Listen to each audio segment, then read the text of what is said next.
Good afternoon, everyone in India, and maybe good morning to those joining us from US and West, and good evening maybe to those on the eastern side of India. Um, I'm Ajay Duseja, and thank you all very much for joining us for this 20th CPLD, we call it, or the Current Perspectives in Liver Disease, which is a joint venture of the PGI Chandigarh, the Postgraduate Institute of Medical Education and Research Chandigarh, and AIMS New Delhi, All India Institute of Medical Sciences. To formally welcome you for this meeting before we go on to the scientific session, first I will invite Dr. Virendra Singh. He is the professor and head of hepatology in PGI and also the organizing chairman for this meeting. Professor Virendra Singh, please. Thank you, Dr. Ajay. All virtual and the real faculty and delegates, good evening, good morning. On behalf of the organizing committee of CPLD and Department of Hepatology PGI Chandigarh, we are greatly honored to welcome you all to this conference. We have been organizing this conference for the last 20 years. However, due to COVID-19, we had to resort to the virtual mode. Liver diseases are on the rising trend in this part of the country, especially due to alcohol, hepatitis C, and NFLD. To raise awareness of the liver diseases, this conference will provide a unique opportunity to share experiences and discuss evolving strategies, which will definitely result in improving outcomes of our patients. It is my great pleasure and privilege to welcome all distinguished international as well as national faculty. They are all stalwarts in their respective fields, and no doubt that their lectures will enlighten us with the latest progress in this field. With a large number of participants, we are sure that this conference will be memorable, highly educational, and not to be missed, even more so because we are organizing a virtual conference involving multiple countries. Hope this 20th CPLD conference will be a unique conference of 2020 and prove like a 2020 cricket match. Thank you so much for your participation in this endeavor. Thank you, sir. And now I will take this opportunity to invite Professor Anup Saraya, who is professor and head in the Department of Gastroenterology at All India Institute of Medical Sciences, New Delhi. And we, as I said, we are co-organizing this meeting. Professor Saraya, please. Good afternoon, everybody. And on behalf of CPLD 2020, Organizing Committee of CPLD 2020, and Department of Gastroenterology and Human Nutrition, All India Institute of Medical Sciences, it's my privilege to welcome you all. And in fact, we started two stalwart, I can see Dr. Acharya and Dr. Chavla. They first envisioned this thought that we should have a meeting in India and should discuss all the advances in the field of hepatology way back in 2000.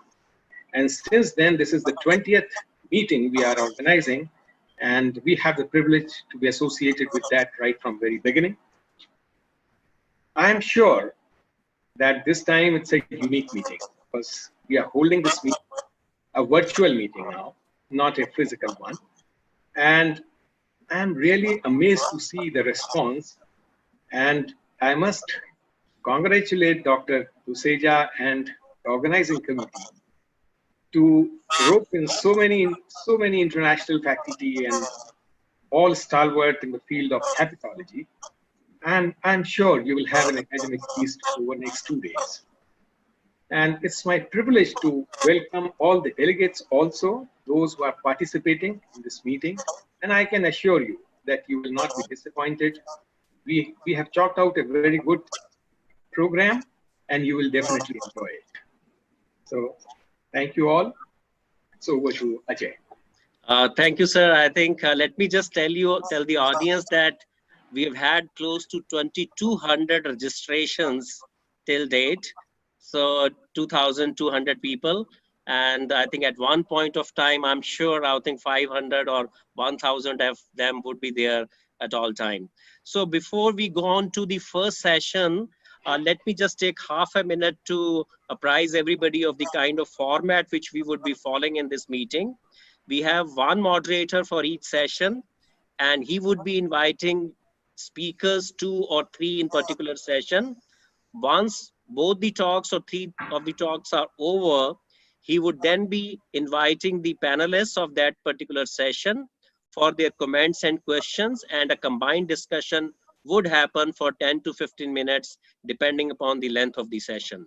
So to start the first session, I would now request Dr. Nipun Verma, who's faculty with us, to invite the moderator for the first session and start the first session.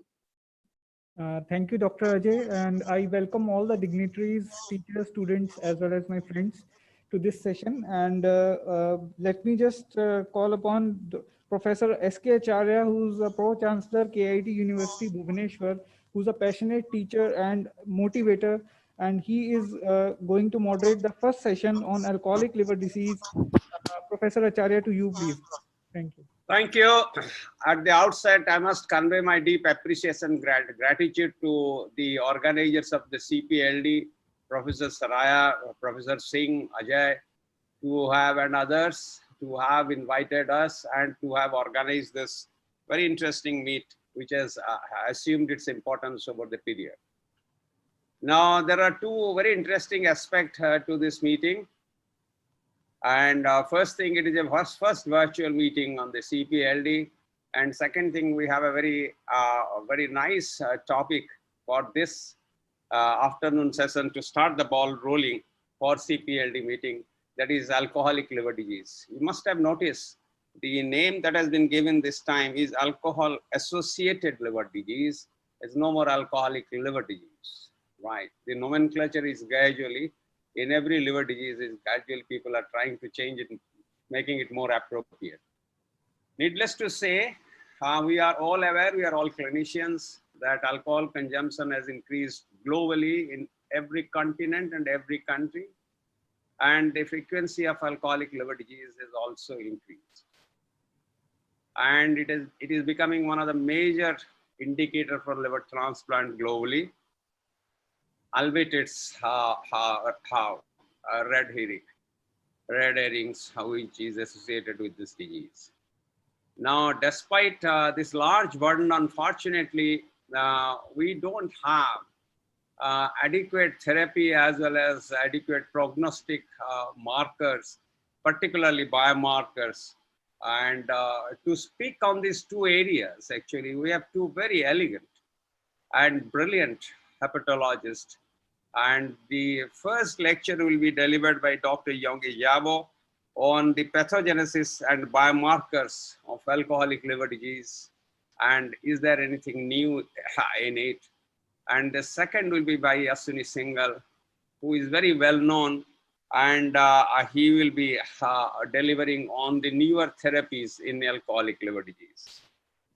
Besides them, we have panelists who are also very noted hepatologists with a lot of insight, and I consider many of them as a very cerebral hepatologist.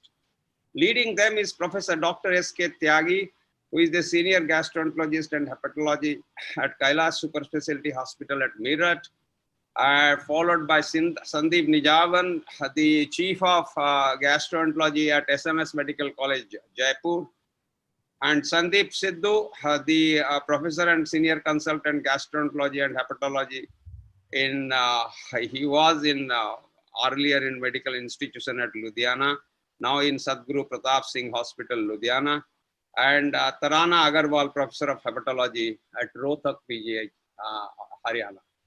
Now, I will invite Dr. Yabo, who is a professor of medicine and faculty of Dean Academic Affairs in the Harvard Medical School, Boston. And also he is the editor-in-chief with the hepatology communication, which is becoming very prominent in the field of liver disease. Dr. Yabo, please. Dr. Acharya, thank you so much for that kind invitation. And please let me extend my congratulations to your conference having the 20th anniversary. I personally actually had the chance to visit Chandigarh at the time when Dr. Chawla was organizing some of these meetings in the past. And I also would like to congratulate Dr. Duseja and the organizing committee for putting together a fantastic program. So it's really a privilege to talk to you this morning about alcohol-associated liver disease, about the pathogenesis and biomarkers. I just shared my screen, so please confirm that you can see it. Okay. So these are my disclosures. Not And yet. as you know, No, we can't see the We can't screen, see. Dr. Zabo. oh, you cannot. Oh, yeah, Yeah. I'm sorry. Yes, I have to do this share screen. Just thank you.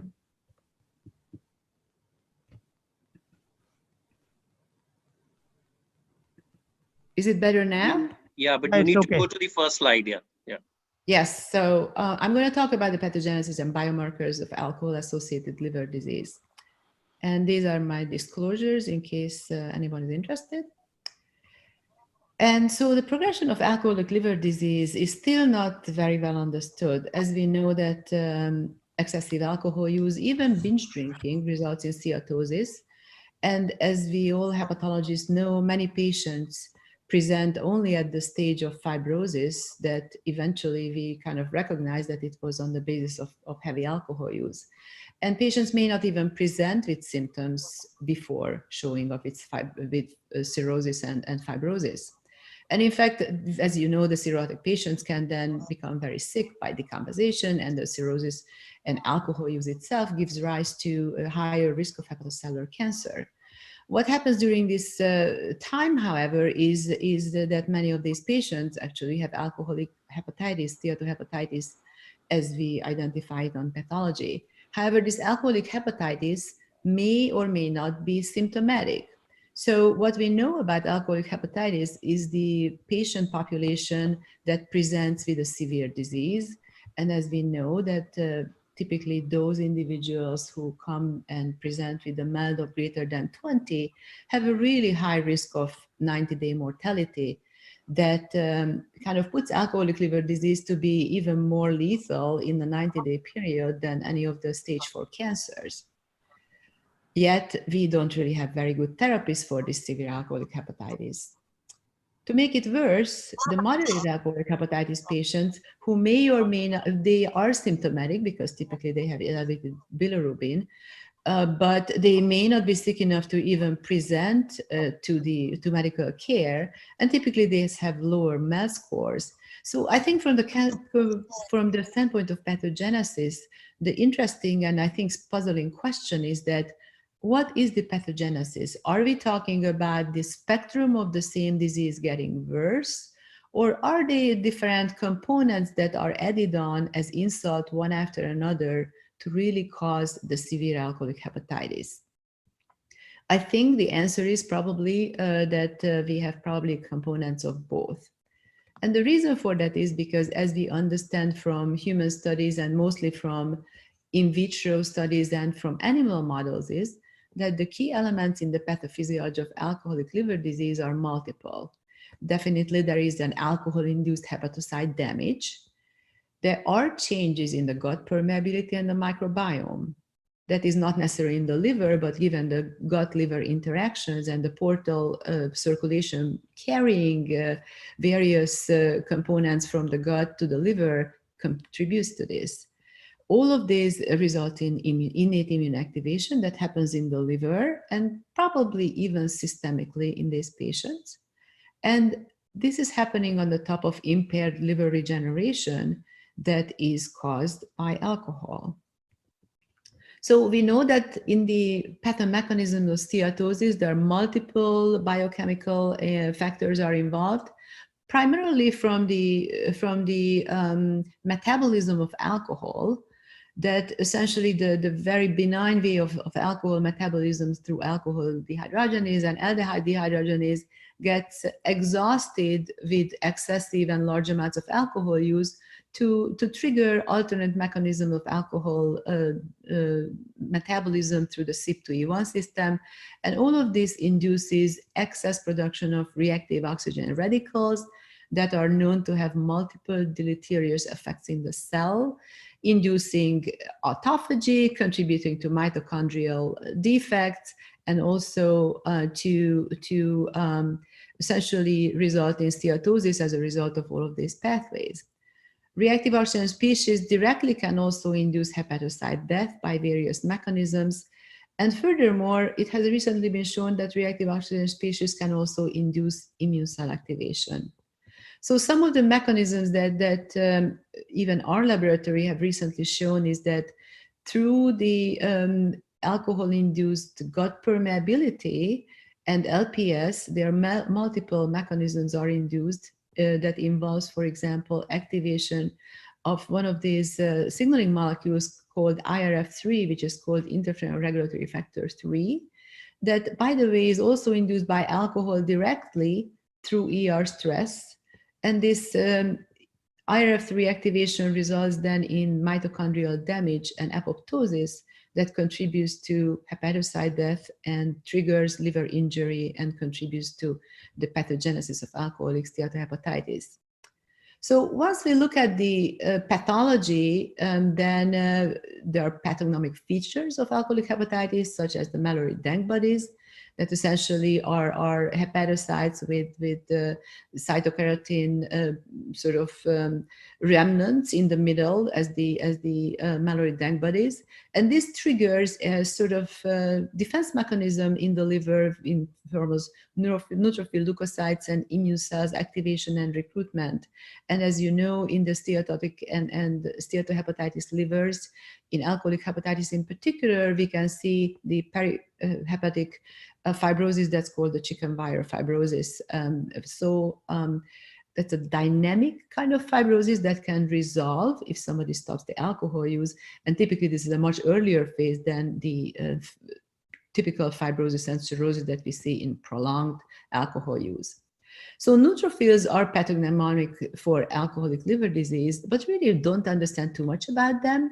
So it turns out that neutrophils actually are activated but exhausted in alcoholic liver disease.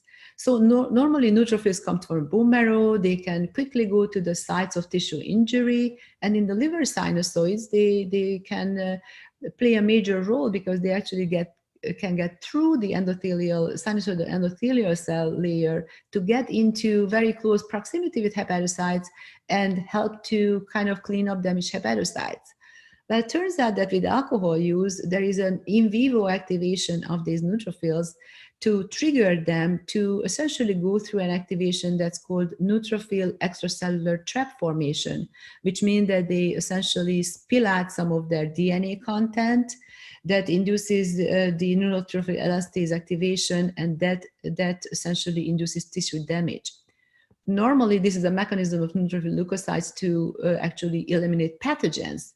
But what was identified by our laboratory and some others confirmed that recently, that alcohol itself can actually result in this and trigger this trap formation. And this neutrophil elastase that now goes extracellularly can actually damage the liver. To make it worse, these neutrophils that spill out these extracellular traps don't die. They continue to be alive. And so in the alcoholic hepatitis liver, these neutrophils can kind of hang around, but we are really not functional anymore. And they actually cannot fulfill the normal role of neutrophils to help against host defense if an infection happens in the patient with alcoholic hepatitis. So this is an interesting area, and there is also evidence that some of these neutrophils actually can contribute to hepatocellular cancer formation. It's an area that I think is fascinating, and we will learn more about it. I would say it's also important because some of the studies by your colleagues from Delhi have really nicely showed that the GCSF treatment in these patients could be useful, and I'm sure that Dr. Singhal is going to talk about that. So in addition to neutrophils, macrophages as an immune cells also contribute to the recruitment of immune cells to the liver and contribute to alcoholic liver disease. Here in this study, we showed in an animal model that if we use an inhibitor of the chemokine receptor CCR2 and 5 that prevents recruitment of neutrophils to the liver, we can attenuate liver disease. And administration of this sanicriviroc, essentially with the CCR25 inhibitor, even if we administer it several weeks into the alcoholic liver disease, it results in actually beautiful normalization of ALT levels and also resolution of inflammation and fibrosis in the liver.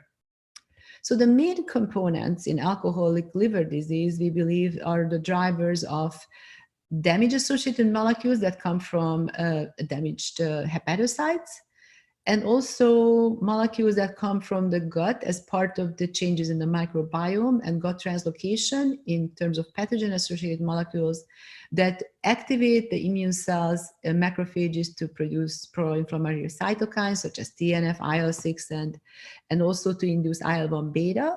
And the IL-1 beta induction also requires a secondary signal of inflammasome activation to result in systemic inflammation and cytokine production in alcoholic hepatitis. We believe that these components kind of add on one after another, and in synergy can result in this kind of major inflammatory condition that characterizes the severe alcoholic hepatitis. And in fact, if you look for biomarkers, in patients with severe alcoholic hepatitis, we can see that endotoxin levels, that's serum lipopolysaccharide coming from the gut, these are severely increased in patients with alcoholic hepatitis. This is data from the NASH consortium in the United States. The bacterial DNA 16S is also significantly increased. And the body responds to this because the soluble CD14 is a molecule that can act as kind of a sponge for the endotoxin to try to prevent its biological activity, but obviously endotoxin kind of overplays all of this. In addition, another biomarker is cytokeratin 18 that was shown to be correlated to hepatocyte damage, and in fact, it seems to be a very sensitive good biomarker in alcoholic hepatitis. So our studies in a cohort of large cohort of patients have identified that in addition to markers of gut microbial translocation, such as LPS, the 16S DNA or CD14, there are other stereo danger signals that are increased in the patient's circulation. So this is in peripheral blood, and particularly HMGB1 and osteopontin have been identified. And furthermore, if we did an independent analysis of predictors of various components of disease, we found that mortality is related to increase in the bacterial translocation markers. Infection was predicted by increased soluble CD163, which is a marker of macrophage activation. And organ failure was predicted by the increased neutrophil levels in patients with acute alcoholic hepatitis. And I need to point out that the osteopontin is a major activation of neutrophil recruitment and activation. And as you know, in organ failure, particularly in SIRS, neutrophil infiltration is a major component. So we believe that some of these early biomarkers actually can help us to stratify patients in the future. And in fact, in this recent review article, the recent biomarkers were nicely summarized.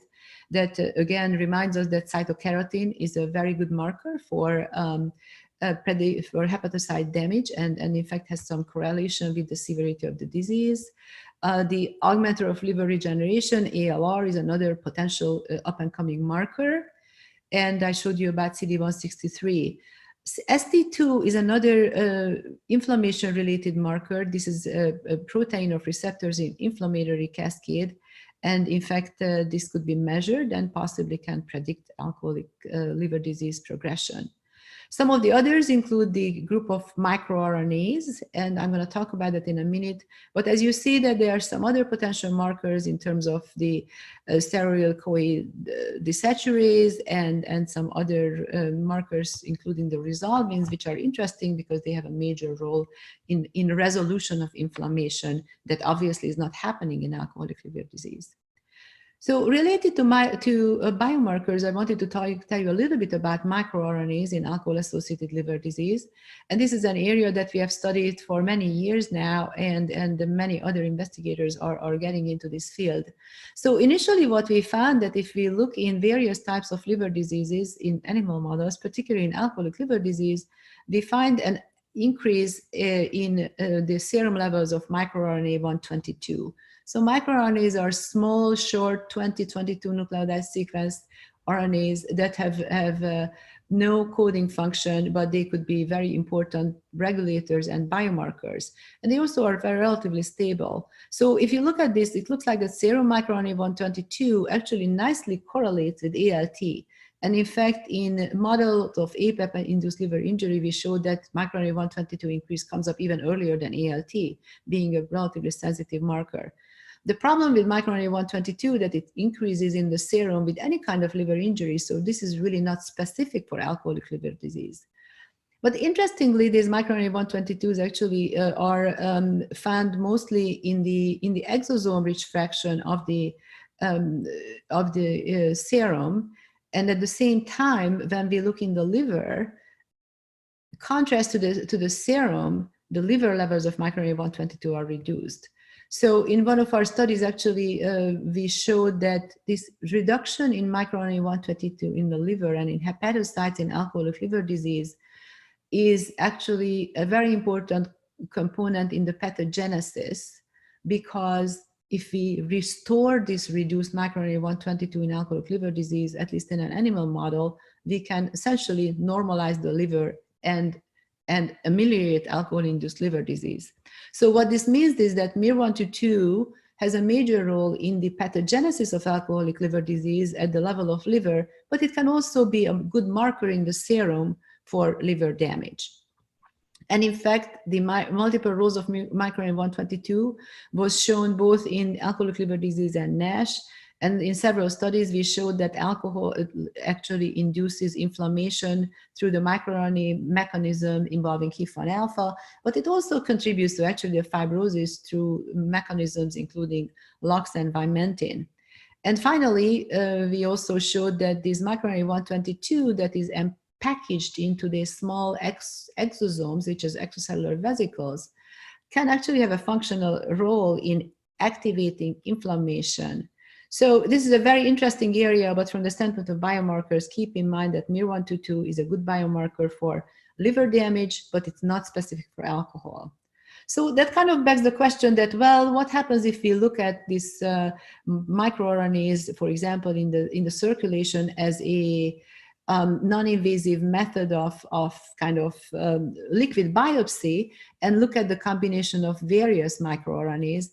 And in fact, what we find is that we find a correlation of alcoholic liver disease with various kind of microRNAs that are increased both in the circulation and in the extracellular vesicles, and they are uniquely increased in alcoholic hepatitis. So in case of alcoholic hepatitis, we also know that the inflammation-related microRNAs, such as microRNA 155, is increased not only in the serum, but also in the liver. And in this previous publication in the Journal of in Hepatology, actually, we showed that microRNA 125 is important because mice that are deficient in microRNA 125 actually have less steatosis, less inflammation, and less fibrosis in alcohol-induced liver damage, suggesting that this microRNA 155 that is triggered to be increased by alcohol potentially contributes to the pathogenesis, while it is also a good marker of the ongoing liver damage and inflammation. So finally, I wanted to talk about some other biomarkers and the pathomechanisms that relates back to the crosstalk between inflammation and liver damage. So what we know is that hepatocyte stress, metabolic changes, oxidative stress, and ER stress contribute to the damage induced by alcohol in the form of hepatocyte death, but there are also apoptotic signals and induce inflammation. And this comes together at the level of these molecules of the interferon regulatory factor and the activation of the stimulator of interferon genes STING at the level of the ER and mitochondria to release, to damage hepatocytes that will release various danger signals such as uric acid, ATP, and other stereo danger signals. And in fact, when you kind of look together of these mechanisms in alcoholic hepatitis that contribute to all of this disease, you can put together that alcohol on hepatocytes results in reactive oxygen species, activation, metabolic stress, and mitochondrial damage to release damage-associated molecules such as uric acid, ATP, and a whole bunch of others. And at the same time, in this liver, with alcoholic liver disease, then there is a presence of pathogen-associated molecules, most likely coming from the gut, that trigger the toll-like receptors and other pattern recognition receptors in immune cells, particularly Kupffer cells and macrophages, to rapidly induce inflammatory cytokines. The inflammasome that is involved in releasing IL-1 beta from the immune cells is a key component in here, because it requires these damage-associated molecules coming from hepatocytes to get activated and cleave the IL-1 beta into a mature form that then is released. The importance of this mature IL-1 beta can augment inflammation because it very quickly binds to the IL-1 receptor. It increases another loop of inflammation, but it also contributes to hepatocyte death, fibrosis, and impaired regeneration. So for that reason, we are very excited about the fact that in animal models, if we use an IL-1 receptor antagonist, that can attenuate alcoholic liver disease. And in fact, the DASH consortium with a clinical trial recently showed that administration of IL-1 receptor antagonist in human patients with severe alcoholic hepatitis may also have some benefit on 90 and 180-day survival. So finally, I just want to close by reminding you that some of the emerging biomarkers in alcoholic alcoholic liver disease include the soluble CD14 that can predict mortality, soluble CD163 that can predict infection, osteopontin to predict organ failure, and the cytokeratin 18, M30, and M65. Extracellular vesicles are at the forefront for further evaluations, and there are several groups of investigators, both in my group and also at the Mayo Clinic, that is very interested in the identification of the protein and lipid composition and the microRNA cargo in these extracellular vesicles. So with this, I would like to thank again, and this is the list of colleagues who contributed this large body of work and our collaborators. And thank you so much for the opportunity to speak here today, and wishing the conference very well. Thank you. Thank you, Professor Giavo, and thank you for those elegant new information which you provided us. Obviously, you have already told us very exciting news that in the pathogenesis, there are newer players on which one should focus more attention. For example, you told us about neutrophils, the macrophages, the microRNAs, various type of microRNAs, as well as the resultant pro-inflammatory cytokines like IL-1, which is causing the cascade of inflammation and obviously leading to the intervention of this pathogenesis. That's absolute new information. Thank you, Dr. Giavo. We'll take the questions at the end of the lecture. And it is a pleasant job to invite Dr. Ashwini Singhal, who is very well known to Indian audience. He's one of he was trained here, but at this moment, Dr. Singhal is Associate Professor of Medicine in University of South Dakota, Stanford Schools of Medicine in US. He's also Editor-in-Chief in Translational Gastroenterology and Hepatology. And he is also chairing the Alcoholic Liver Disease Specialist Group under ASLD. Dr. Singhal, please. Thank you, Dr. Acharya, for this kind words. And at the outset, would like to thank the organizers of this 20th CPLD meeting. Ajay, Virender, thank you very much for this kind invitation.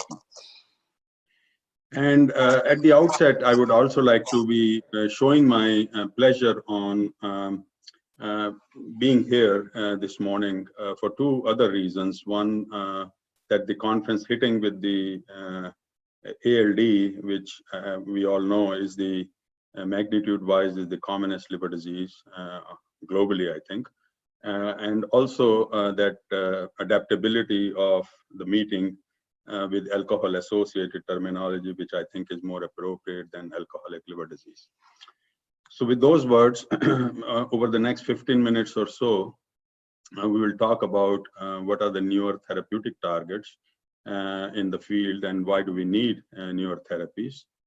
I think in our own elegant style, Yonggi Zabo covered the pathogenesis, but we will just cover the salient features of the pathogenesis as basis for showing what are the emerging targets in this area, and then just touch upon the clinical trial designs and how these have changed or evolved compared to the traditional steroid therapy clinical trials. So alcoholic hepatitis, we know, is a unique clinical syndrome in these patients with a very high mortality, not only in patients with severe disease with a discriminant function over 32 or mild over 20, but also in moderate disease where it has a significant about 8 to 10% mortality in a very short period of about 28 days, which I think is a pretty high mortality for any disease. And we also know that corticosteroids is the only and the first line therapy for patients with severe alcoholic hepatitis. However, there are certain limitations related to eligibility of candidacy for steroid therapy, response rate occurring very unpredictably in about half the individuals, and then response limited only to 1 month and the benefit limited only to 1 month. So this is not the optimal therapy and the best therapy. So clearly we need newer therapies in this field. And this has been shown to you in detail by Dr. Zabo, but just covering salient features. So if we start the pathology of alcoholic hepatitis, we know it starts in the gut and also by direct metabolism of alcohol, and we'll come to that later. We start in the gut. There is increased alpha diversity induced by alcohol of the gut microbiome, and then LPS and other endotoxins go across the portal circulation to activate the hepatic macrophages. And that gives the opportunity to target the gut microbiome through fecal microbiota transplantation or FMT, probiotics, antibiotics, and you can also use a molecule which is an IgG antibody to lipopolysaccharide coming from the bacterial translocation. And once the hepatic macrophages sense the lipopolysaccharide and the bacterial translocation, typically by many receptors, predominantly TLR4 receptors, which are dominantly on macrophages, but we know that they're present on the other cells too. And they activate the cytokine signaling, not going into more detail, but the two main players, interleukin-1 and caspase-1, apart from TNF and other cytokines and chemokines, and further activate the inflammatory signaling, and then recruit other cells, and then crosstalk with hepatic stellate cells and endothelial cells in mediating fibrosis and portal hypertension, but also dominantly recruit other inflammatory cells like neutrophils, as Dr. Zabo pointed out. And that gives us an opportunity to target IL-1 receptor antagonist, anakinra, which we will talk about a little bit on the clinical trial, which was completed 2 years ago, and a monoclonal antibody against this cytokine, canakinumab. There are some preclinical data with TLR4 antagonists, and then obeticholic acid is also undergoing a clinical trial, mainly through decreasing bile flow from the liver. And we know that bile activates and increases the gut permeability and increases this pathology. So coming to the direct metabolism of alcohol. So alcohol, as we know, through cytochrome P450 is metabolized to acetaldehyde, and in this process leads to a release of a lot of reactive oxygen species mediating oxidative stress, which is already existing through inflammation. So there is a multifactorial role to produce oxidative stress in the liver. And all these pathologies lead to death of the liver cells or apoptosis or necrosis of these cells. And then there is opportunity to target caspase-mediated apoptosis through amikacin, which we all know underwent a clinical trial, and silonsertib also through apoptosis signaling kinase inhibition. Oxidative stress can be targeted through N-acetylcysteine, which is a direct reduction of oxidative stress, metadoxin, which is probably some oxidative antioxidant mechanism, and then some fatty acid molecules in preclinical trials. And finally, we know that all these inflammatory changes, oxidative stress, apoptosis lead to death of the cells, releasing the danger-associated signals, which further activate the TLR4 receptors on the hepatic macrophages and compounding this inflammatory cycle or vicious cycle. And of any acute insult to the liver, as we all know, the outcome of the disease depends on how much is inflammation and how much is the regenerative capacity of the hepatocytes. And that gives us an opportunity to improve regeneration, which is predominantly through either some of the beneficial cytokines like interleukin-22. Neutrophils also mediate regeneration. TNF plays a role in regeneration. Growth factors are there. So there are multiple molecules and targets which can promote regeneration, and that gives us at least 3 molecules here listed: GCSF, interleukin-22, and there is this exciting molecule DUR928, which is an epigenetic regulator of down-regulating inflammatory gene expression and up-regulating regenerative gene expression, leading to benefit in this disease. And then we all know that alcohol is can be targeted in the long term. The control of risk factor is the major player in how the patient is going to do, especially when we don't have effective drugs for this disease. I'm not going to talk about abstinence treatments, behavioral and pharmacological, because that's not the talk for today. But then I will touch upon fecal microbiota, or FMT, coming up as intervention for controlling craving in these patients and controlling alcohol use disorder in these patients. So starting with the FMT, and this is, we all know from India, about 5 to 6 years ago, published a pilot study on about 18 patients, severe alcoholic hepatitis, 1-year follow-up, and it was matched to standard of care. And then you can see that the FMT in this pilot study, they showed that the liver disease improved and the improvement in survival at 1 year. And this is what I was talking about, FMT as a reduction in craving. And this is again a pilot study, but a randomized control study of about 20 patients from VCU, and 10 patients receiving FMT and 10 receiving the placebo. And then you can see that FMT improves the alpha diversity as expected.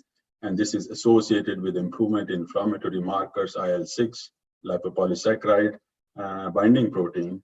And then it translated into decrease in craving assessment or craving score in these patients in the FMT group compared to placebo, and also improvement in psychometric analysis. And this was shown to be safe also. The serious adverse effects, only 2 out of 10 in the FMT group compared to 70% in the placebo group. So this is very exciting data, I think needs to be validated in larger studies and maybe a game changer in terms of how we treat these patients in our clinics. So moving on to the inflammatory molecules or anti-inflammatory molecules. So this is interleukin-1 receptor antagonist. And I think Dr. Szabo presented this at the ASLD 2 years ago. This was a randomized controlled trial on about 100 patients. And the intervention arm consisted of anakinra for, I think, 5 days, zinc for 6 months, and pentoxifylline for 4 weeks. The benefit at 1 month was not seen, but then you can see the benefit, at least a trend at 90 and 180 days. And then now this is moving into a larger study, a phase 3, to establish its benefit in these patients.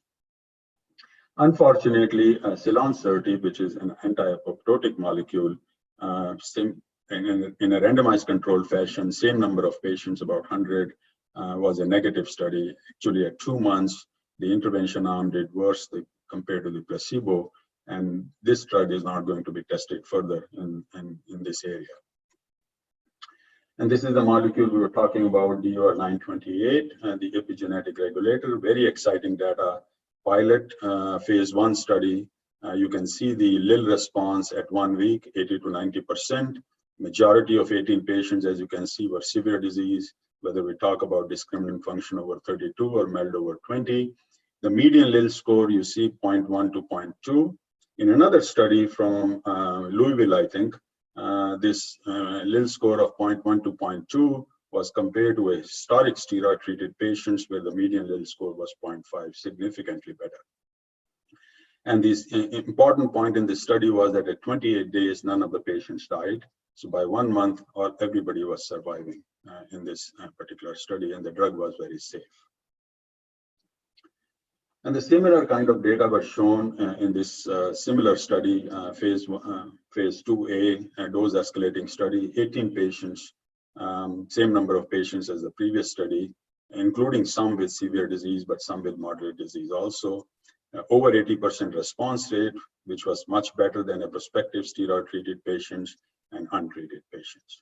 And this study was also important because mechanistically they looked at extravesicular cell count or extracellular vesicle count and markers of inflammation, which decreased in treated patients, and markers of regeneration, which increased in treated patients, showing you the benefit and the mechanism of benefit with IL-22 in these patients with severe alcoholic hepatitis. And this is what Dr. Szabo was talking about, the granulocyte colony stimulating factor, or GCSF, mostly studies from Asia and India. And I'm not going to show you all the 7 studies, but this is an opportunity we got to do a meta-analysis of these 7 randomized controlled trials using GCSF in patients with alcoholic hepatitis. And there are about 400 patients enrolled in these 7 trials. And if you see the top graph, you see about 70% survival benefit with GCSF. But when you break it down to Asian studies, 5 Asian studies, there is 85% benefit. And the 2 European studies were actually negative. So clearly, these findings need to be validated in the West in larger studies, not only to establish the efficacy and use it in practice, but also to understand the mechanisms of why the results are different in the 2 study populations characteristics. So as we talked about that we have exciting molecules in the field coming, some of them moving to phase 3 study, but as of today, we don't have an established FDA approved treatment for alcoholic hepatitis, as we all know. And in my opinion, probably for the next 3 to 5 years at least, we will not have one. But what we have done in the last 5 to 10 years at least have consensus on how should we design these trials, establishing these newer emerging molecules. And one consensus has come how to recruit these patients in terms of establishing the study population. And NIAAA funded consortia in the US came up with this clinical criteria for diagnosis of alcoholic hepatitis, which I'm not going to go through for the sake of time, we all know that. And then also consensus on recruiting and not ignoring patients with moderate alcoholic hepatitis. And on the other spectrum, excluding patients with severe disease who are in ICU, very sick with multi-organ failure. And then also to focus on long-term study endpoints or medium to long-term rather than just a short term of 28 days. As we saw in anakinra, if you had just focused on 28 days, probably it would have been a negative study. But then if you look at 3 and 6 months, there is a trend for benefit. And that gave us the opportunity to move towards a larger study, phase 3, to establish its final efficacy in this field. So what happens after 6 months? We all know that it is the risk factor, and controlling the alcohol use and how the patient is behaving will determine how the patient is going to do in the long run. And this has been shown times and again, but this is the study I'm showing you here from France. Is a prospective fashion, about 400 patients looked at for their alcohol use after they survived the index hospitalization with alcoholic hepatitis. And I think in these advanced patients, abstinence should be the goal, and it is shown very well in this particular study. So compared to abstinent patients, those who started drinking, even in moderate amounts of up to 30 grams per day, the risk of dying was about 2.3-fold, and this risk increased of death over next 2 to 5 years, linearly with the increasing amounts of alcohol use on follow-up in these patients. So this is my last slide, just to show you the algorithm on management of alcoholic hepatitis, which we all know. And these are the NIAAA consortia criteria listed over here, which were evolved with a consensus. And once we make a diagnosis of alcoholic hepatitis, either by clinical use or using biopsy, if the clinical diagnosis is uncertain, we determine the eligibility for steroids and then use it for about 28 days. And patients who are not steroid responders or who are not eligible for steroids, then we determine for liver transplant eligibility. And in select patients, we can use early liver transplant for these patients. But I think the point here I'm trying to show you here in this slide is the integrated care, which I think we should all focus on, not only managing their liver disease on the right side, but also managing their second pathology or second disease, which is alcoholism and alcohol use disorder.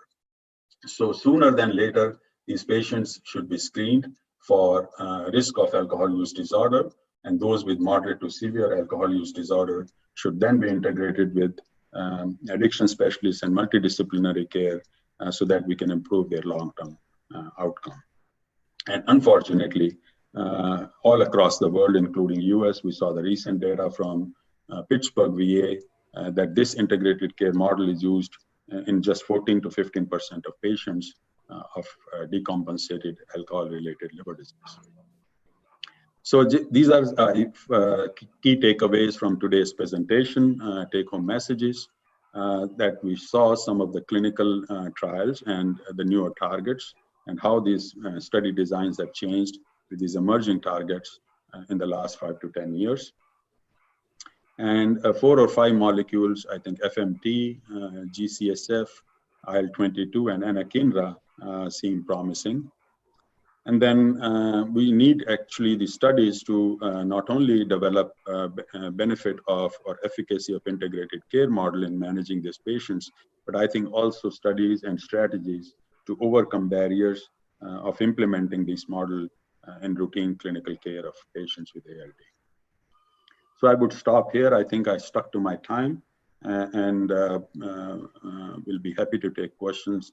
And once again, wishing you and everyone for the best meeting and this course over the next 2 days. And thank everybody for patient listening and chairpersons for moderating this session. Thank you very much. Professor Singhal, very elegant lecture and very important emphasis you made on integrated care, and that is very heartening, and that is the call every clinician and every unit felt. We will take the questions now. I will address our panelists. I will first go to Dr. Tyagi. And Dr. Tyagi, you heard both the speakers. The first speaker, Dr. Jabo, told us that the pathogenesis of alcohol is multifactorial, started with alcohol, and is further perpetuated in the next level by DAMP and PAMP, and further perpetuated in the next level, in the cellular level, by various pro-inflammatory cytokines, as well as various inflammatory cells, particularly neutrophils and macrophages, and they are EVs, extracellular vesicle component containing RNAs, which people are trying to do sequence of to understand the pathogenesis well. And you have heard Dr. Singhal about the problem of FMT, fecal microbial transplantations, and also you have heard the importance of integrated care, which are now practical. The other newer agent he suggested that IL-1 antagonist or IL-22 or DU or 928 or GCSF. GCSF, of course, is being tried. These are new therapy, but all of you agree that not a single therapy barring steroid actually has been routinely used. Neither the single biomarker is clinically routinely used. I will ask Dr. Tyagi, what do you do in a peripheral center like yours when you see alcoholic liver disease? How do you diagnose? And what is your treatment outline, particularly with the advent of knowledge about new pathogenesis and more knowledge about the new natural courses of this group of patients? Dr. Tyagi. Dr. Acharya, thank you very much for addressing the question to me first. I am truly in a very rustic urban area, which actually translates into a very rural mentality. I think all of us would agree that the majority of patients that we see under the circumstances that I am working are already cirrhotics. Even the acute alcoholic hepatitis that come to us, a majority of them are already cirrhotics. So it becomes extremely difficult to actually target them for the acute hepatitis. And I think what was mentioned, what heartened me most as it did to you, was that integrated care is what matters the most. I think one cannot but lay greater emphasis on these patients giving up alcohol. Abstinence becomes absolutely essential. And yet, you will be shocked that hardly about 10 to 20% of these patients actually maintain abstinence beyond, say, 3 months, and even lesser beyond 9 months or a year. So they really become a very high risk population to us sitting in these places where we really have very little opportunity to translate the pathogenesis that we've heard into actually clinical bedside care, because none of these are truly available to us. So we really depend more on what are the standard criteria set regarding the SGPT values and the ratios that these patients have for the SGPT and SGOTs. And basically, this is what we just bank on. Very rarely, whenever we've had enough courage to try steroids, most often than not, we fail. And in my setting, I think it would take a very brave hepatologist to start steroids in these patients, because majority of them land up with sepsis.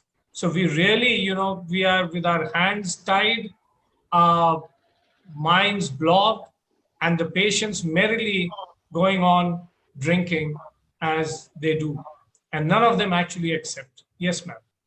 Thank. May I respond? Yeah, please. Yeah, so I think you are raising a very good point, and this is the addiction component that, as hepatologists, we are not really, at least in the United States, I think we are not very good at addressing the question of addiction and treating these patients because of the addiction. So going back to the pathogenesis, I just wanted to mention that it was a very interesting and up and coming area in the neurobiology of addiction, and particularly alcohol-induced addiction, that there is actually inflammation, and the same kind of mechanisms, inflammasome activation, occurs in the brain as well. So there are new studies now that evaluate that. I also should point out that at least in the animal model, whatever good that is for, if we use the IL-1 receptor antagonist, it actually reduces the inflammation in the brain as well. So I think it's going to be very interesting to see if some of these new therapies that target inflammation could potentially reduce the addictive component and the addiction to alcohol. But again, as you point out, there is this kind of big distance between what we do in the laboratory with the animals and what comes to the patient care in the everyday practice, particularly in the communities. Just to bring a smile to your face, when I talked about the rustic, urban, Western UP population, my patients are almost animal models. Dr. Tyagi, there is a shortage of time. I must ask Dr. Nijavan, what is your opinion at your setup? Will you throw some light? This is a complex problem, and Dr. Jabo has now told well. Addiction is the problem. Every clinician identifies that. Every clinician identifies that addiction, if it is removed, per se provide the maximum benefit rather than any other drugs or intervention. And despite that, you are not able to implement it. And the research in addiction is now being focused. Now, what is your experience and what is your opinion? See, I am working in a government setup where actually treatment is a problem, and almost our 70 to 80% admissions are alcohol-related liver diseases, and cirrhotics almost 70-80% alcoholics, and alcoholic hepatitis with a very high MADRS is a problem. They land up with a MADRS index of 60, 70, 80. And most of them may not go further for the subsequent treatment like liver transplant because they are very financially down. And nutritional therapy, apart from de-addiction, plays a key role. And these are patients who are actually malnourished. At the same time, they have minerals, vitamin deficiencies. So we should have a backup of nutritionists also with us who should help us in actually treating these patients along with the targeted therapy. As far as steroids are concerned, as Dr. Tyagi has said, that very small number of patients are eligible for that, and most of the times it is the infection which comes into play. We have to actually correct that before actually contemplating steroid therapy, and maybe some patients have AKI and GI bleed also. As far as the future is concerned, I think with a better availability of FMT, better ways to give it, and GCSF also has got a prominent role. Dr. Singhal has rightly said it has to be validated with patient population of the Western country also. Thank you, Sandeep. We are at 18 minutes past our time.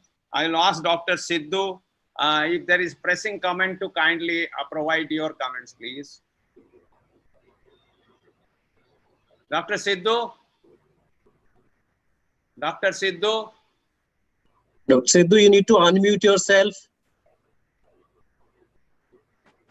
Yeah. Can you hear me now? Yeah. Go ahead. Hello. Yeah, go ahead. Hello. We hear you. Can you hear me, sir? Yes.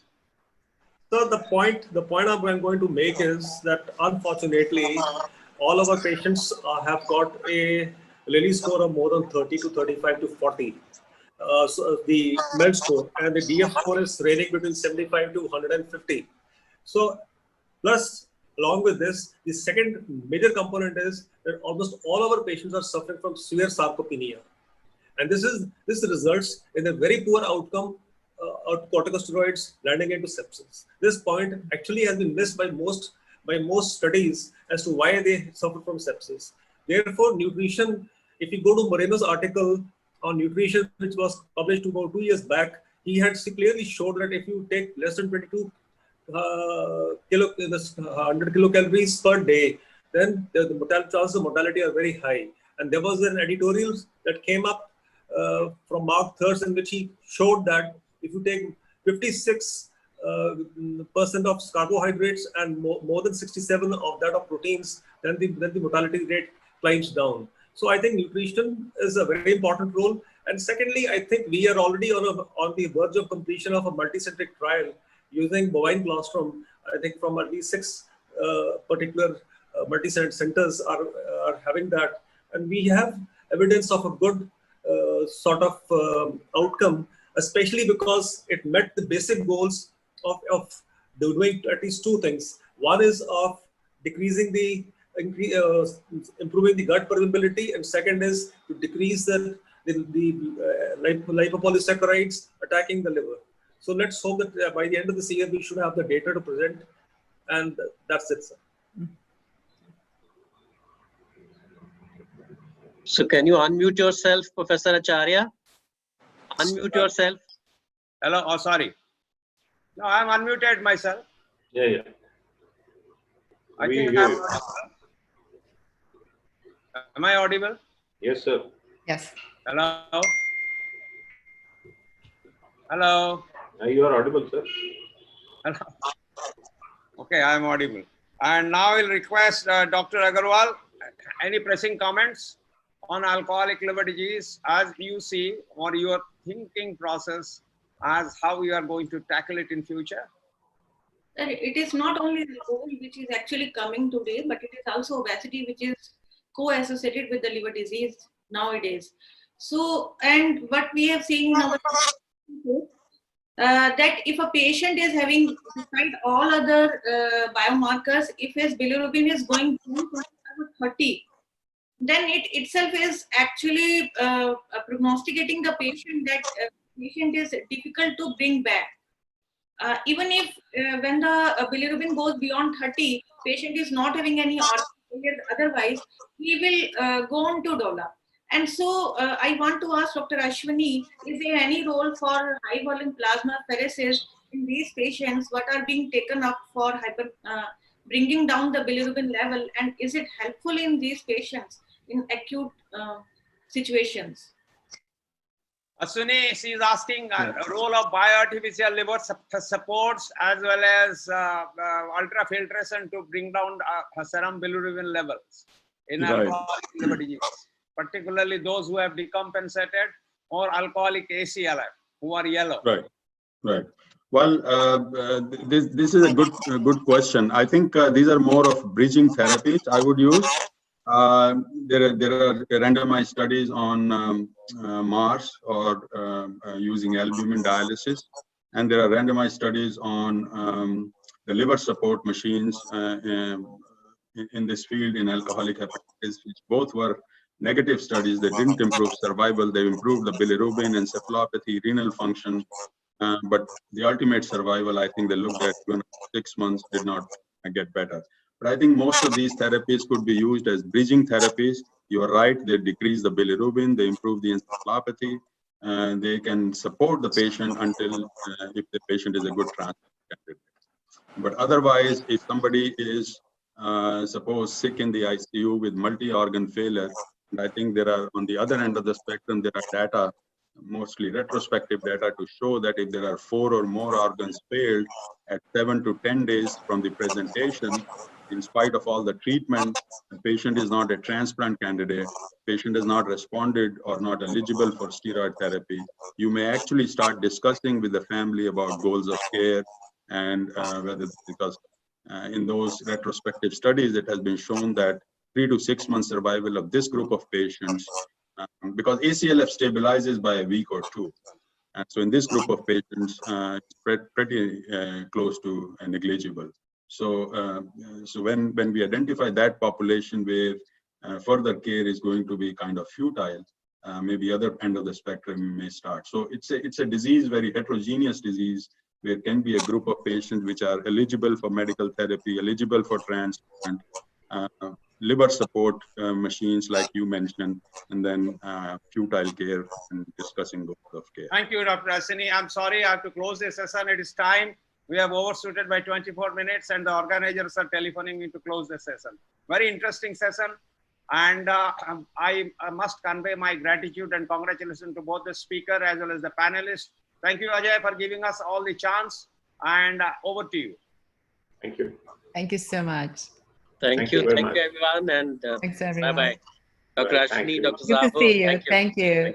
Thank you. Thanks. Thank you. Thank you, moderators, Dr. Acharya. Nipun, you want to close this session?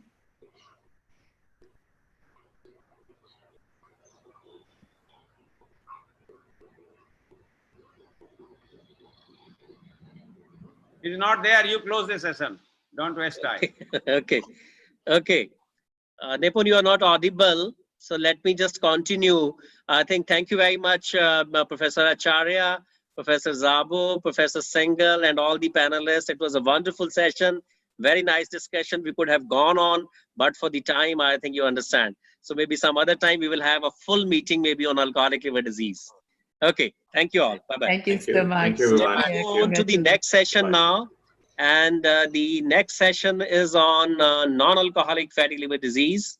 And to moderate this session, we have none other than Professor S.P. Singh. Professor S.P. Singh, you know, is the Chief of Gastroenterology at SCB Medical College, Cuttack. And he has really done some original work on fatty liver disease. So over to you, Professor S.P. Singh, and invite the speakers and the panelists of the next session. Over to you. Thank you, Professor Duseja, for inviting me to moderate this very important session. So from alcoholic liver disease, now we are into non-alcoholic liver disease. The very important disease, the most common disease we all see in our private practice in institutions all over the world, not only just in developed countries, in developing countries.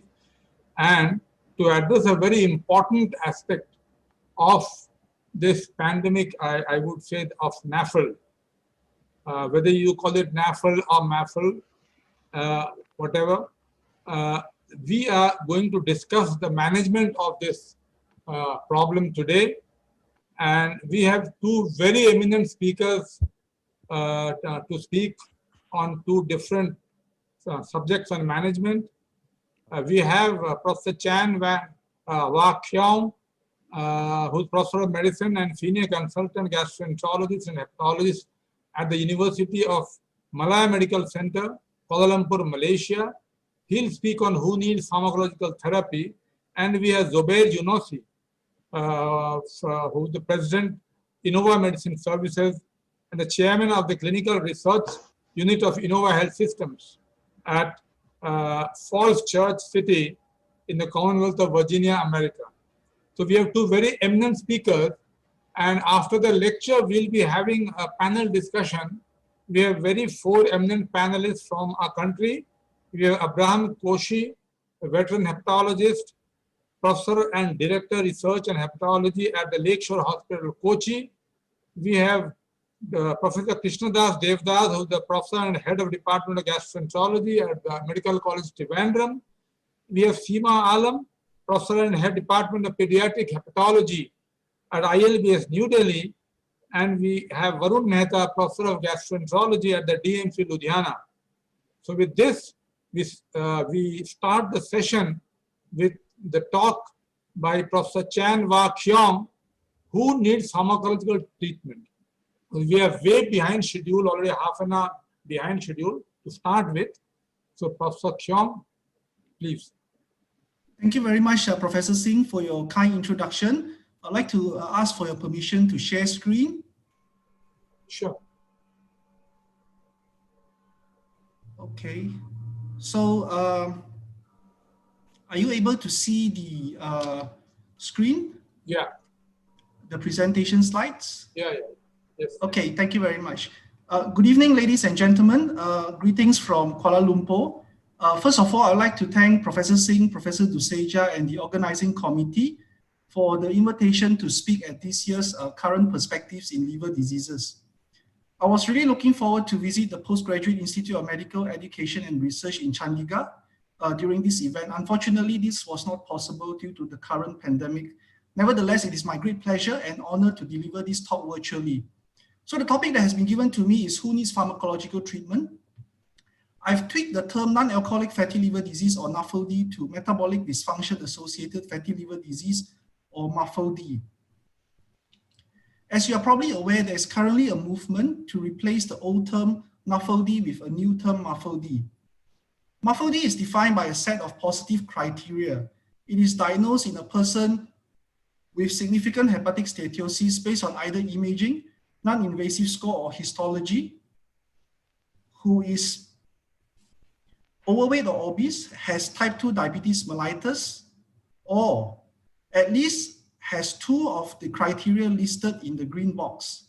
The criteria include the standard criteria for metabolic syndrome, and in addition, two other criteria that reflects metabolic dysfunction, including insulin resistance based on HOMA-IR and elevated serum high sensitive CRP level. The new term MAFLD is a much more accurate representation of the nature of the disease that is regarded as the liver manifestation of the metabolic syndrome. On the other hand, the older term NAFLD requires exclusion of significant alcohol intake and other causes of chronic liver disease with no indication of the strong association that the disease has with the metabolic syndrome. Furthermore, it is in contrast with the reality that a person can have more than one etiology for chronic liver disease.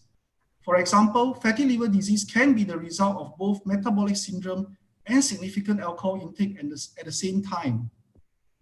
The new term MAFLD addresses this and gives the disease the focus it deserves in patient management. This is the spectrum of MAFLD. At one end, simple steatosis, which is characterized by excess accumulation of fat in the liver with no or minimal liver inflammation only.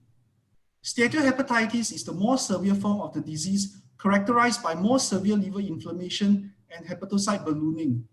Patients with steatohepatitis are more likely to develop liver fibrosis, and in the presence of advanced fibrosis or cirrhosis are at increased risk of liver-related complications and mortality. The incidence of MAFLD is estimated to be 3 to 4% per year, and 25% of MAFLD patients with simple steatosis progress to steatohepatitis and have fibrosis progression in 3 years. On average, fibrosis progressed by 1 stage over 7 years in patients with steatohepatitis, and slower by 1 stage over 14 years in patients with simple steatosis. Once cirrhosis has developed, patients develop hepatocellular carcinoma at a rate of 1 to 4% per year. Now, this is an important slide when we look at the question of who needs pharmacological treatment. Fibrosis stage is the single most important predictor of liver-related complications and mortality. As you can see, the mortality rate in patients with fibrosis stage 2 and above are significantly higher compared to those who do not have fibrosis. Patients with stage 2 fibrosis are 10 times more likely to die from liver-related cause during follow-up. And the mortality rate continues to increase with increasing fibrosis stage. With increasing fibrosis, so much so that patients with cirrhosis are more than 40 times more likely to die of liver-related cause compared to those who do not have fibrosis. So this suggests that patients with fibrosis stage 2 and above should be the target for treatment. However, liver fibrosis is really the result of continuous liver injury. Regardless of the underlying etiology, the result of continuous liver injury is liver fibrosis. And unless the underlying etiology is addressed, the liver fibrosis can progress, eventually leading to cirrhosis, decompensation, and death. For example, in chronic hepatitis B, progression to cirrhosis and its complication can be prevented with the treatment directed at the etiology, the hepatitis B virus. We know that antiviral treatment can even result in fibrosis improvement. The same is true for patients with chronic hepatitis C, whereby progression of liver disease can be prevented by sustained virological response with antiviral treatment. In MAFLD, we know that steatohepatitis drives liver injury and fibrosis that eventually leads to cirrhosis and its complications. Therefore, logically, to prevent progression to cirrhosis and its complications, steatohepatitis and the cause of it, which is obesity and chronic overnutrition, should be targeted for treatment. How about steatosis? Does it contribute to liver injury and fibrosis? Should patients with simple steatosis also be targeted for treatment? In the obese state, fat cells or adipocytes becomes dysfunctional. With continued accumulation of fat, they undergo hypertrophy and hyperplasia and develop a gene expression pattern that resembles that of macrophages, producing cytokines that lead to macrophage activation. The adipocyte also develop insulin resistance. Insulin normally suppresses lipolysis or breakdown of fat in adipose tissue. With insulin resistance, there's impaired insulin-mediated suppression of lipolysis that leads to spillage of fatty acid into the circulation. Spillage of fatty acid into the circulation leads to the many diseases we see in association with the obese state, including MAFLD. The spillage of free fatty acid from dysfunctional adipocytes leads to increased free fatty acid in the liver. Insulin resistance also results in impaired insulin-mediated glucose uptake in adipose tissue and skeletal muscle. This results in increased blood glucose concentration, which leads to increased glucose uptake in the liver, a process which is insulin independent. And this promotes de novo lipogenesis, the result of which there is excess free fatty acid in the liver. Free fatty acid in the liver are either used for triglyceride synthesis, which is then stored in the liver, or exported as triglyceride. Free fatty acid in the liver also undergoes beta oxidation in mitochondria. In the setting of excess free fatty acid in the liver, these pathways are saturated, and there will be generation of lipotoxic species that mediates endoplasmic reticulum stress, mitochondrial dysfunction, hepatocellular injury, inflammation, and apoptosis to produce the histological phenotype of steatohepatitis. These processes are then the stimuli for fibrogenesis and possibly malignant transformation. In other words, instead of being a driver of liver injury and fibrosis, Steatosis may in fact be a buffer for the pathologic process driven by obesity and chronic overnutrition. Steatosis may even be a surrogate of the pathologic process. At this juncture, I would like to reiterate several important statements. First of all, patients with significant fibrosis or fibrosis stage 2 and above are the ones who are at significantly increased risk of liver-related complications and mortality, and they should be targeted for pharmacological treatment. At the same time, steatohepatitis drives liver injury and fibrosis and also should be targeted for pharmacological treatment.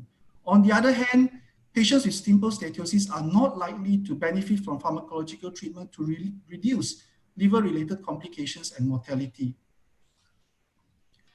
Ladies and gentlemen, fibrotic NASH has emerged as an important diagnostic and therapeutic target in NAFLD and is defined histologically by the presence of NASH and the NAFLD activity score of 4 and above and the fibrosis stage of 2 and above.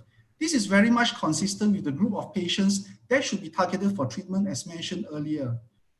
And two recent developments in non-invasive tests targeting fibrotic NASH may be helpful for patient management in the near future. The first is the FibroScan-based FAST score, which was first presented in AASLD in 2018. The FAST score combines liver stiffness measurement, control attenuation parameter, and serum AST level to identify patients with fibrotic NASH. The derivation cohort for this score consisted of MAFLD patients from 7 British centers who had FibroScan and liver biopsy within 2 weeks apart. And the score was validated in 3 external cohorts, including patients from my center. And you can see that there's a wide variation in patient characteristics across all the cohorts. Despite that, the score was good to excellent across the different cohorts for the diagnosis of fibrotic NASH with an AUROC of 0.83 to 0.93. The strength of the score is in its high negative predictive value, as you can see in the bottom row here. Patients with a low score are unlikely to have fibrotic NASH and will unlikely to benefit from pharmacological treatment targeting steatosis and or fibrosis to reduce liver-related complications and mortality. The score was subsequently validated in 3 other large cohorts, and the results were presented in EASL last year. Again, you can see good diagnostic accuracy with AUROC of 0.80 to 0.86, and a similarly high negative predictive value across all the cohorts.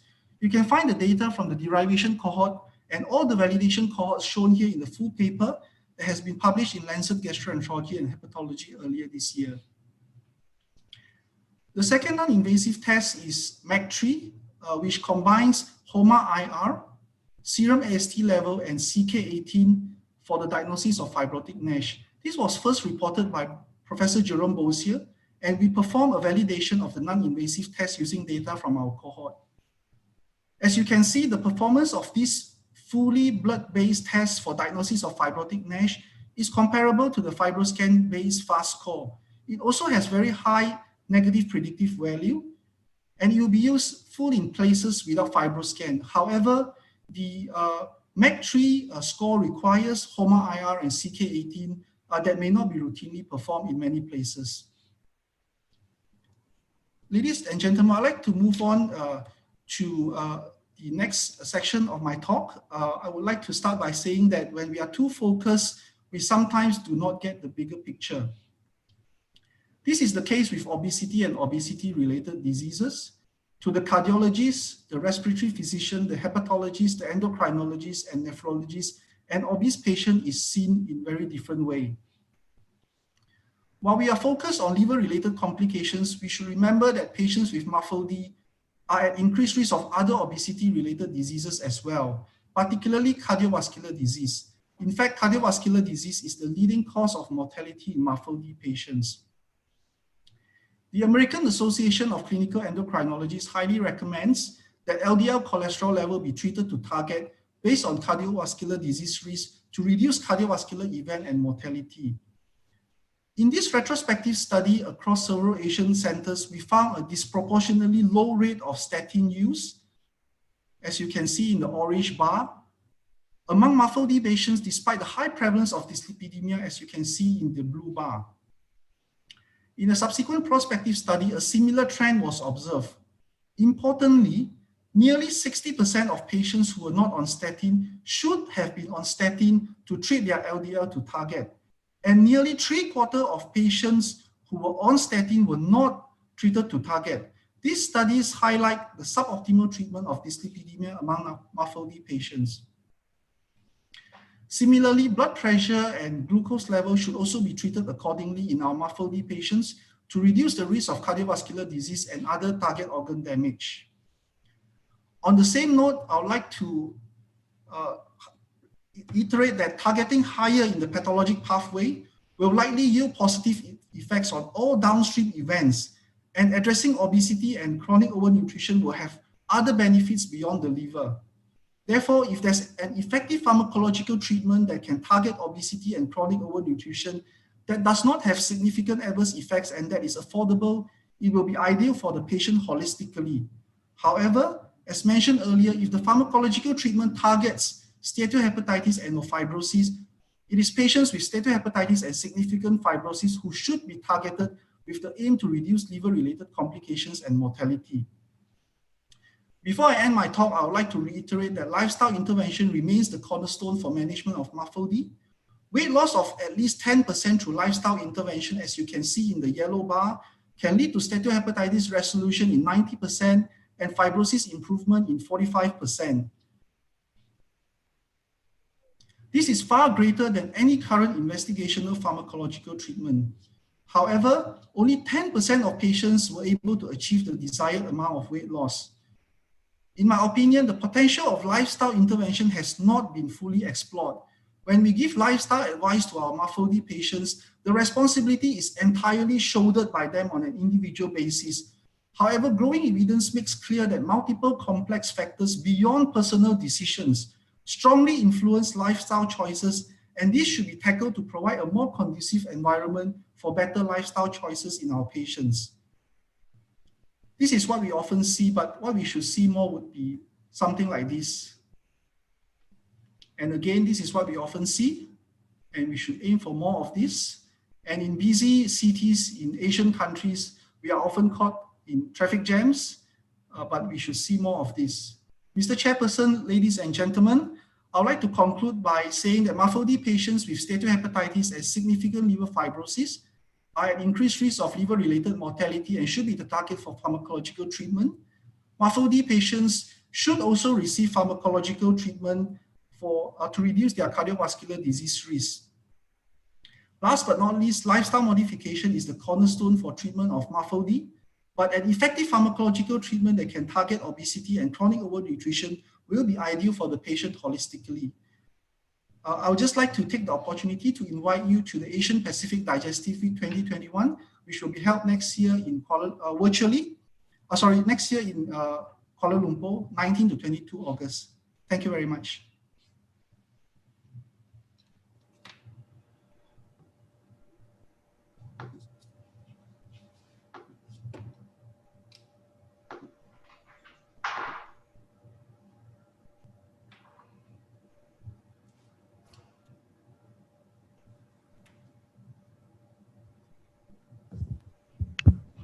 Ajay, you are not audible. Am I audible now? Yes. No? Yes, Yes, now. you're audible. Please go on. Okay. So I think is Professor Singh, are you there? No. So let me now invite Professor Zubair Yunusi for the next talk. Professor Zubair Yunusi, is the president of the Innova Medical Services at the Innova Health System and chairman of the clinical research at the Innova Health System, Falls Church, Virginia, US. And he's really done original work on fatty liver disease, and we know him as a NAFLD man. So Professor Zubair, it's over to you for the next talk, how to choose a drug. Thank you very much, AJ. You can hear me well? Yes, we can hear you. Okay, thank you. And thanks again for the invitation, and I'm delighted to be back with my dear friends from Chandigarh and from India. Let me just start by just pointing out just a few things about the terminology. I agree with my dear friend, Professor Chan, about the terminology of NAFLD, but as you all know, there is quite a bit of controversy, both in written up by some of the folks on this Zoom from India as well as United States. And I think the bottom line is that when you look at the NAFLD terminology, in NAFLD terminology, all the data that was presented was based on NAFLD. In fact, if you remember, the new NAFLD terminology will really get rid of NASH. So NASH itself would not exist. And I think before we jump into a new terminology, it's important to understand its impact. We've written an editorial in hepatology that came out a couple of months ago, and there is one in Journal of Hepatology that will come out with a number of the senior authors of the first paper that should be published in the next few weeks that brings this together, that EASL, AASLD, APOSL, and other societies will come together to actually address this issue. So for now, I'm going to use the terminology of non-alcoholic fatty liver disease. So I'm going to try to address just 4 questions. Why to treat, how to select candidates, and some of this you already heard. What phenotypic population do we target, and what pathogenic new targets do we use to treat NASH in the future? So you heard some of this, that NAFLD's prevalence is about 25% globally, with the highest prevalence from the Middle East and the lowest prevalence in Africa, with Asia probably about 27 to 29%. Prevalence rate in the type 2 diabetics, which is the group that are at highest risk of prevalence, 55%. And in children, the prevalence is about 7.6%. The progressive form of NAFLD, which is NASH, the general population prevalence about 1.5 to 6.5%. And the type 2 diabetics is about 37%. Now, the second question about why do we treat? So we treat not only because NAFLD and NASH are very, very common diseases worldwide, but also because a group of patients with NASH can actually progress to end-stage liver disease, cirrhosis, and liver cancer. But still important to remember that the most common cause of death is cardiovascular death, and as I'll show you, there's actually other deaths that are outside the liver. This progression is not linear. There's going to be progression and regression of the disease, and even in 2020, we don't understand exactly why some patients progress and some patients regress and others stabilize after a period of progression. Data in terms of progressiveness is all listed over here, just pointing out that at least in the United States, the liver-related mortality is increasing and associated with component of metabolic syndrome.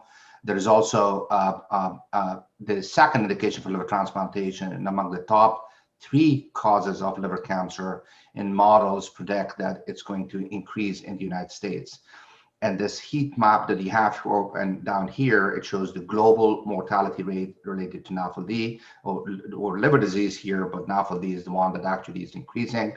And finally, as I mentioned, there's extrahepatic manifestations that's specifically related to diseases such as cardiovascular disease, extrahepatic malignancies, and sarcopenia, probably the 3 that I would consider the most important, but of course, chronic kidney disease and other diseases that are listed over here. So what are how do we actually use surrogates for these clinical outcomes and also for patient experience to actually predict which patients are going to progress so that we can focus on treating them? So when you look at clinical outcomes or clinical variables, type 2 diabetes is an independent predictor of mortality. And when you look at the pathologic outcome, it's really stage of fibrosis, stage 2 or higher, that predicts mortality. So these are the 2 clinical and histologic parameters that can be that can be selected to choose patients to treat. And the last one, of course, is patient experience, and that's really related to the fact that patients with NAFLD have severe impairment of their quality of life, worse with fibrosis. The NASH registry, the global registry that we have at the top, includes both Dr. Asaja and Dr. Chan. So, important issue is that not only treatment should improve should improve PROs, but at least not worsen PROs because of the side effect profile. So how do we choose patients for treatment? I think here is at least an algorithm that you can't really biopsy these patients just to stage them. So you have to use a number of NITs. You look at risk profile of multiple components of metabolic syndrome. We use a FIB-4. We can use other things, and our FIB-4 in the United States is a FIB-4 of 1.3. So if it's higher than that, then we link to care, meaning that we need to do a FibroScan, and those who have a FibroScan of more than 8 considered to have some stage of some degree of fibrosis, and those that have more than 12 or 13, they probably have cirrhosis. So this is how we actually risk stratify patients who have NAFLD to understand which patients would potentially progress. You heard some of this. What phenotypic target do we need to use to treat? And obesity, of course, one of them.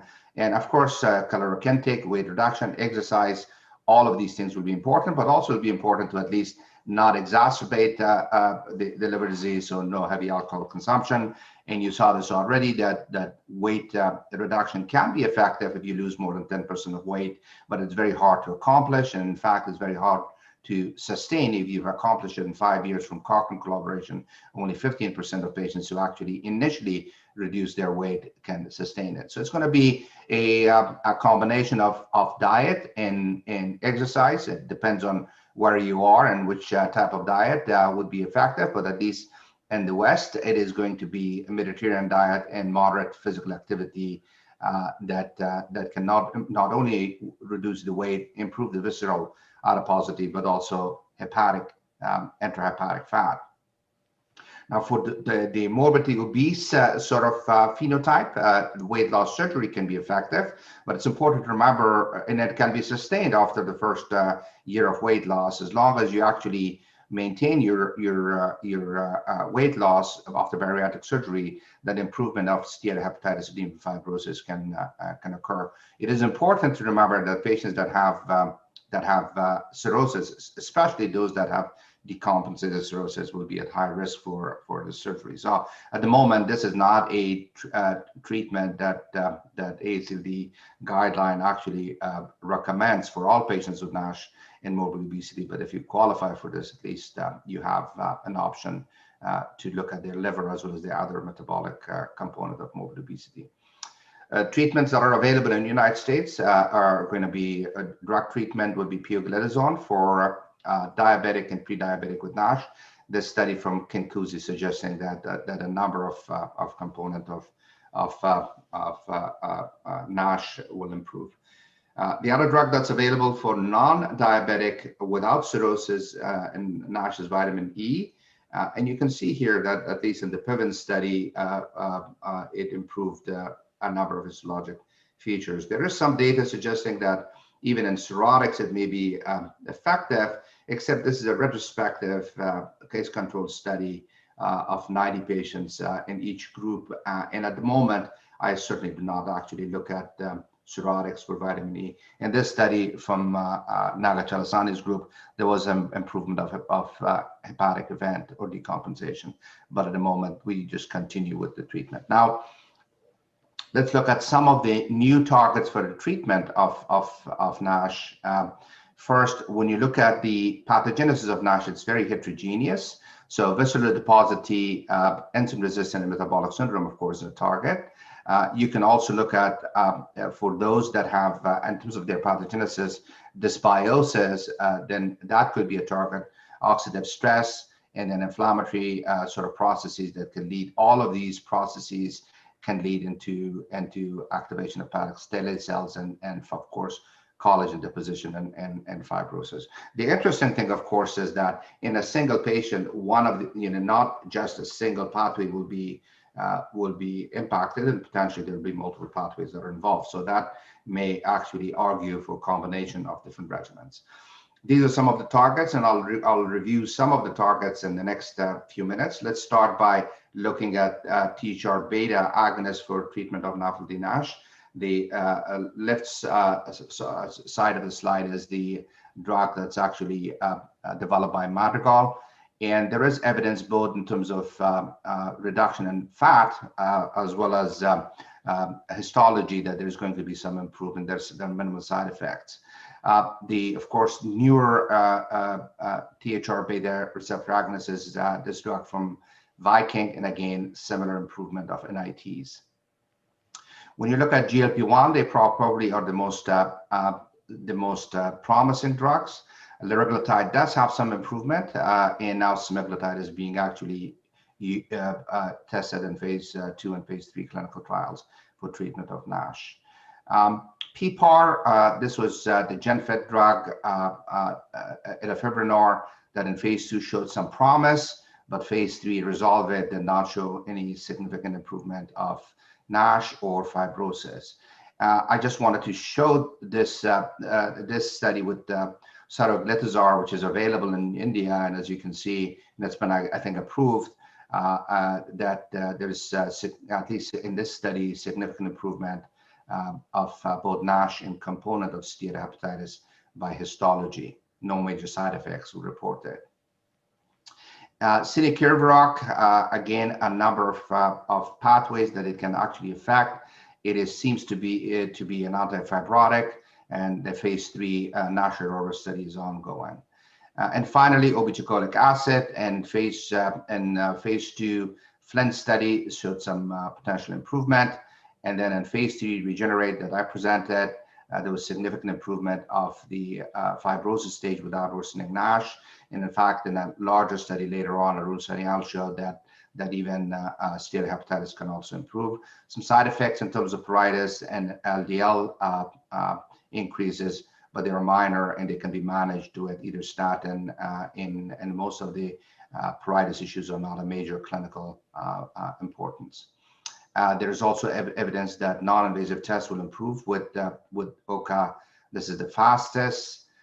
This is the expanded for including stage 1 patients, and this is the data post month 18 to up to month 24, evidence that there is going to be, at least non-invasively, that some of this improvement may be sustainable.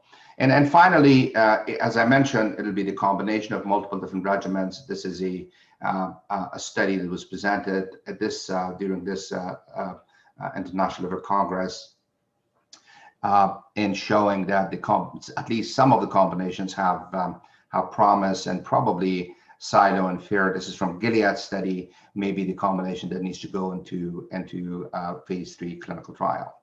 So how to choose a drug? Well, since NAFLD is a risk for cardiovascular disease, all patients should optimize their cardiometabolic risk.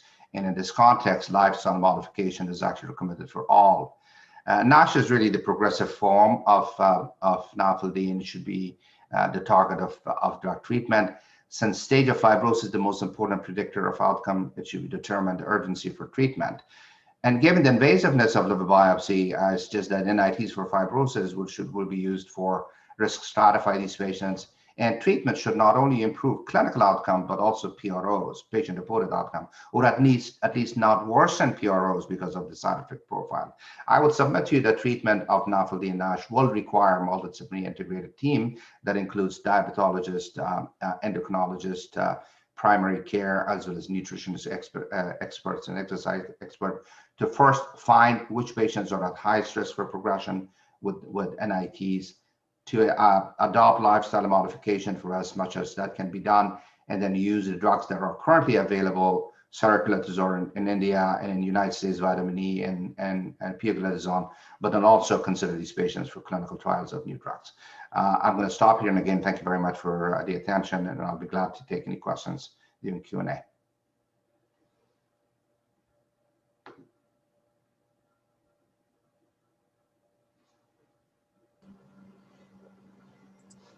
Thank you, Zubair. That was a wonderful exposition of the drugs available and the drugs in the pipeline for management of NAFLD. So and the best part was, the most important aspect was how to select the patient who needs, that is liver, requires treatment, one. And the second is the stress on integrated approach to treatment. It is just not just, some medication. It's a whole gamut, lifestyle intervention. You have to involve the endocrinologist, the dietitian. So it's not as simple a thing, and especially the huge burden of NAFL today globally. We must have a proper integrated approach to management of disease once it sets in, targeting the right patient, plus prevention of NAFL. With this now, I open up the session for comments from the panelists and question and answers. First, Abraham Koshi, who is a very senior hepatologist. Professor Koshi. Is Professor Koshi there? But saying we can't see him. Okay. We don't have Koshi. Dr. Krishnadas Devdas. Sir. May I have your comments on, because you also work like me in a government setup.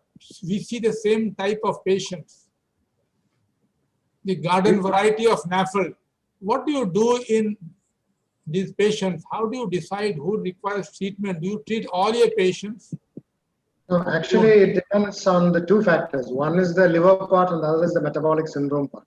So if you have a patient with fatty liver coming to, most of them come with an ultrasound or we find an elevated ALT. And in these patients, if there are no components of the metabolic syndrome, the ALT is normal, and it's just a fatty liver, most probably we are very slow in treating them. But on the other hand, if the patient has got metabolic syndrome, multiple components of the metabolic syndrome, and they have a fatty liver on ultrasound or an elevated ALT, our first, we would go on and do a VCT on him, a fibroscan or a shear wave elastography, and then go on with it. If the patient has only fatty liver, just treat the metabolic syndrome. But if the patient has fatty liver and F0 or F1 fibrosis, we concentrate on the metabolic syndrome part, get his weight reduced, advising diet, a proper exercise, a bit of resistance training to build up his muscle, and control his diabetes. And another thing is we look for drugs which can produce weight gain. So many of these patients may be on several drugs that can incidentally produce weight gain, which the patient may not have noticed, the prescribing doctor may not have noticed. And very common drugs may be there. First thing is to avoid those drugs. And if the patient has F2 and above fibrosis, then we treat the liver part of it. One drug, as as Professor Yunusi mentioned, we are lucky to have is saraglitazar, and we have found that relatively good experience with saraglitazar in patients with fibrosis. Unfortunately, we cannot look for NASH because we do not do biopsies in all the patients. We go by fibrosis. If there is F2 and above, we start them on saraglitazar, and certain diabetic drugs like SGLT inhibitors or DPP4 inhibitors may be preferred in these patients. Thank you, Krishnadas. May I now ask Zubair? Zubair, the new molecule, everyone is gaga about obeticholic acid. See, you may have the right p-value, but the difference between the controls and obeticholic acid is only 10%. And more than 3/4 of the patients are not going to respond. So how do you see this as a future molecule? So absolutely. I think we are in the treatment of non-alcoholic steatohepatitis, in my view, in very, very early stages. And this is really just in the sort of interim option for what we want to do. My personal belief is that, first of all, we need to find risk stratified patients, not only based on stage of disease, but their phenotype. So for example, there's going to be a phenotype that may actually respond better to one drug versus a different drug. So the future will be risk stratification, not only based on stage, but also in terms of the phenotype of the patient. Second, it'll be combination of multiple drugs that will have different pathways and targets. And third, actually would be treatment. We're not going to be like treating hepatitis C. This is going to be a lifelong treatment like diabetes. So you're going to have a period of what I call induction, followed by maintenance that you need to maintain. Yes, I think obeticholic acids response is statistically significant and maybe actually the first drug that hopefully will be available in the United States. But is it the perfect drug? Not at all. I think that's not going to be something we're going to stop, not only in terms of enhancing efficacy, but also enhancing safety in the future and the side effect profile. It's like where we were in the early 2000s with hepatitis C treatment, that people were using interferon, which was a terrible drug.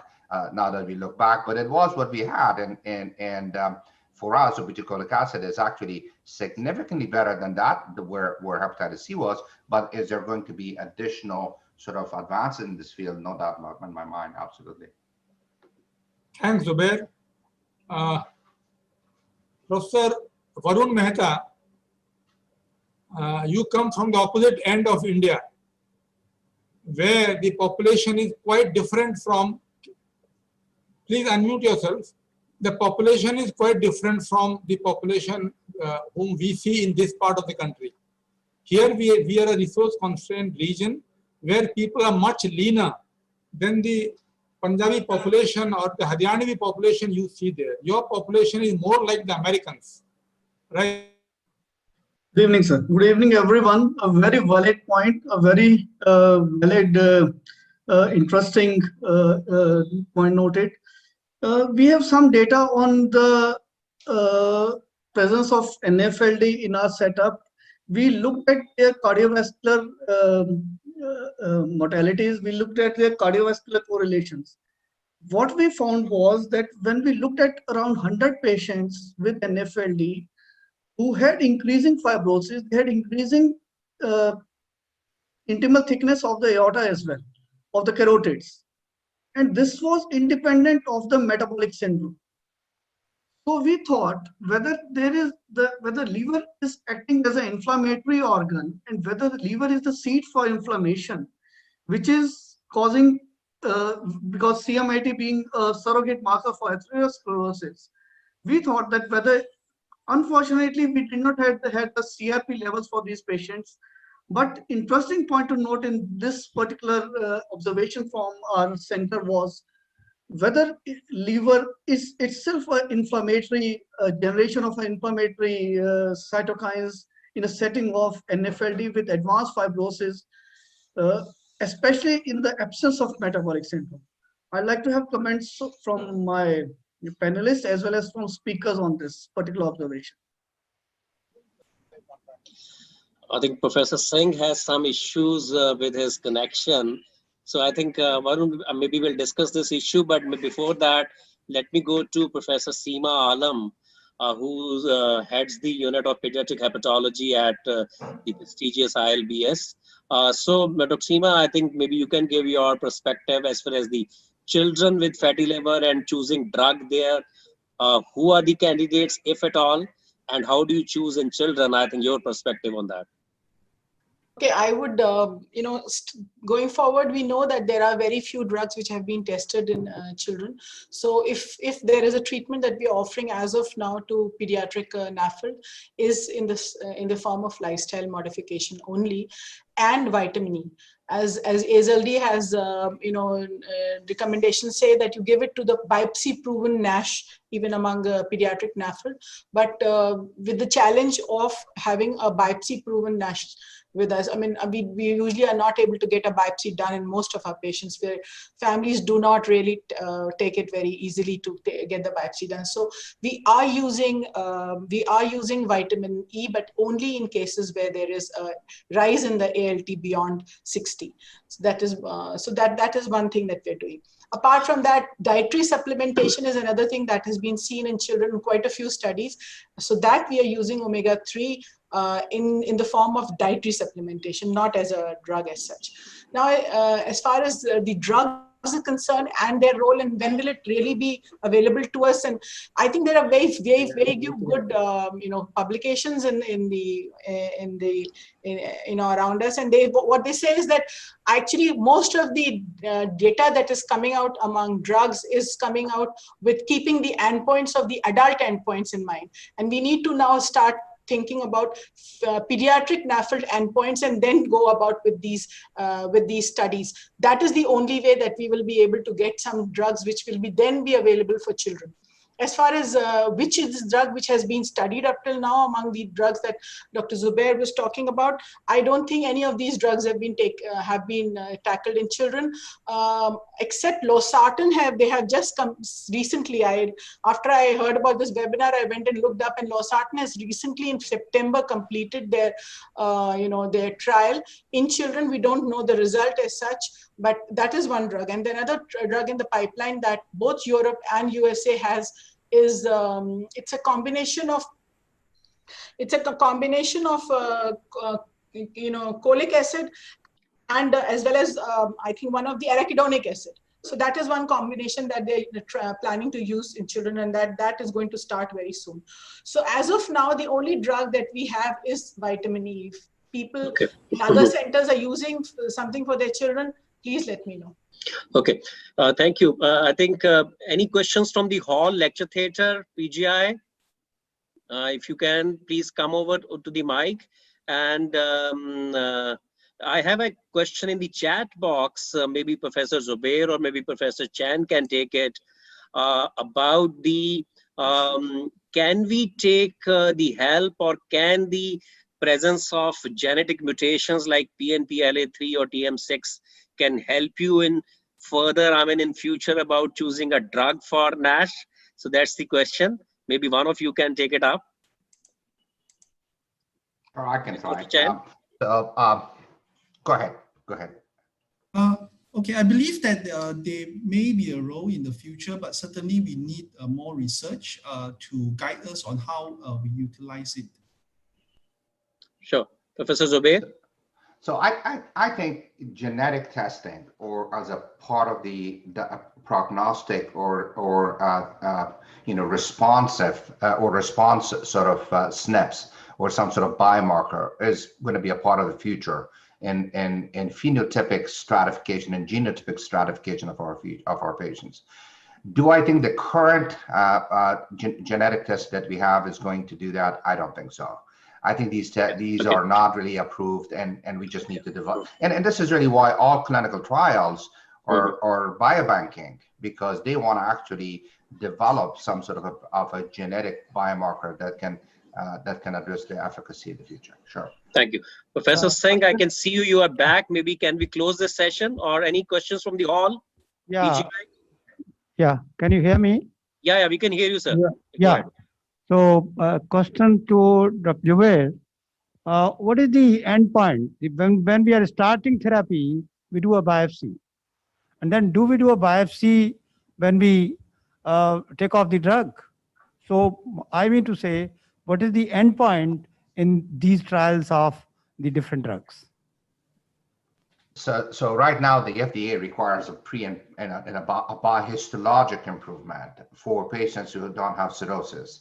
For patients with a cirrhosis, the clinical trials for cirrhotic patients is based on clinical events. That's for clinical trials. In terms of actually in clinical practice, I think initiating, at least in the United States, a biopsy is required for a lot of the treatment. However, there is more and more issues in terms of really feasibility of that in clinical practice. If you see someone that has fat, clearly fat on a FibroScan or a transient elastography, and has a stiffness of 10 kilopascal, if you're going to treat these patients, are you not going to actually treat that patient because you haven't had a biopsy? That's actually changing. That attitude is changing everywhere, including the United States. Now, how do you monitor? I wouldn't do another liver biopsy. I think even the payers in this country, in the United States, probably wouldn't pay for a liver biopsy. The non-invasive way of actually looking at things. Now, if you've got consistent non-invasive biomarkers after 2 years of treatment, or 72 months of treatment, you have significant improvement of some non-invasive tests, then you could potentially stop. My thing is this: the environment, the milieu is not going away unless you actually treat that, unless you address the weight loss and clear the diabetes. For that reason, you're going to probably have to treat these patients for long term. And I'm not sure if actually starting and then stopping and then restarting is the way to go, because that may actually worsen things. Because if you actually, just last point, if you look at the old studies and you look at the patients who had multiple weight loss when you actually did biopsies, their portal fibrosis worsened because of more severe weight loss. So starting and stopping may not be an option for us, but using non-invasive tests to monitor these patients is the way to go. And I probably use a transient elastography. And for places that an ALF test is available, I also I like that test, and there are going to be other tests that are going to be developed in the future. Yeah, this is very difficult to do a biopsy at the baseline and then at the end of the treatment. So I think this is the way to go.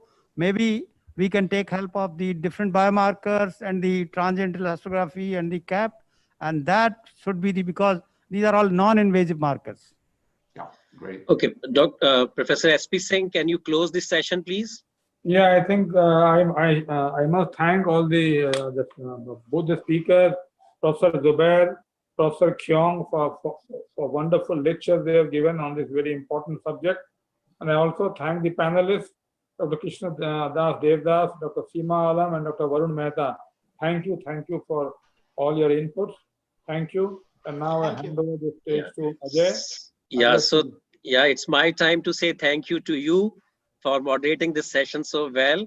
And special thanks to Professor Chan Wayong and Professor Zubair for connecting with us and for wonderful talks. Thank you very much. And all the panelists for this wonderful session. We look forward to meeting you again. Let's go on to the next session now. And maybe to invite the moderator for the next session, I'll invite Professor Virender Singh to invite the moderator of the next session. That would be on chronic hepatitis B. Thank you very much, Professor. Thank you very much, and I'm going to log off. And thanks again for all of you guys to invite Thank you, us again. WK. Thank you, Chan. Thank you. Thank you. Bye-bye. Thank you. Thank you. So let us move forward. This is a session on chronic hepatitis B, and we have a moderator, none other than Dr. Anil Arora. He's a consultant in Gangaram Hospital, Delhi. So yes, Dr. Arora is already there. So Dr. Arora, please. Thank you, Dr. Virender. I am extremely grateful to Dr. Virender and Dr. Ajay for having given me this opportunity. The next session is going to be on hepatitis B. And we are looking at two different aspects of hepatitis B. The session was divided into two parts. The first part included the newer biochemical markers and the biological markers for diagnosis and management of hepatitis B. But unfortunately, for unavoidable reason, Dr. Rakesh Agarwal could not make to the presentation. And we have Professor Robert Gish with us, who is going to talk to us about the way we manage it. We have a panel of experts with us, starting with Dr. Jayanti, Dr. Sunil, Dr. Manoj, and Dr. Sadhna, who are going to join us for the discussion. So just to cover up for Dr. Rakesh Agarwal, even though I was not destined to present his talk, I thought I'll just give you glimpses of what he could have talked as per our understanding.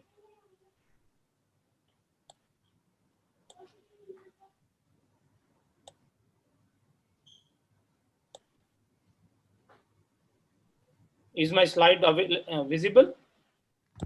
Yeah, it's visible. Okay. So what possibly Rakesh could have presented to us was, why do we need the newer biochemical markers for diagnosis of hepatitis B? If you look at the conventional way, the way hepatitis B virus replicates, it is a virus which is an enveloped virus. Once it enters into the cell, this envelope gets disintegrated, and this incomplete DNA gets into the nucleus and then clearly gets into a structure called cccDNA, that is covalently circular DNA. And once that is formed, this becomes a dictator. It is just like occupying a seat and never trying to vacate. You have a parallel example of Xi Jinping and the Putin in Russia. They don't want to vacate the seat. Same thing happens with hepatitis B. Once you have a cccDNA, it is sitting pretty much in the nucleus of the hepatocytes. And once it is there, this is a cccDNA. If you transcribe it, you will have an mRNA, which is a small mRNA, which will produce a number of hepatitis B related virus antigens. Part of it gets integrated as mRNA, and once it is covered by the envelope and the surface antigen, it comes out as a pre-genomic RNA. But we are very used to seeing this replicating marker coming out and getting translated into the various components of hepatitis B, which on the endoplasmic reticulum get enveloped, and you have a circular DNA within the enveloped virus. This is a complete virion. At the same time, a large number of hepatitis B particles also come out. And then you have the same monster giving you the pre-core and the core antigen, which give you the different components of hepatitis B virus.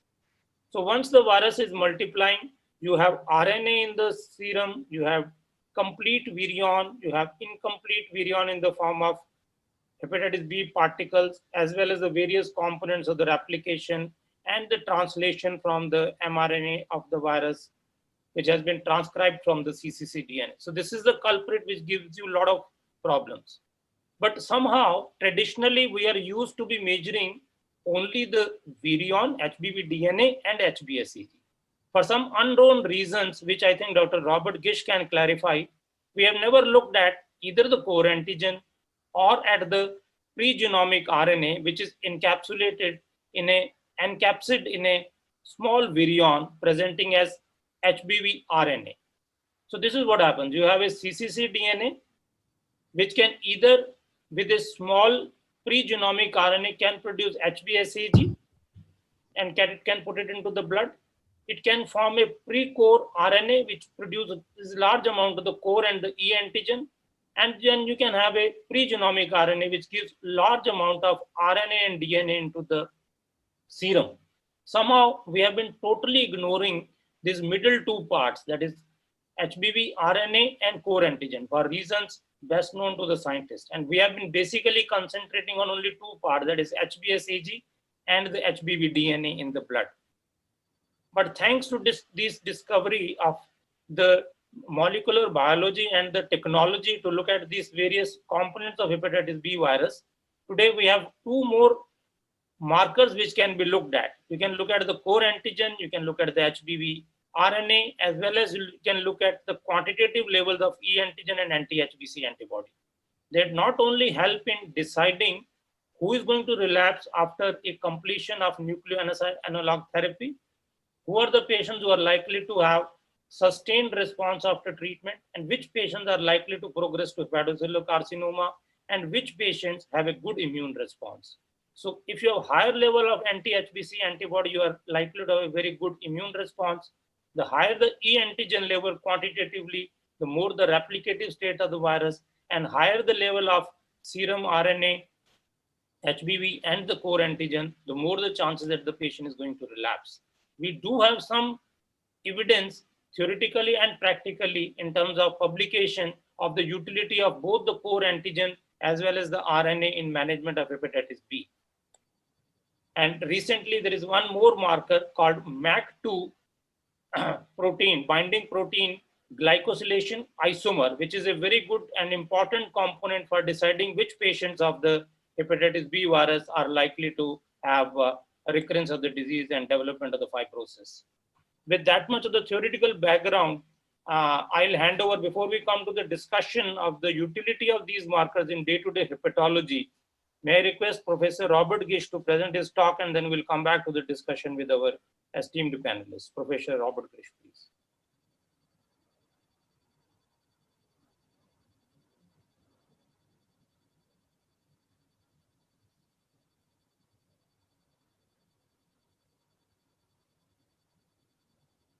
Professor Gish, you need to unmute. You need to unmute, Professor Gish. Working on getting my slides organized here also. Give me another minute or so. Great presentations this morning on NASH and alcoholic hepatitis. Really, really wonderful. Neil, thank you very much for that presentation. Hopefully you're hearing me okay and you can see my full slide. Is that correct? Yeah, we can see, yes. Great. So in the next 15 minutes for my time, I'm going to cover a lot of different aspects of hepatitis B. Dr. Arora asked me to talk about current, but also new advances that are going on in therapy. So I'm going to do some top line information, But I'm going to give some new ideas and some new information today that hasn't been seen before. So it'll be quite interesting to walk through this. My disclosures are on my website. My website's also a great resource for you for downloads, PowerPoints, and other information. The hepatitis B treatment landscape has evolved rapidly over the last actually 30 years. If you think about the advent of interferon alpha 2B, lamivudine, adefovir, and now where we're sitting is with 3 first-line therapies that have a very low rate of resistance and a very high rate of viral suppression.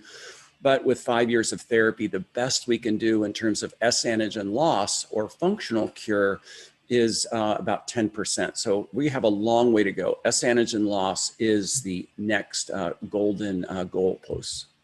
A little bit on entecavir. We have great 5-year data that HBV DNA can be suppressed to undetectable in a great majority of individuals. ALT normalization doesn't quite match DNA suppression, probably because of ongoing issues of inflammation from the virus or maybe metabolic associated fatty liver disease, MAFLD.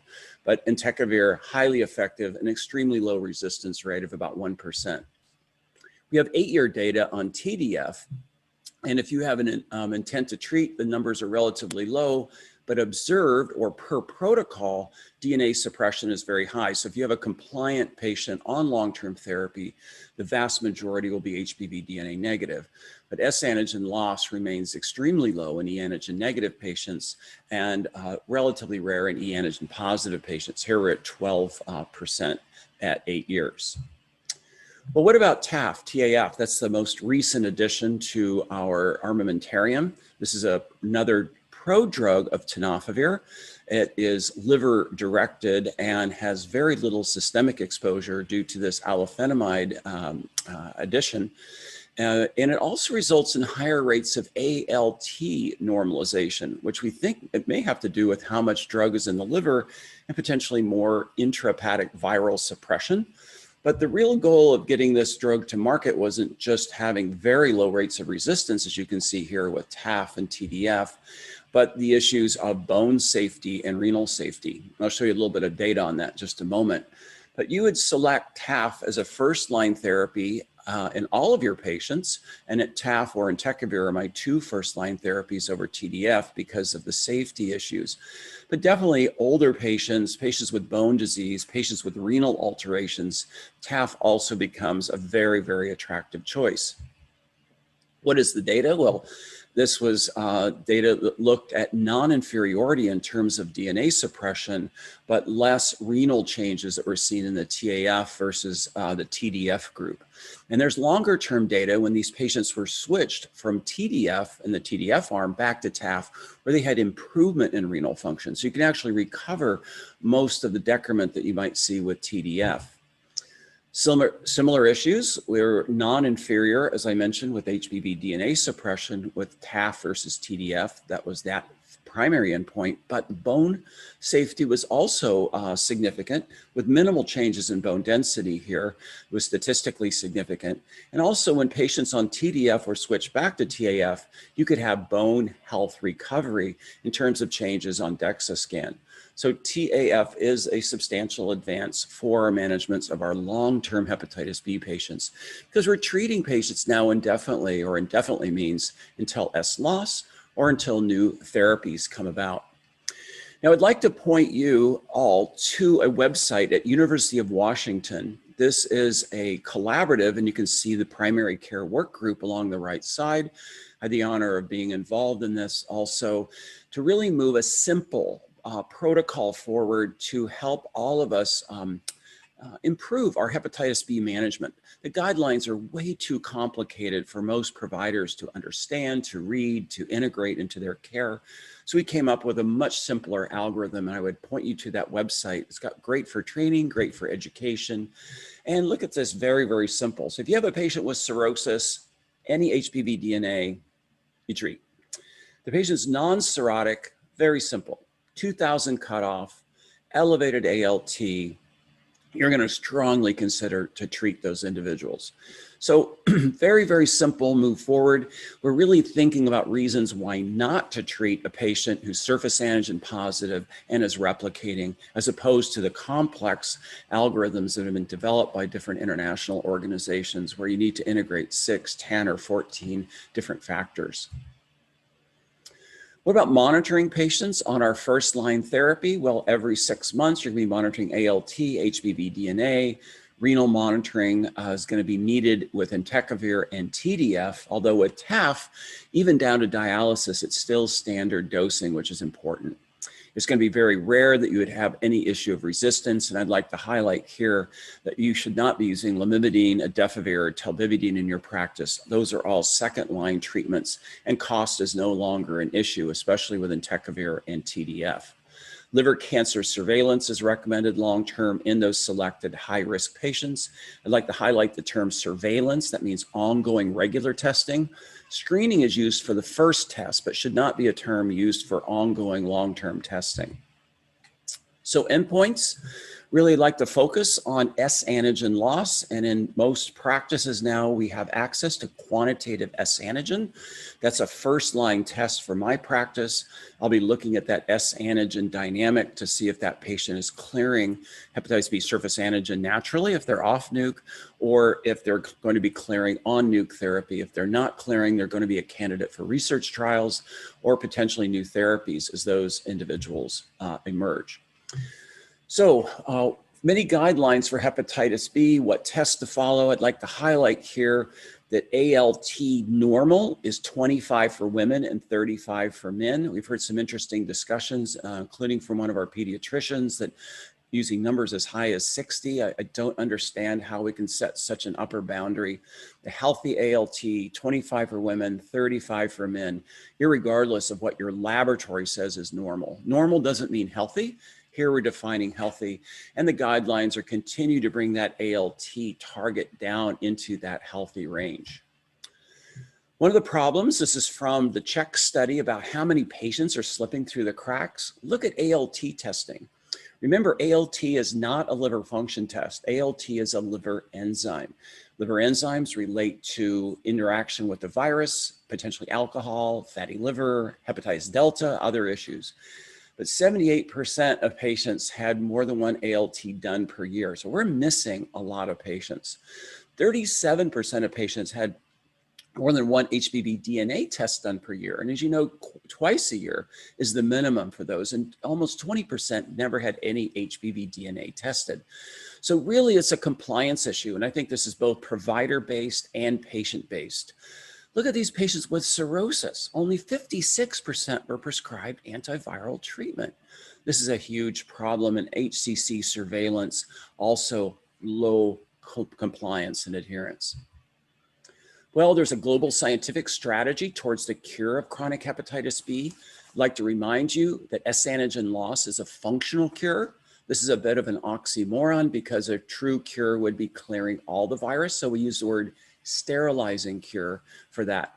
That means removal of DNA from the cytoplasm, cccDNA from the nucleus, as you heard from Dr. Aurora, and removal of integrants. This is a very far-reaching goal, and it may be 7 to 10 years before we can hit all three of those milestones. But a governing board, senior advisors, stakeholders, scientific working group formed the ICE group, and there is incredible interaction between virology, immunology, clinical sciences. I'd also like to point to the Hepatitis B Foundation as a collaborator, and the Forum for Hepatitis B, led by Veronica Miller, is also key in this interaction and building a global perspective. These drugs have limitations because we're not just not curing patients from a functional perspective, but clearing cccDNA and integrants is almost unheard of. We have these nucleotide analogs, which are our primary therapy, and interferon has really been relegated to less than 5%, maybe less than 1% of patients because we haven't identified a clear role. The cccDNA, as you heard, is a major obstacle to curing hepatitis B. But remember, the integrants also are producing S antigen. So you could clear DNA from the cytoplasm, cccDNA from the nucleus, and still be measuring surface antigen coming off integrants. So we do have three goalposts in this. Getting rid of cccDNA may require very advanced therapies such as CRISPR-Cas9 or endonucleases. But maybe through turnover and lack of replenishment, such as we see with the capsid inhibitors, we may be able to decrease cccDNA in the nucleus, and natural clearance may allow us to reach the second goalpost. Again, functional cure is critical. A complete cure eliminates cccDNA. A sterilizing cure is going to eliminate integrants. So functional cure, we still are finding cccDNA in hepatocytes with super sensitive tests, but these patients rarely have disease progression. Their main risk is liver cancer.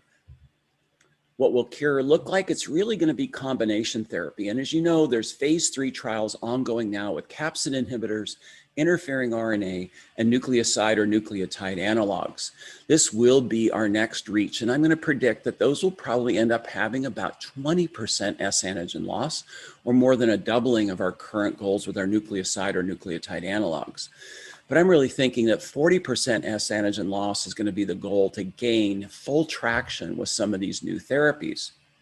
We have direct acting drugs.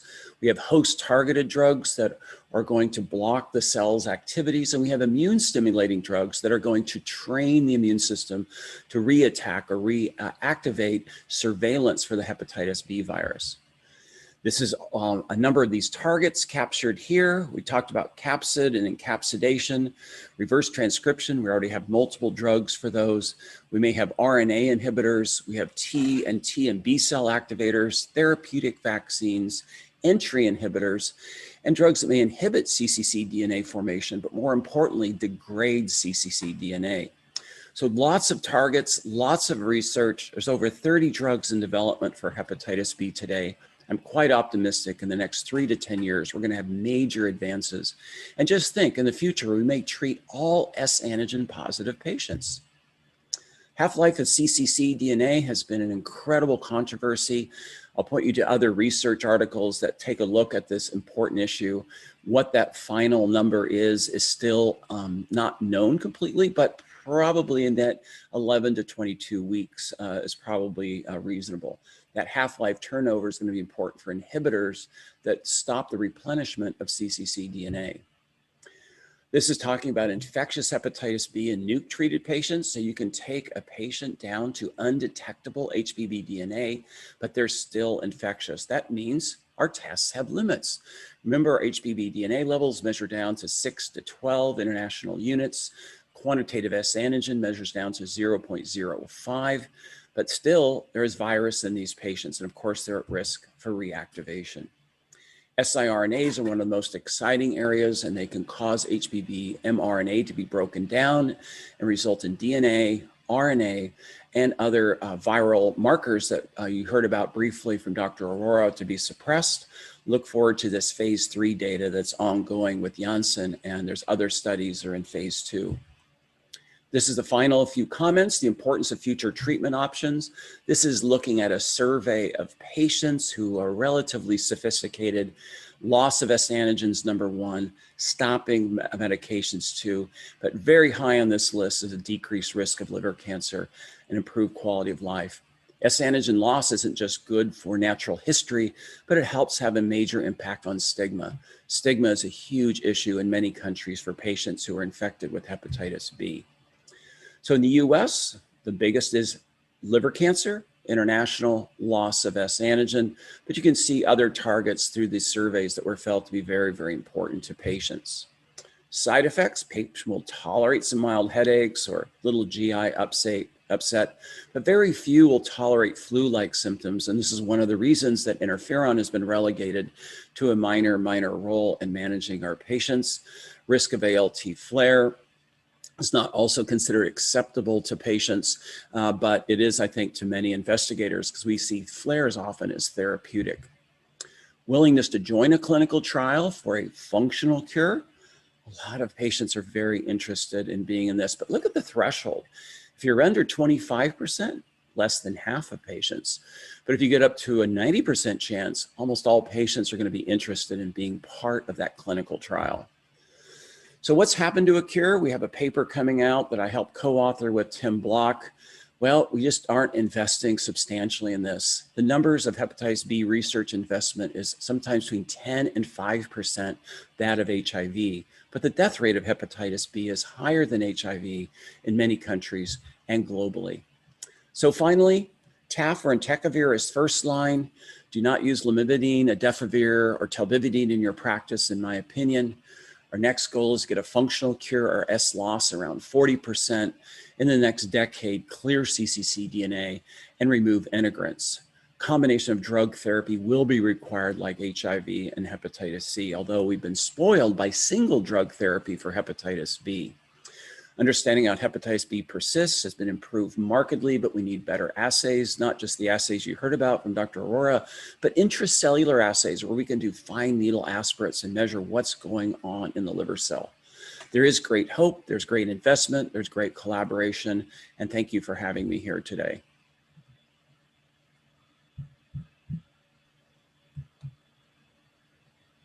Thank you, Professor Gish, for, as usual, excellent presentation of taking us through the journey of hepatitis B, starting almost three decades ago with interferon, and now finally landing up with TAF. Even though we realize the limitation of so-called functional versus complete versus partial versus sterilizing cure, and we are far away from the victory which we have achieved. What a paradox. Hepatitis C, which was discovered in 91, is almost out now. And by 2030, I think Dr. Robert Gish has already declared that America is going to be free of hepatitis C. And we are still lagging behind by decades in hepatitis B. So we'll start the discussion. First, may I ask Dr. Jayanti, I can't see her on the screen. Dr. Jayanti, are you around? Or maybe Sunil, you can answer. What do you think this newer biochemical parameters which have been presented by me and which have recently been making the news, like core antigen and HBV RNA, do you think we need in day-to-day hepatology for treating hepatitis B? Was the biggest problem with hepatitis B, as Professor Rob said, that out of the 300 million people suffering from hepatitis B, only 10% are diagnosed. That means the rest are still not diagnosed. So do we need to have sophisticated parameters to go inside the cell and look at DNA, or just screen for hepatitis B as a point of care test? Sir, so far what we are targeting, because our therapy is totally based on the level of DNA, because as for the REVEAL study, it is the DNA level which correlates very well with the progression of disease, with the occurrence of cirrhosis, and also with the occurrence of hepatocellular carcinoma. So our main therapeutic target is serum HBV DNA levels. And all the drugs currently available to us are targeting the HBV DNA to the major extent.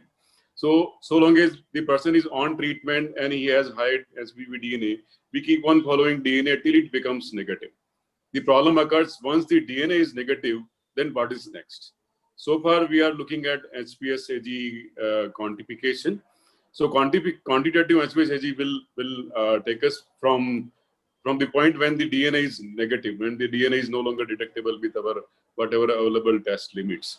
So we take the help of a quantitative HBsAg and decide what next, when to stop, or how long to continue, and things like that. In HBsAg positive person, our initial target is to lose the HBs and HBe antigen and achieve the seroconversion of E antigen. Once it is achieved, then we go for a consolidation therapy, and then we may think of stopping the drug 12 months to 3 years after that. The main problem occurs in HBe antigen negative patients. Once the DNA becomes negative and quantitative HBsAg, we don't know how to follow them. The current standard is to continue the lifelong therapy with nukes. But with the availability of newer markers, probably we can decide a group of people where these drugs can be continued or not to be continued, or to be continued indefinitely. I mean, we don't know, because the correlated antigen is the product of the C gene, the pre-core as well as the core. And the HBV RNA probably directly is a relation with cccDNA. So probably these two markers will be placed where the DNA is negative, and then now you want to decide how long to continue the therapy. Dr. Rob, everybody quotes this so-called REVEAL study. There is a direct geometrical linear relationship between the degree of the RNA and the risk of HCC. So why is it that not many people believe it? And if we believe it, then why not anybody with a detectable DNA, you just put him on TAF, which is totally safe, no side effects, and forget about it. Because the problem is, because we keep chasing the different targets, our patient believe that if DNA is negative, they end up stopping the drug. We have to tell them right at the very beginning that this DNA suppression alone is not enough. They have to be put on lifelong drugs. So do you believe in reveal theory, and why is this that people don't blindly follow it now? I think that the revealed study helped open the door on the HBV DNA issue, also ALT. Most of those patients were e antigen negative, but the new RNA assay and also correlated antigen assays are most useful today for drug development. But we are looking at those as markers of chances of clearing things like S antigen, but they're not ready for prime time because they're not commercially available and they have not been commercially standardized. So I think the next phase will be these more advanced biomarkers, but let's deliver a simple message to our patients about that S clearance being the ultimate marker about a better prognosis. Dr. Sadhana, do you think there is any need for having markers like HBe antigen quantitative levels, HBV core antigen quantitative levels, or HBV RNA? Do you think we are lacking it, and once they are available or as standardized, once they are standardized, you think you will try to put them into day-to-day practice? I think as Professor Gish has already clarified, in the current scenario, probably not. But if you look at the Asian perspective, I mean, I'm a pediatric gastroenterologist, so as far as I'm concerned, the major issue in hepatitis B is vaccination and probably treatment of pregnant mothers, because we hardly ever see have the criteria for treatment fulfilled in a child, except maybe some immunosuppressed patients who are children who are planned for immunosuppression or for transplantation and turn out to be hepatitis B positive by some marker. They are the ones in which we consider treatment. But otherwise, as from the Asian perspective, I believe there is some talk about finite treatment, stopping the treatment, stopping and restarting.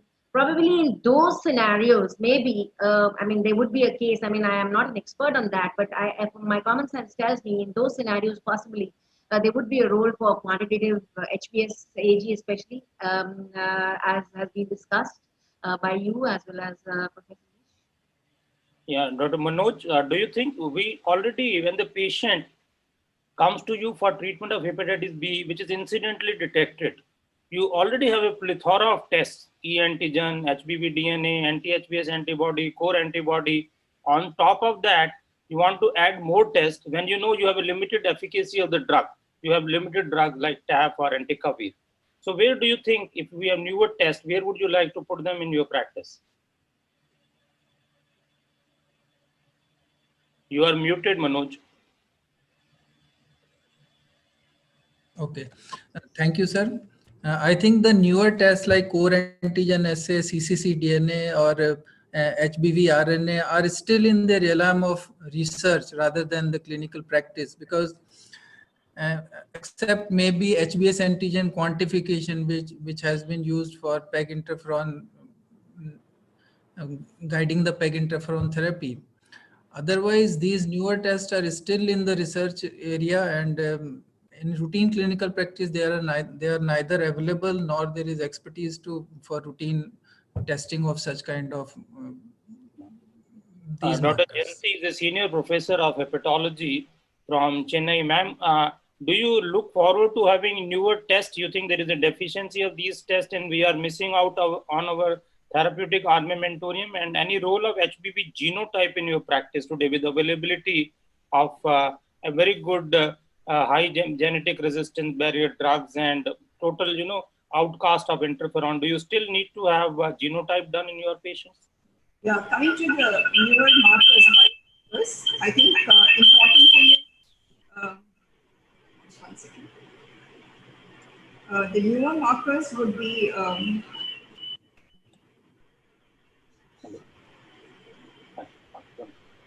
the newer markers like HB coordinated antigen and the other mRNA. I think they will definitely have a role, especially we do have patients who are on long-term entecavir. They have HBV DNA, which is not detectable. And HbS-AG also becomes negative, but we don't see anti-HbS appearing in these patients. I think here there may be some role in picking up some of these markers, which may tell us that cccDNA is still active. I think that is one thing that I would like to tell about the biomarkers. And as far as genotyping is concerned, we do have the A in Northern India and D in Southern India. And I think in day-to-day practice with the nucleoside and nucleotide analogs, I think there's no real role for estimating a genotype in day-to-day practice. Interferon era, yes, there was a definite role where we found there was a good response to patients who are on the genotype A and B.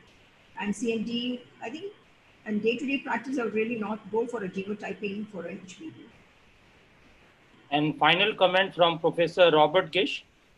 Sir, do you think the utility of these newer markers, that is HBV, RNA, and core antigen, will be more in subgroup of the new drugs like capsid inhibitors and the small interfering RNA inhibitors like RIG2 and NOD3?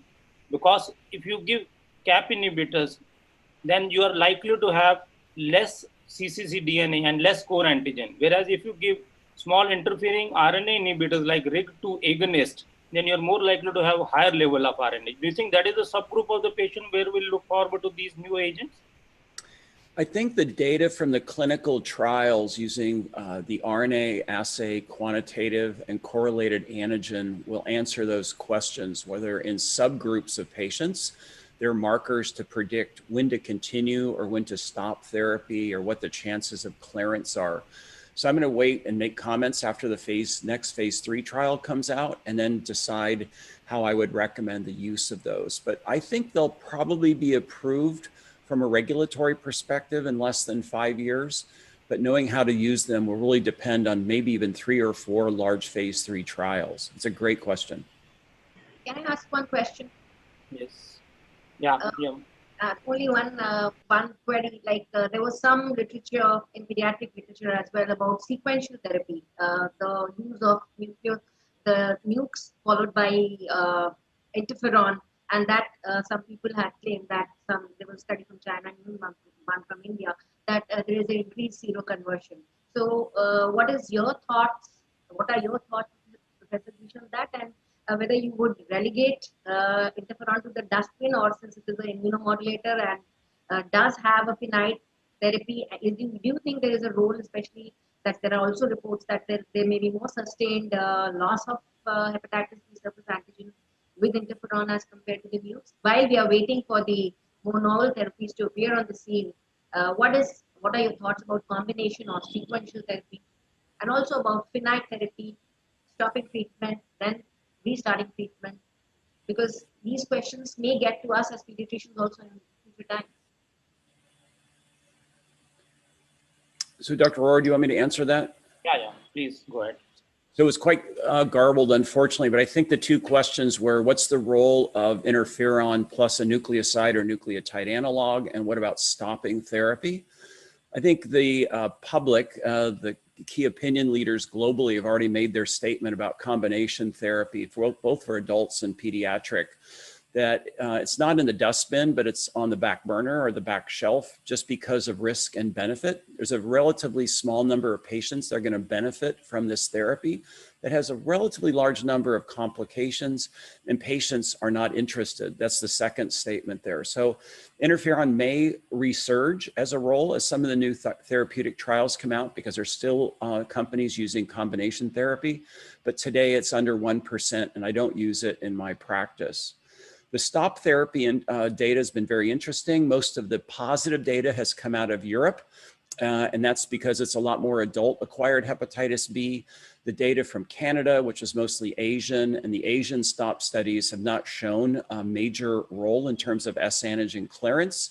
There have been some flares and deaths in Taiwan. This was inadvertent because the government required them to stop therapy, and then they flared on top of cirrhosis and died. So stopping therapy may have a role, but it's going to be in a subset of patients, much more likely to be either E positive or adult acquired hepatitis B. So let's wait for more information on that. Thank you. Thank you, Professor. Dr. Anil. Yes. Yeah.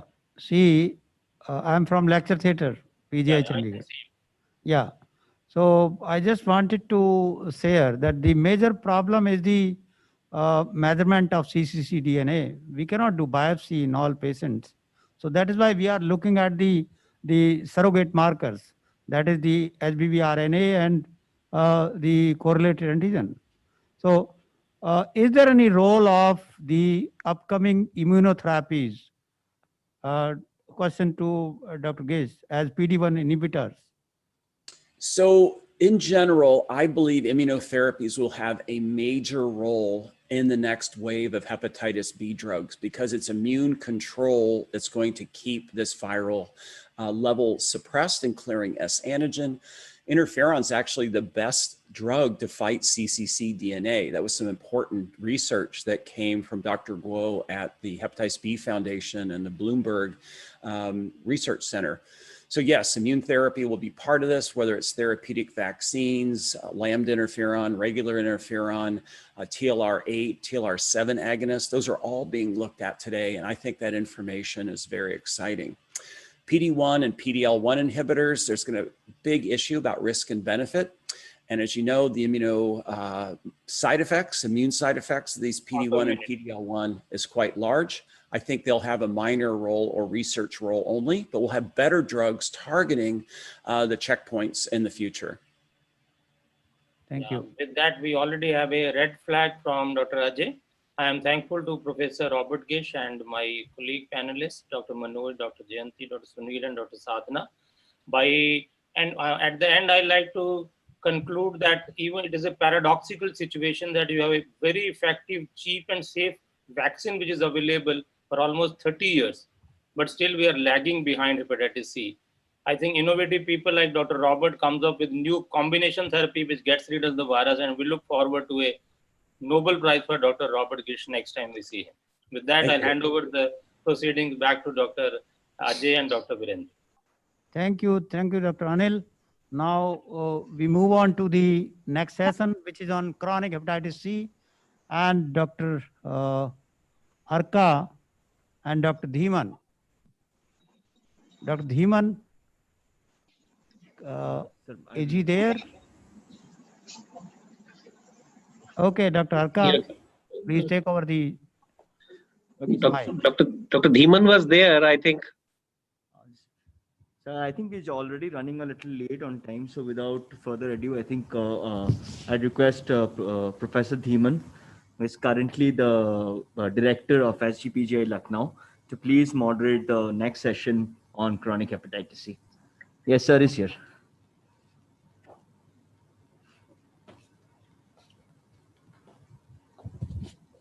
Can I start now? Yeah, start. Yeah. Thank you, Dr. Duseja, and thank you, Dr. Professor Virendra Singh, for giving me this opportunity. And it is an honor for me to introduce the two speakers. One is well-known Professor Sanjeev Arora, who is the director of the ECHO Institute, University of the New Mexico. Hello, sir. How are you? Hi. How are you? Wonderful, Dr. Dhiman. Yeah. And second speaker is Paul Ko. He's a professor of the medicine, the director of the hepatology, as well as the liver transplant medicine at the Stanford University. I will also like to introduce the panelists, Professor Premashish Kar, Professor Aziz Sood, Professor Atul Sachdev, and Professor Pankaj Puri also. So we have now two interesting talks. The first talk is managing chronic hepatitis C during COVID-19 pandemic, the role of the ECHO and more. So what would be the impact of the COVID-19 as far as the treatment in a public health setting of the hepatitis C patient is concerned? Whether we are going to achieve what is the ultimate goal, that is the elimination, that is 90% reduction in the incidence and the 65% reduction in the mortality. Whether we are going to achieve by 2030, I think this is the major question nowadays. What would be the impact of this pandemic? With these few words, I would like to invite Professor Sanjeev Arora, please. Thank you. Thank you, Ajit, and thank you, Dr. Virendra Singh, for this opportunity, and thank you, Dr. Dhiman. I'm going to share my screen, and we're going to talk about HCV care in the COVID-19 world. There are fundamentally three ways people have addressed hepatitis C in the world in COVID-19 when it's hard to do inpatient consultation. One is direct-to-patient telemedicine. One is asynchronous or e-consults. This is particularly relevant for centers which have large electronic medical records, integrated health systems where essentially you can send a patient's record electronically to somebody and a specialist can give an opinion. And then there is Project Echo, where I'll spend the vast majority of my time. We know for telemedicine, whereas a specialist like Dr. Dhiman gets onto a camera for a patient long distance away, this works for hepatitis C very effectively. I'm just giving you one publication. There are many essentially showing you get the same results. In this case, 93% SVR when you do telemedicine for hepatitis C. I mentioned that e-consults are not as relevant in India because there are few large integrated systems where every patient's record is on electronic medical record. So I'll talk a little bit about ECHO and how it relates to the topic Dr. Dhiman said about elimination of hepatitis C in India. At ECHO, our mission is to democratize the implementation of best practices to underserved people. We have a goal to help 1 billion people by 2025. And the focus here is how can the ECHO model be used for hepatitis C elimination in India? I think the answer is we want to move knowledge instead of moving patients and providers. There's a dire shortage of hepatologists in India. And with 1.3 billion people and 6 to 12 million having hepatitis C, it is inconceivable that all of them will be treated by hepatologists. So the ECHO model is based on 4 key ideas. One is amplification. How do we leverage the expertise of somebody like a Dr. Virendra Singh or Dr. Dhiman and really amplify it across the country? Second, and we use one-to-many video conferencing, Zoom. The second, we went around the state. We want to share best practices with rural providers. But what we found was, at least in New Mexico, that we just giving people guidelines, primary care doctors, they are still not competent to treat hepatitis C. So the third principle of ECHO is case-based learning, where we call iterative guided practice, very much like you all got trained in your MDs and DM, presenting patients to your professors, and we would use a web-based database to monitor outcomes. So in 2003, we started ECHO, and essentially you have a team of experts. All these rural clinicians join. They present patients to each other and to experts. And what happens is over time, they become great experts. Typically an ECHO session of 2 hours is 1 hour and 45 minutes of about 10 cases, 15 minutes of lecture as we are doing here. And what we were able to show through multiple publications is that this is highly effective. This is a paper we published in the New England Journal of Medicine in 2011 with the pegylated interferon ribavirin, where we were able to show that rural primary care providers could produce the same level of care with interferon ribavirin as university specialists. We did this in New Mexico first, where there were 28,000 patients with hepatitis C. Less than 1,500 had been treated. There was an 8-month wait to see me. And using ECHO model, now we have treated tens of thousands of patients with hepatitis C, and everybody can get care within a week or 2 of wanting treatment. We also used ECHO for training prisoners, how not to get infection, converting prisoners into community health workers to prevent HIV, and you can see we did it in the women's prisons and in the prisons for men, and achieved similar good results with patient education, support, and prevention of infection. The next step that happened in ECHO was it started being applied for a wide variety of diseases all over the world. We currently have 100 different types of ECHO networks in the world. And as I'll show you later, about 740,000 physician nurse mentees in 165 countries being mentored for a variety of diseases that you can see here. But the key idea for echo is shown here, that medical knowledge is exponentially increasing, as you heard in the last few talks, and a rural doctor cannot keep up. This is a paper showing that knowledge was doubling every 3.5 years in starting 2010. We took this to other networks in the United States. This is the VA Echo network with 11 academic university hubs connected to 600 clinics for 39 disease areas. In order to get to 1 billion people, we said we're going to train every university in the United States who wants to do echo to actually do it. And so currently we have about 246 academic centers in the United States doing echo. Every major university in the United States practically is an echo hub right now. And in the world, currently, we actually have 425 hubs operating out of 41 countries and learners in 165 countries.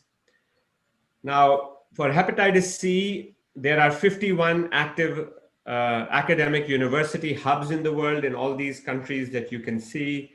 And of course, a few in India and Pakistan. I want to talk a little bit about the growth of echo for hepatitis C in India. This is Dr. Dhiman, our chairperson, with the chief minister launching the Mukhyamantri Punjab Hepatitis C Relief Fund, which was really critical in treating large numbers of patients using the echo model, and the director is there. And this is the echo project that Dr. Dhiman ran for several years out of PGI Chandigarh, showing, and I'll show you the results in a moment. This is Dr. Virendra Singh, also doing an echo out of PGI Chandigarh for prisoners, jail inmates. And you can see here, this is Dr. Virendra Singh in the center of the screen again with all these partners, and you can see how they're taking care, hepatitis C care to prisoners. What is the evidence? There are 49 peer-reviewed publications right now from all over the world demonstrating that echo for hepatitis C works tremendously well. This is a paper from Argentina. They mentored 25 providers who then treated 437 patients, SVR rate 96%. This is the paper from the VA in the United States. 6,400 patients whose doctors were participating in echo versus 32,000 that weren't. 21.4% of people seen by an echo doctor got treatment versus 2.5% who didn't. This is a very important paper in hepatology in 2018, not for hepatitis C, but for cirrhosis, where they showed that, again, from Michigan, University of Michigan in this case, showing that the death rate from cirrhosis was half. If your doctor was participating in echo, then you weren't. And I encourage you all to consider echo for cirrhosis in India. This is a really important paper by our chairperson, Dr. Dhiman here, published in Journal of Hepatology, where he reported 25 spoke teams in the district hospitals of Punjab enrolled 48,000 patients, and in a per protocol analysis showed 91.6% SVR rate in the district hospitals of Punjab by primary care clinicians. According to personal communication from him, now this number is much larger. They also have published that it's equally effective in children. And my understanding is now 88,000 plus people have been. Overall in the world, we have 285 peer-reviewed publications for echo showing that doctors like to participate, 214, they're satisfied, 67 showing they become competent, 33 showing patient health outcomes improve, and 2 that community health outcomes improve. In India, echo has been taken up in a very large way for diseases like autism, cancer, COVID-19. Also, we do echo for education, where we do train mentor school teachers to be better teachers, and all these other areas listed here. Very large number of the major institutions like, of course, PGI Chandigarh, All India Institute, PGI Lucknow, others, NIMHANS, All India Institute are all echo partners. And we want to mention here that because of the work of people in this room today, echo has been adopted as part of 5 national programs: the National TB Elimination Program, National Viral Hepatitis Program, Ayushman Bharat, National Cancer Screening, and National Mental Health Program. And I want to thank Dr. Dhiman and Dr. Virendra Singh in their leadership in bringing. Of course, then COVID-19 comes along. We adopt echo for COVID-19 in India, and so far have trained almost 300,000 healthcare workers in India using COVID-19. And you can see all these entities are our partners for COVID-19 response: Punjab government, the central government, Delhi government, many government institutions, and national health missions, Tata Memorial, etc. Overall in the world, this has been the growth of ECHO. You can see around 2011, when our NEJM paper came, only 8,800 learners. In 2019, 237,000 learners. But in the first 9 months of 2020 till September 30th, we have 748,000 learners in the world participating in ECHO projects, a 400% growth because of COVID-19. So what makes ECHO work is task shifting, team-based care at the rural sites, interprofessional consultation, guided practice, mentor-mentee relationships. ECHO also produces joy of work. All teach, all learn is the idea that every human being should work at the highest level of his human potential. How do we eliminate hepatitis C with ECHO in India? This is Godfather 1, Marlon Brando on the right, and Francis Ford Coppola is leading over his shoulder, and Marlon Brando is asking him, how do you make a great movie?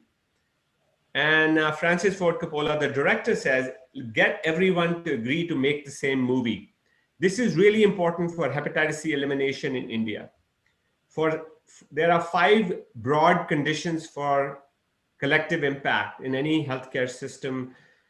One, we need to have a common agenda. We need to have shared measurements, reinforcing activities, continuous communications, and a backbone of operation to educate providers, educate patients, ASHA workers, diagnose patients, link to care, vaccinate, and treat. This is our team. We have an office in India with 100 people working there, all ready to support every one of you who wants to launch an ECHO project in GI and liver disease. And we have too few for liver disease. And I want to end my talk. ECHO is a service project. There's no way to make money off it, but there is a lot of joy of work. And I'll quote from Mahatma Gandhi. He says, the best way to find yourself is to lose yourself in the service of others. And I encourage you, as Dr. Dhiman and Dr. Virendra Singh took up ECHO, that every one of you take it up to democratize their knowledge so that the people of India can benefit. One of the key reasons why ECHO works is because the physics of knowledge is different from the physics of material resources. And what I mean by that is when you share your knowledge, when you share your money, which you're calling seva, basically you are poorer. If you give somebody $100, you have $100 less. So at the end of the day, it's a zero-sum game. But when you share knowledge in an all teach, all learn platform, you actually become richer. And so the best way to serve for experts like you is to start by democratizing your knowledge and mentoring others to be as good as you in liver disease. And thank you for your attention. And I'm really honored to have this chance to speak to you in a country where I grew up and I have a great desire to give back to. Thank you. Thank you, Dr. Sanjeev. As usual, as an outstanding lecture. And now I may invite Paul Coe just to deliver a lecture on management of treatment failure and the role of the RAS. Professor Coe, please. Good morning, and again, thanks for the kind invitation. Let me just make sure I am getting the right screen shared here. Just a second here. Okay, let's see here. Okay, are you seeing my presentation mode now, Dr. Dhiman? Yes, I am able to see, yes. Okay, great. Thanks so much, and good morning. And I very much enjoyed Dr. Aurora's talk as well. It's inspiring. So I'm going to talk about a issue that happily, because of the efficacy of not only our therapies, but also the efficacy of our approaches, we don't see that frequently, which is management of treatment failure and the role of resistance testing or resistance-associated substitutions. Here are my disclosures. So we've already heard this morning, we have a large population of hepatitis C, and in India, this is clearly also a disease that has affected the quality of life of millions of individuals worldwide. 71 million individuals are believed currently to be viremic. But again, because of our highly effective therapies, we're on the way to eliminating hepatitis C. And again, not only for hepatitis B, but for hepatitis C, the goals are to eliminate hepatitis C as a major global public health threat by 2030. And the US has elimination strategies. Other parts of the world, India, Egypt, many of these countries have had tremendous programs to try and eliminate hepatitis C. And then again, earlier in the week, this very wonderful news that 3 of our early pioneers in hepatitis C, Drs. Alter, Houghton, and Rice, were awarded the Nobel Prize. And again, for all of us, we were all just so happy to see the recognition of their Professor effort. Kos, sorry to interrupt. Can you put your slides on slideshow? Oh, I'm sorry. That's my apology. I thought that's Thank you. Thank you. Okay, hang on just a second here. There you go. Yes, these are fine now. Yeah, so my apology. So let me just go back. So the Nobel Prize was awarded for hepatitis C. So the first line therapies that we have worldwide, and I show you here the US first line therapies here, show that if you use any of our first line therapies, that the overall sustained response rates are high, greater than 95%. And for any individual who presents to us, curing the individual is quite straightforward. Now, in India, you have pan-genotypic options, and the as you can see here, the majority of the individuals are treated with sofosbuvir and velpatasvir, or sofosbuvir and decladisvir. But again, you get the same high sustained virologic response rates. And in fact, for genotype 1, if you use the direct-acting antiviral agents and you are adherent, your SVR rates are extremely high. And I show you here historically what the SVR rates are on a variety of combinations of direct-acting antiviral agents. And again, as you can see here, for genotype 1, it's high. For genotype 3, the virologic failure rate's a bit higher.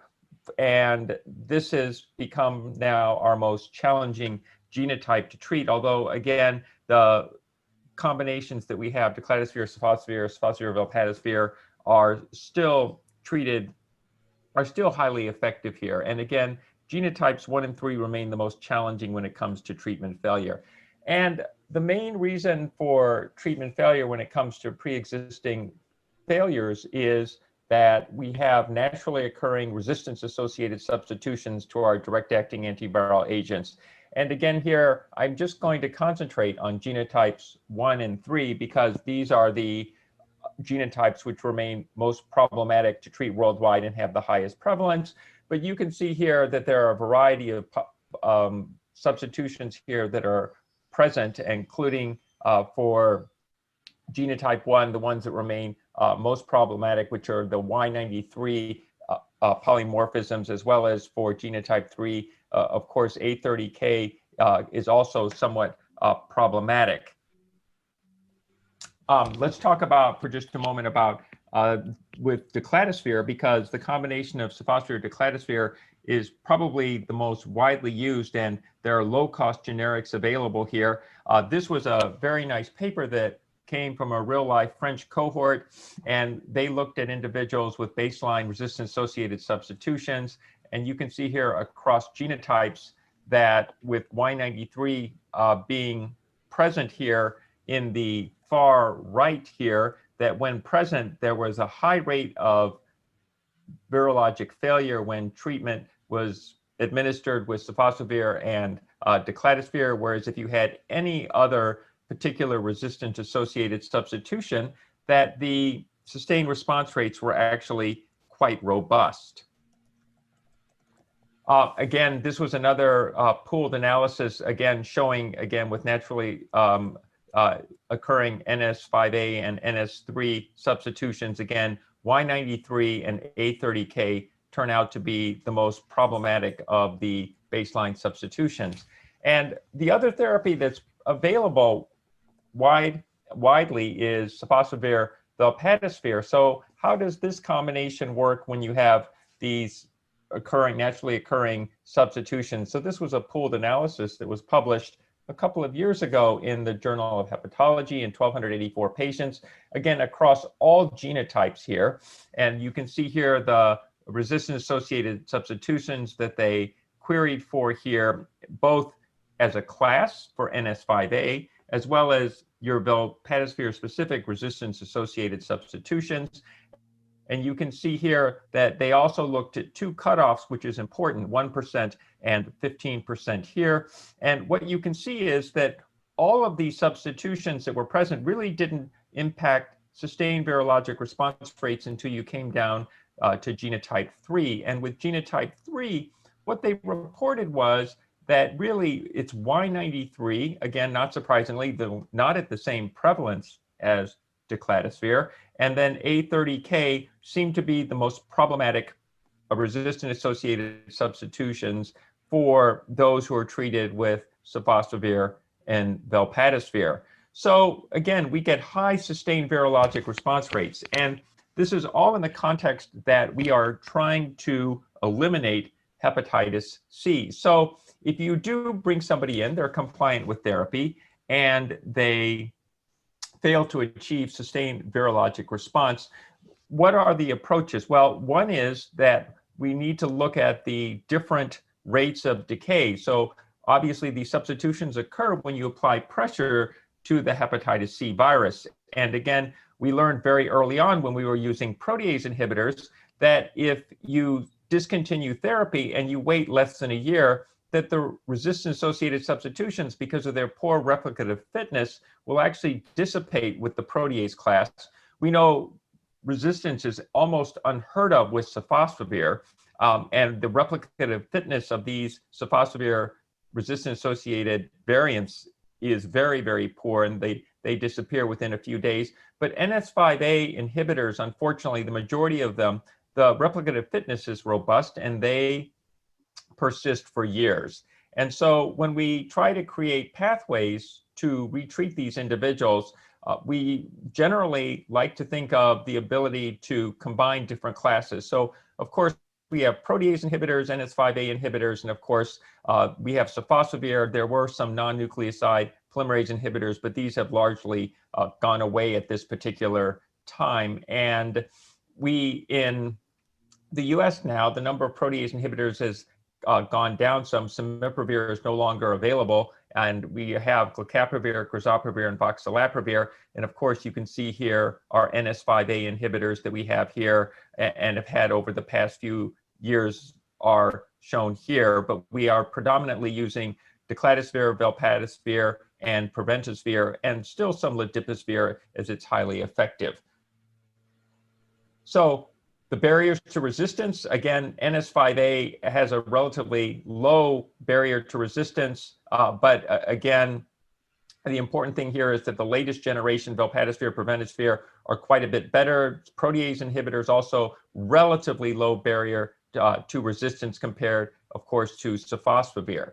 And one of the most important aspects when retreating individuals is that we're going to have to introduce ribavirin, which is a drug that we are all trying to avoid. Our patients really are not very enthusiastic about taking it, but we learned very early on, and this is a very old study that looked at just telaprevir with peginterferon with or without ribavirin, and breakthrough was markedly attenuated when you added ribavirin. And the same thing is true here when you look at protease inhibitors in combination with a variety of DAAs. These were non-nucleoside polymerase inhibitors with or without ribavirin. There's no question that ribavirin reduces the number of resistance-associated substitutions. We do genotype sequencing if you failed therapy, although in the US, because of our one treatment option, I would suggest to you that probably not all practitioners use this, but there are genotype resistance assays available for genotypes 1A, 1B, and 3.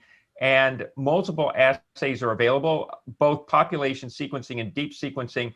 And if you do order these tests, then it's important to look at the results. What you are interested in is a threshold of approximately 15%. Some of these deep sequencing, next generation sequencing assays, the resistant substitutions can be detected down to 1%, but these are probably not clinically relevant. And so as you try to craft your retreatment strategy, in the US, again, we have a salvage therapy which is not as widely available worldwide, sofosbuvir, velpatasvir, voxilatravir. And again, retreatment with sofosbuvir and an NS5A inhibitor, but the protease inhibitor voxilatravir is added. And we're not going to really go into the large registration trial in great detail, but these therapies, when given across genotypes, were highly effective here. And you can see here across all genotypes that sofosbuvir, velpatasvir, and voxilatravir were highly effective. What about if sofosbuvir, voxilatravir, and velpatasvir is not available? Then probably the best treatment strategies are going to be a 24-week duration of an NS5A, velpatasvir, or less likely declarasphere with sofosbuvir and ribavirin. And indeed, there is some literature on this which we're going to go over. In the real world, by the way, sofosbuvir, voxilatravir, and velpatasvir does quite well. This was a recent report at the EASL meeting looking at retreatment results, and you can see here across a variety of direct-acting antiviral therapies here. You can see here sofosbuvir, ledipasvir, velpatasvir, sofosbuvir, declarasphere. You can see here overall sustained response rate 91%. Genotype 3 was 81%, and in cirrhosis is 81%. And I'd just like to point out here that you can see here that A30K and Y93 were really the resistant substitutions that remained problematic. As I said, in areas of the world where you don't have this triple therapy, probably the best choice is sofosbuvir, velpatasvir, and ribavirin. And this was a paper published a few years ago by Ed Gain that looked at those individuals who have been exposed to sofosbuvir, velpatasvir, and these individuals, again, were retreated with 24 weeks of sofosbuvir, velpatasvir, and ribavirin. And you can see here overall sustained response rates for genotype 1 individuals were quite high. Overall, the SVR rate in 65 individuals was 91%. Still, the most problematic issue is genotype 3.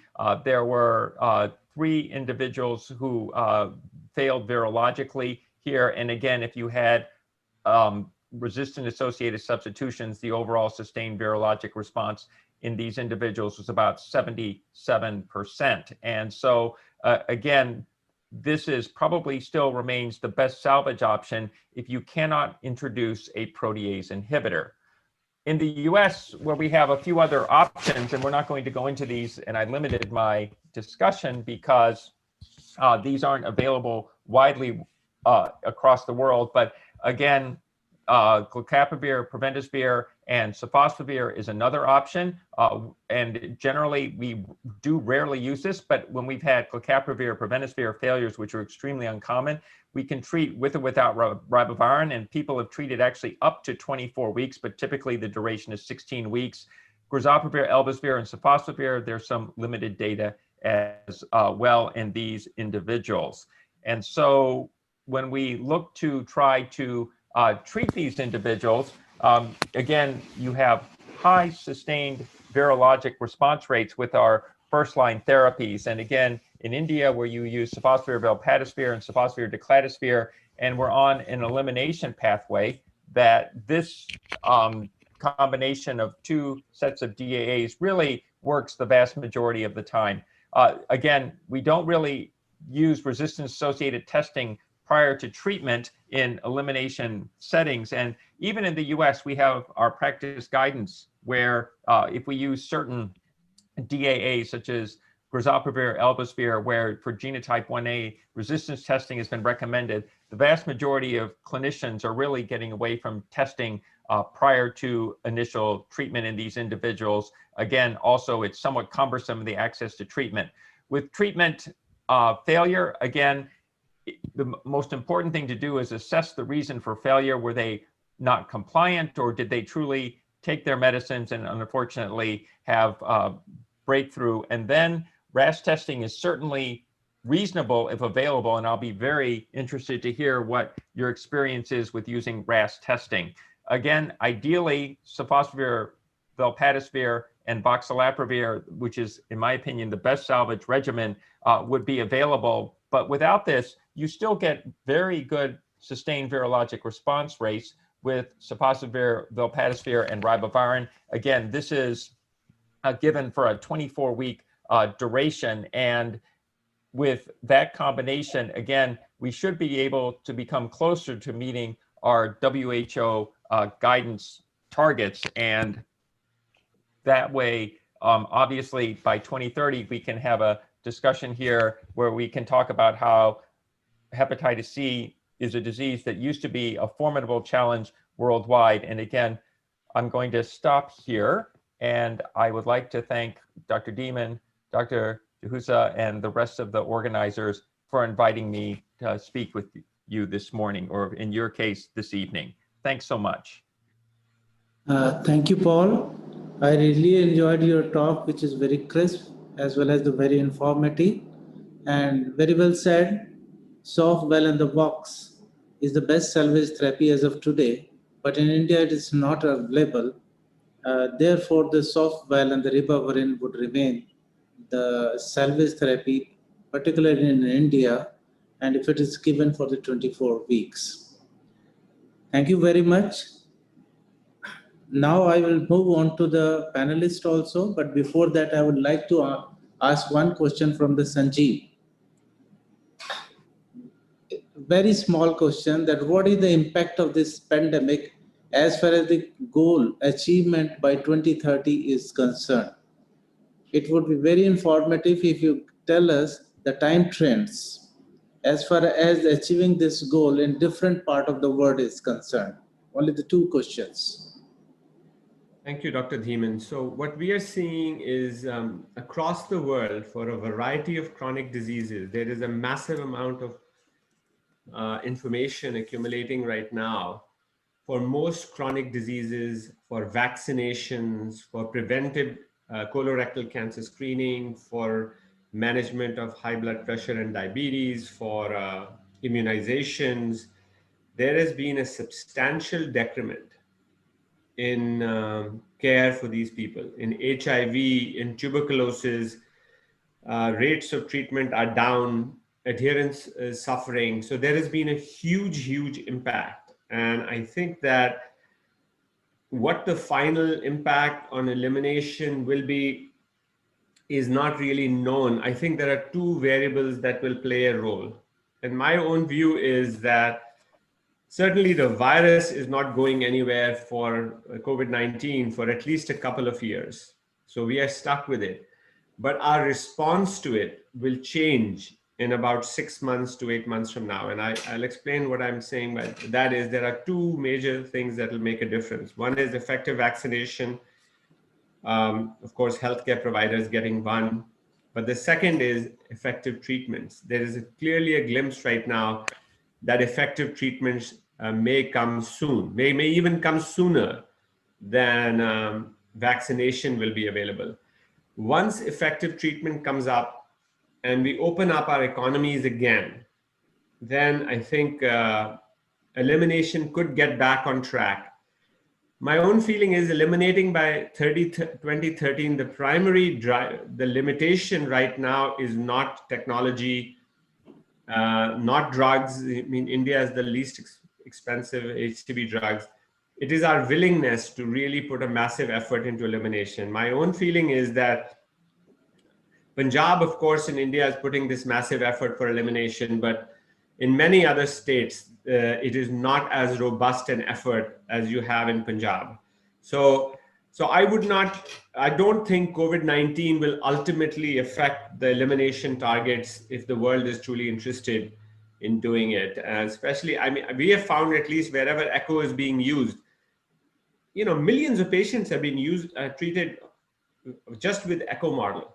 And as you know, Dr. Dheeman, echo is only being used, of course, is being used by a national viral hepatitis program and you and Virendra Singh, etc., but it's not being used by most states in India. Similarly, most countries are not using it. So we want, and the second key issue is some people think that just because the medicines are inexpensive and easily available, it will happen automatically. To eliminate hepatitis C, a primary care doctor needs to understand how to manage cirrhosis, how to diagnose hepatitis B. Most people can't interpret hepatitis B serology. So I think a more comprehensive effort to train primary care in liver disease is an essential component of the hepatitis C elimination project. So thank you. Thank you, Dr. Can I make a comment, Dr. Dhiman? Yes, please. Yeah, see, I think there is going to be a change. Dr. Aurora should be hopeful and optimistic. See, the virtual and the computer generated and the information technology is spreading very fast. So rather than the eliminating hepatitis C by 2030, it will be, I'll say that it will be few years earlier, because more and more people are using the internet and then treating hepatitis C with that. And the another point is that in Punjab especially, we have surveyed large number of Hep C patients who were receiving the DAs, and in none of these patients developed COVID-19. Maybe a protection with the use of the DA drugs. Okay, thank you so much for your comment.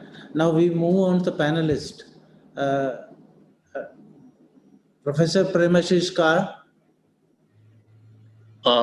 Sir, only Dr. Atul Sachdev and Dr. Pankaj Puri are there. Wow, great. Dr. Atul Sachdev, good evening.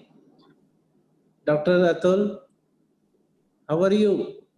Are you able to hear me? Fine, Dr. Dhiman. Very nice to see you and wonderful talks. It was a pleasure to listen to both the stalwarts here. Thank you. Thank you. So would you like to ask any question or would like to give any kind of the comment? You see, I think I would like to know about the Indian situation, basically. You see, we have wonderful SVR rates with the currently available DAs. And is there really a case for looking at RAS in our country? See, that's my question here. Generally, the recommendations is that if you do a study and you find the incidence of RAS more than 15%, then there's a case of actually looking for it. Maybe in the future, once more data accumulates, I know you are doing this study in Punjab, maybe then we can introduce this RAS testing as a routine. I would like to, seek your comments on this. Dr. Atul, what is the reality actually? If you go by our paper that is published in Journal of Hepatology, around 8 to 9% there is a treatment failure. And I can see in the audience Dr. Madhumita Kumar also. And she has already raised her hand also. So I'll invite a comment from her. Dr. Madhumita, please. You can unmute and give your comment. Yes. So, good evening all. So Dr. Dhiman has started the project for looking at RAS in the current Indian scenario, since we're using sofosbuvir and daclitasphere as a pan-genotypic regimen, especially in non-cirrhotics, and for compensated cirrhosis, we're using Sofwell for 12 weeks, and for decomp cirrhosis, we're using Sofwell and ribavirin for 24 weeks. So you'll see that we're already using the, the top regimen for decompensated cirrhosis, because this is a difficult to treat category. And in decomp cirrhosis, we are having a failure rate of 9%, which means over a period of 4 to 5 years, we'll have a large number of people who cannot be treated by any other regimen.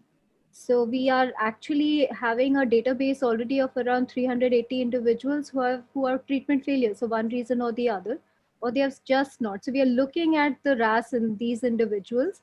And we are also prospectively doing a follow-up study of looking at the mutations in patients who actually are of special subgroups, like persons who inject drugs, people with HCC, and seeing if there's any difference in the virus and predict which are the mutations that in an Indian scenario that can predict the outcome.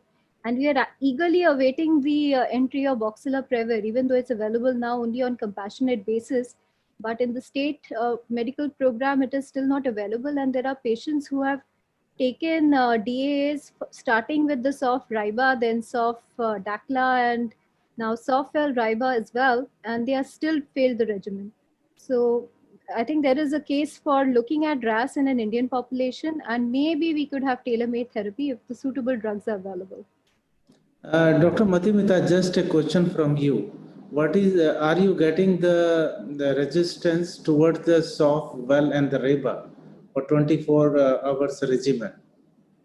So we are not getting it usually. Generally, that is the rescue regimen. So anyone who's had an NS5A failure, which is the 8% in the standard population, Sofel Riba tends to have a cure rate of 88 to 90% in these treatment failures also.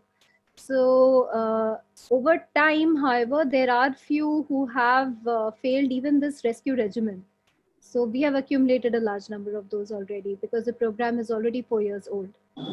There are other reasons. I mean, COVID-19 has had a major impact on the management of hepatitis C in this country. Many people have interrupted their therapy, and some of them have just stopped after 4 weeks. But the good part about these days, they are so effective that even a 4-week regimen has a cure rate of around 84%, and 8-week regimen has a cure rate of around 88%.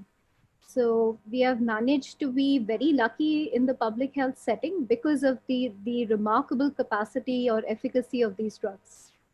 Yeah, with this background, I'd like to go back once again to the Paul. Dr. Paul, please. Against this background that we are treating all these patients who have failed to the initial regimen with the soft well and the REBA, and once you find that they are resistant to this one also, so the two questions, what would be the regimen? Most likely soft works and the well. And what is the role of the testing for the RAS in this situation or in this scenario? Sure. So if you have failed with, let's say you failed, just like you said, with 24 weeks of sofosbuvir, valproatovir, and ribavirin, again, it's almost assured that you're going to have generated or had pre-existing NS5A resistant associated substitutions. So in a non-cirrhotic individual, obviously Sofel-Vox is going to be your best treatment option there. Something that would be just wonderful, you know, some of the protease inhibitors have gone away, like Cimeprevir.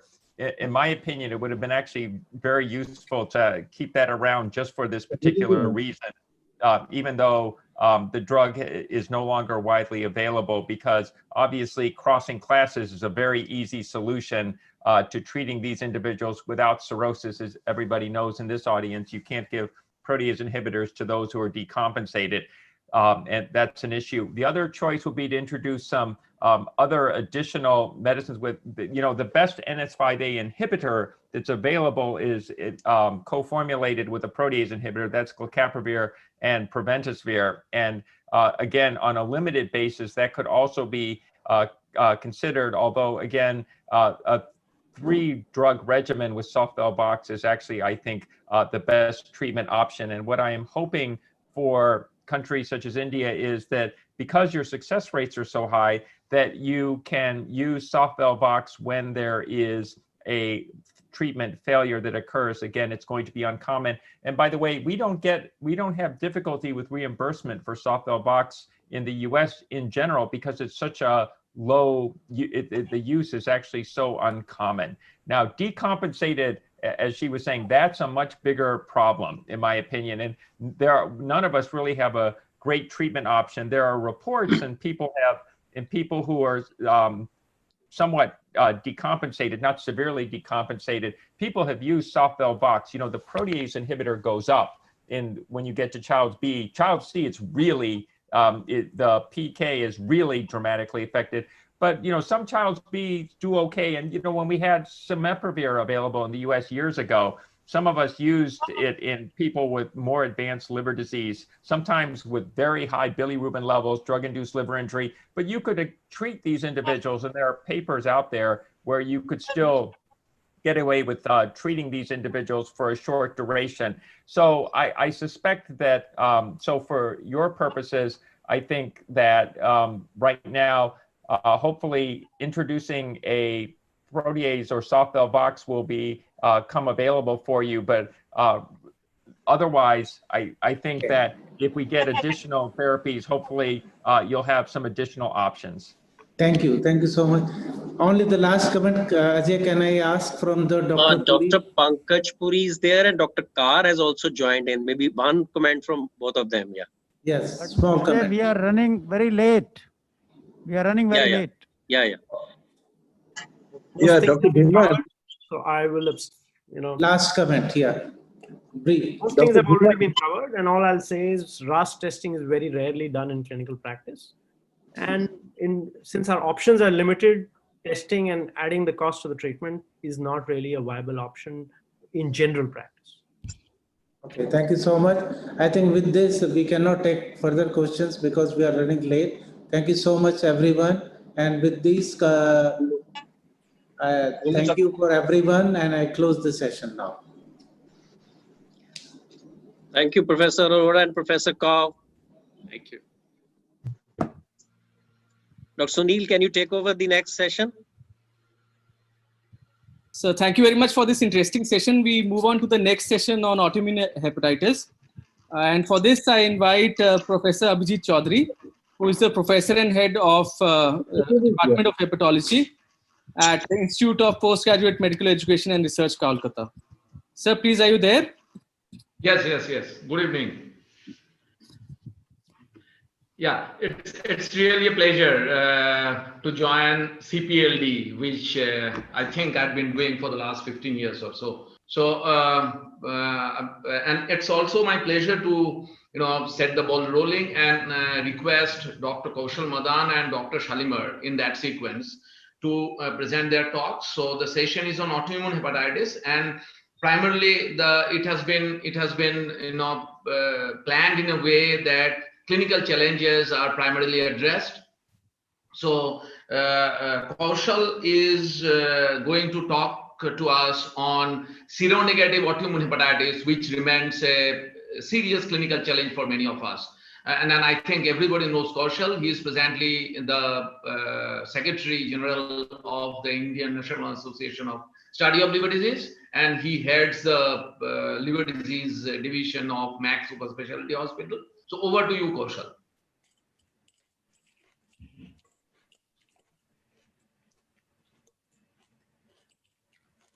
Sorry.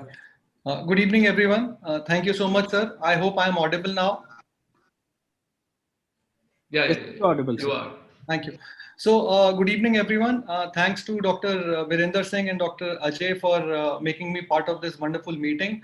And we are already running short of time, and I'll close as fast as possible. So I have to talk about seronegative autoimmune hepatitis and its management. So how do we classify the patients as having seronegative autoimmune hepatitis? It is based on these markers. So you may have a conventional marker negative autoimmune hepatitis when ANA, ASMA, and ALKM1 are negative, or you may have all marker negative autoimmune hepatitis where these rare markers, the anti-soluble liver antigen, anti-actin, anti-acylglycoprotein, and anti-liver cytosol 1 are also negative. But classically speaking, the seronegative autoimmune hepatitis has been defined with the absence of the conventional markers, not the rare markers. So it is defined as adult patients who lack exposure to hepatotoxic medications, consumes less than 25 grams of alcohol, negative for ANA, ASMA, ALKM1, anti-mitochondrial antibodies, as well as anti-tissue transglutaminase antibodies at presentation, have histological features of typical autoimmune hepatitis and lack other laboratory or histological features of other etiologies. So I think the most important part in managing these patients is to diagnose these patients. Management is simple, and I'll come to that. The most important thing is how to diagnose a seronegative autoimmune hepatitis. We are all aware, and we've been using this in our practice, the simplified scoring system, which is based on presence of autoantibodies, the IgG levels, negativity of viral markers, and typical histology. And when a score of 6 is there, you call it probable, and score of more than or equal to 7, it is definite. But as you can see, the bulk of the score comes from autoantibodies. And if you remove the autoantibodies from the equation, the maximum score you get is 6. and that too after, if that, and that also remains to be 4 if you remove histology. So only at a score of 4 in a patient you are suspecting to be having autoimmune hepatitis, you will be compelled to do a liver biopsy. Now, let's look at the revised original scoring system, which is a more comprehensive system. In this, even if you exclude the presence of autoantibodies, since we are talking about seronegative autoimmune hepatitis, then also in order to push you for a liver biopsy, you still get a score of maximum score of 16. And for defining autoimmune hepatitis, the definite one, it is more than 15, and probable one, it is more than 10 to 15. So if you use this score in the absence of autoantibodies, you will be able to make a better diagnosis of autoimmune hepatitis. So just to give you an example, this particular study highlighted this very fact. So 167 patients, 10.2% had seronegative autoimmune hepatitis. When they used the simplified score, in the seronegative one, the median score was 5. So you were not able to make a diagnosis of autoimmune hepatitis. You were not able to push yourself to do a liver biopsy in such a patient. Whereas when you used a comprehensive score, the median score was already 15. So you could easily go ahead and do a liver biopsy and diagnose these patients as having seronegative autoimmune hepatitis. So you are triggered to do a liver biopsy in order to confirm or rule out autoimmune hepatitis becomes lower if you are using the comprehensive score or the revised comprehensive score, which was originally given, rather than the simplified score. Obviously, you have to exclude other causes like drug-induced liver injury, Wilson's, non-alcoholic steatohepatitis, and alcoholic liver disease using the specific markers and specific histology wherever required. And let's not forget, whether we are talking about marker positive or marker negative autoimmune hepatitis, liver biopsy is a must for diagnosis autoimmune hepatitis, and you must demonstrate the presence of interface hepatitis and plasma cell infiltration. This is how we all know that the interface hepatitis looks like. This is the portal tract, this is the lobule. The limiting plate is getting infiltrated by this inflammatory infiltrate. This is what is called piecemeal necrosis or interface hepatitis. And you also have to demonstrate that the infiltrating the inflammatory infiltrate consists predominantly of the plasma cells. So these two are very important for making a diagnosis of autoimmune hepatitis. And obviously by doing a biopsy, you will be excluding presence of granulomas, bile duct injury, excess fat and excess iron, thereby excluding other causes of liver damage in such a patient. So a proposed diagnostic protocol in patients in whom you are suspecting autoimmune hepatitis could be this. So if you have negative markers like ANA, ASMA, ALKM1, AMA and anti-TTG, you subject this patient to the AIH group score if it is definite or probable range, and you can make a confident clinical diagnosis, then no further testing is required. Mind you, this also contains histology. So again, I'm saying histology is a must. The histological score is added here. If again, despite that, your clinical diagnosis is uncertain, then you go ahead and do the newer antibodies like p-ANCA, the anti-SLA, anti-ASPGR, and anti-liver cytosol 1. If the AIHG score is also non-diagnostic, then also you get these antibodies done. But also remember one more thing, that in the absence of these conventional antibodies, just the presence of these antibodies may not also suggest autoimmune hepatitis. So histology again is a must. Just because these antibodies are negative and you are able to demonstrate these antibodies without doing a biopsy, you will not be able to diagnose autoimmune hepatitis. So what is the frequency of this seronegative autoimmune hepatitis? Is it so frequent? In fulminant hepatitis, in acute presentations of autoimmune hepatitis, yes, it may be. It may be not so infrequent. So in up to 40% of patients who present in a fulminant manner with autoimmune hepatitis, ANA may be negative, IgG may be normal. So this you must remember when these patients present as marker negative acute fulminant hepatitis. What about cryptogenic chronic hepatitis? This is a series from Dr. Shaja, in which 5% patients had unexplained chronic hepatitis after all other markers, including autoimmune, were excluded.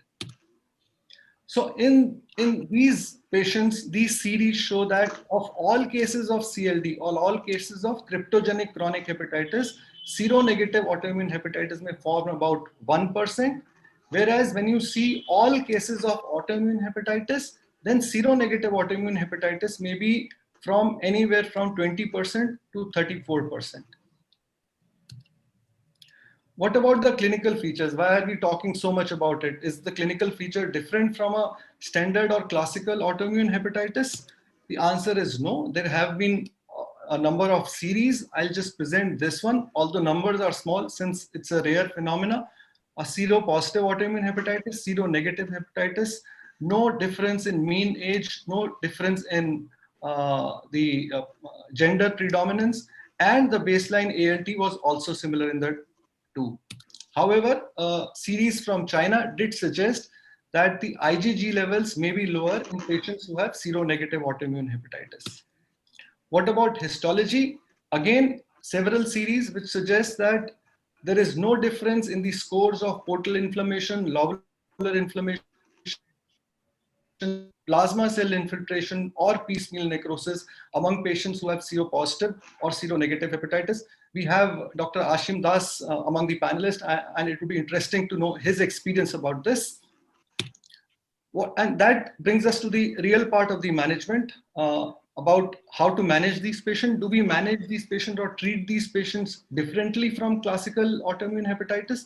Is the response to therapy different? Do we increase the duration of treatment? Do we reduce the duration of treatment? Let's look at the data.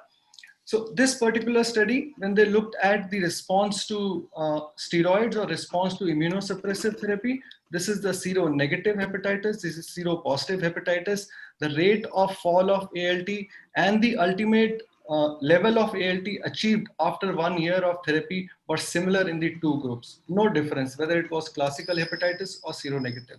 They even failed to respond to treatment to steroid similarly. So 10% patient in both groups failed to respond to steroids. The failure rate is also similar.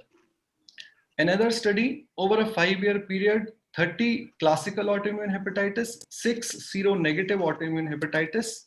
And when they looked at the proportion who achieved remission in the first 3 months, the difference was not significant. 88%, 67%, seropositive, seronegative hepatitis. And the median time to remission, the duration with which the disease remitted, was also similar in the two groups. 2.6 months, 2.7 months, no difference. Another study, 126 hepatitis, 43 seronegative hepatitis, and they compared this to 42 cryptogenic hepatitis in which all markers were negative. And look at the response to steroid, 91% in the seronegative group, which is similar to any other classical autoimmune hepatitis. So no difference in terms of response. Another study from China, 167 patients, they compared the seropositive and seronegative hepatitis. The cumulative complete biochemical remission rate was similar over 2 years of treatment with steroids, no difference. So that brings us to how you treat. So like I told you, no difference between classical autoimmune hepatitis and seronegative autoimmune hepatitis. You use standard regimens to treat this. The regimens given by ASLD are either monotherapy with prednisolone, where you start with 60 milligram in the maintenance phase and continue with 20 milligram in the induction phase and continue with 20 milligram in the maintenance phase, or combination with prednisolone and azathioprine, where you start prednisolone with 30 milligram in the induction phase and continue with 10 milligram in the maintenance phase. The EASL guidelines suggest that the initial induction phase should be about 10 weeks once you start with prednisolone, and azathioprine you can go up to 100 milligram or 1 to 2 milligram per kg of body weight. So with this, I summarize the talk that autoimmune hepatitis can definitely exist in the presence of the classical detectable antibodies. High index of suspicion and use of revised original criteria may help reach a diagnosis rather than using a simplified criteria. Definitely a liver biopsy is a must and there are no shortcuts around it when you're talking about autoimmune hepatitis. Clinically, seronegative autoimmune hepatitis behaves similarly to the classical type. The response to immunosuppressive therapy is as good or as bad in like a seropositive case. Same treatment protocols should therefore be followed, and in doubtful cases, a trial of steroids can be given, classically described as a 3-month course of steroids. But I don't personally feel that a person in whom you are suspecting autoimmune hepatitis, you need to wait longer than 2 to 4 weeks to decide whether the patient is responding or not. Thank you so much for a patient hearing. Thank you, Kaushal. Thank you, Kaushal. So, I re-emphasize from Kaushal's talk only that the hard-hitting point would be we don't forget that autoimmune hepatitis is a histologically defined entity. So with that, I would invite Dr. Shalimar to talk on another outlier section that people who don't respond to the usual steroid and azathioprine combination. And I wish to emphasize here that after this, the 2 talks are finished, we'll have a panel joined by Ashim Das, B.D. Goswami, likely Vinita Ahuja, and Dr. Ava Nagral and Dr. B.S. Rana. So I hope all are there in the panel and we will have the discussions after that. Over to Shalimar. Okay, thank you, sir. At the outset, I'd like to thank Professor Singh, Professor Duseja, and the entire organizing committee for this kind invitation. So the topic of my talk is management of autoimmune hepatitis not responding to steroid azathioprine combination. So to take you through, our case is a 35-year-old female who's presented to us with an episode of jaundice. She's been diagnosed autoimmune hepatitis, biopsy proven, started on a combination what Dr. Kaushal mentioned, prednisolone and azathioprine. At intervals of 3 and 6 months, repeated liver enzyme testing revealed that enzymes were at least 3 times elevated. So we are here with the difficult to treat autoimmune hepatitis case. Difficult to treat autoimmune hepatitis accounts for almost 10 to 20% of patients which you see in your clinical practice. There are multiple causes for this difficult to treat case. Important ones being possibly non-compliance, treatment failure, incomplete response, or a patient gets a side effect of the drug which leads to stopping. In addition, some of these patients may relapse back, and a very important thing which we need to not to miss is associated other diseases. So when you are encountering a patient who's a non-responder to first line of therapy with prednisolone and azathioprine, most important facts which you need to keep in mind is recheck your diagnosis. Are you really dealing with a case of autoimmune hepatitis? Check the compliance of the patient. Is he consuming drugs as prescribed? You can increase the doses of either prednisolone or azathioprine, or consider using alternative regimens, which we are going to talk about in the later part of the talk. Check vitamin D deficiency. A recent study highlighted that low levels of vitamin D are associated with non-responders. What we are seeing more often now is, with increasing prevalence of obesity, is a combination of non-alcoholic fatty liver disease occurring along with these patients. In addition, also rule out overlap viral hepatitis, drug-induced liver injury. Do always ask again and again a history of consumption of alcohol when you are managing such a non-responder patient. So now you have ruled out all other causes which we have highlighted in the previous slide. Now you're left with the second line management drugs. The management drugs for the second line include budesonide, 6-mercaptopurine, cyclosporin, allopurinol, tacrolimus, MMF, rituximab, sirolimus, and in a very rare circumstance, if a patient decompensates, you may need a liver transplantation. So in this talk, we'll go about the data available for each of these drugs. So for induction, we know that budesonide has a better outcome as compared with prednisolone with less amount of side effects. This is the only randomized controlled trial of therapy in patients with autoimmune hepatitis. What this study showed us that in the first initial 6 months, when patients were treated with budesonide, they had a better remission in the budesonide group as compared with prednisolone. When these patients who were on prednisolone were switched over to budesonide, these patients had a better complete remission and was not significantly different as compared to those treated with prednisolone, suggesting possibly budesonide may have a role, but important to understand this study was not designed for this primary outcome. But this gives us some idea that budesonide can be considered in such a scenario when you have failed with prednisolone and azoran combination. The other drug is mycophenolate mofetil, which is used as one of the commonest agent when you got a failure with steroids and azathioprine. This meta-analysis shows that almost 58% of your patients will achieve a biochemical response when treated with MMF. The adverse events occur to the tune of just 14%. Overall, the drug is well tolerated and the efficacy is high.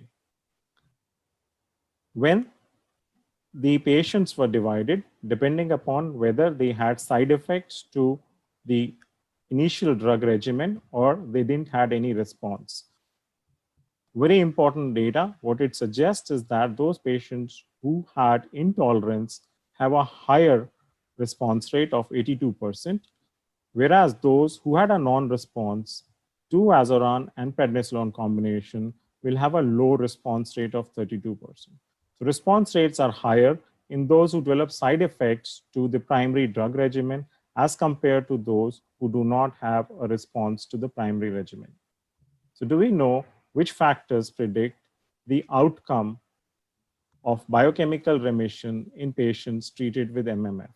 What this multicentric Australian study of 117 patients showed us that those patients who were higher in age and had a lower INR value and a lower immunoglobulin level had a better response to MMF as compared to those of the contrasting values which were available. So what is the data on tacrolimus? So this study showed is 17 patients who've been treated with tacrolimus. So the medications which these patients were previously on included combinations of pred-aza, cyclosporin, MMF, 6-mercaptopurine. So these are essentially not even first-line failures, probably second-line failures. And when they have been treated with combination of tacrolimus, all 17 of them had a biochemical response. And some of these patients, the prednisolone doses could be reduced and some of the drugs could be stopped. This meta-analysis of all studies in which tacrolimus was used for autoimmune hepatitis showed that there is marked variability in the doses of tacrolimus used. Some studies reported levels of tacrolimus, others didn't. And the remission rate varied from 70% to almost like 100%. In addition, we know that when we use these drugs, they may have some side effects. So choosing between MMF and tacrolimus. This study published in CGH had almost like 200 patients. Group 1 included those patients who had side effects to pred or aza. Group 2 who didn't had any response. What this showed is that with the patient groups who had side effects, both MMF and TAC are equivalent. Whereas those who had non-response to pred-aza, probably tacrolimus was little better, and this was shown to be statistically significantly different. That is, more response in patients when treated with tacrolimus. When we look at the long-term outcomes, both these drugs are well tolerated and have similar proportions of liver-related deaths or transplantation when treated with either MMF, or tacrolimus. But important to understand, when you're using these second-line agents, these all come with their collateral damage of side effects. So tacrolimus has hypertension, elevated creatinine, infections, whereas MMF comes with hyperglycemia, leukopenia, diarrhea, and infections. Even the ASLD 2019 practice guidelines suggest use of either MMF or TAC as the second-line drugs to achieve and maintain biochemical remission. We know azathioprine is metabolized by multiple enzymes, leading on to the metabolically active agents, that's the 6-thioguanine nucleotide products, which are responsible for the efficacy. And in IBD, this level measurements have been more tailor-made to directing therapies. Similarly, we do not have data of measuring these levels in patients with autoimmune hepatitis, but allopurinol, which is a xanthine oxidase inhibitor, may lead to more higher levels of 6-TG metabolites, and then hence optimizing its role in patients who have AIS, who have intolerance or non-response to ASA. Small sample size studies of 8 patients showing some response more higher with time when treated with allopurinol combination with azathioprine. How about use of 6-mercaptopurine? Small sample size study showing that those patients who had intolerance being treated showing a good biochemical response when 6-mercaptopurine was added to this combination. Role of cyclosporin, unfortunately, yes, we've got small sample size studies of just 10 patients, follow-up of 26 weeks, significant reduction in both AST and ALT levels, HAI reduced from 15 to 9, raising a possibility, yes, also this drug could have some role in the management as failure of steroids and azathioprine in autoimmune hepatitis. Coming to TNF alpha blockers, infliximab, again, small sample size studies of 11 patients, use of infliximab 5 milligram per kg. Infusions used varied from 66 to almost more than 40 in combination with PRED, led to reduction in AST and IgG levels. But important to highlight the fact that many of these patients had infectious complications, including pneumonias, and had to be stopped the drug. Coming to the role of rituximab, CD20 antigen monoclonal antibody, 6-patient study, 2 infusions, 1,000 milligrams, 2 weeks apart, definitely showed some reduction in enzymes and IgG levels, raising possibly this drug could have a role in those refractory patients.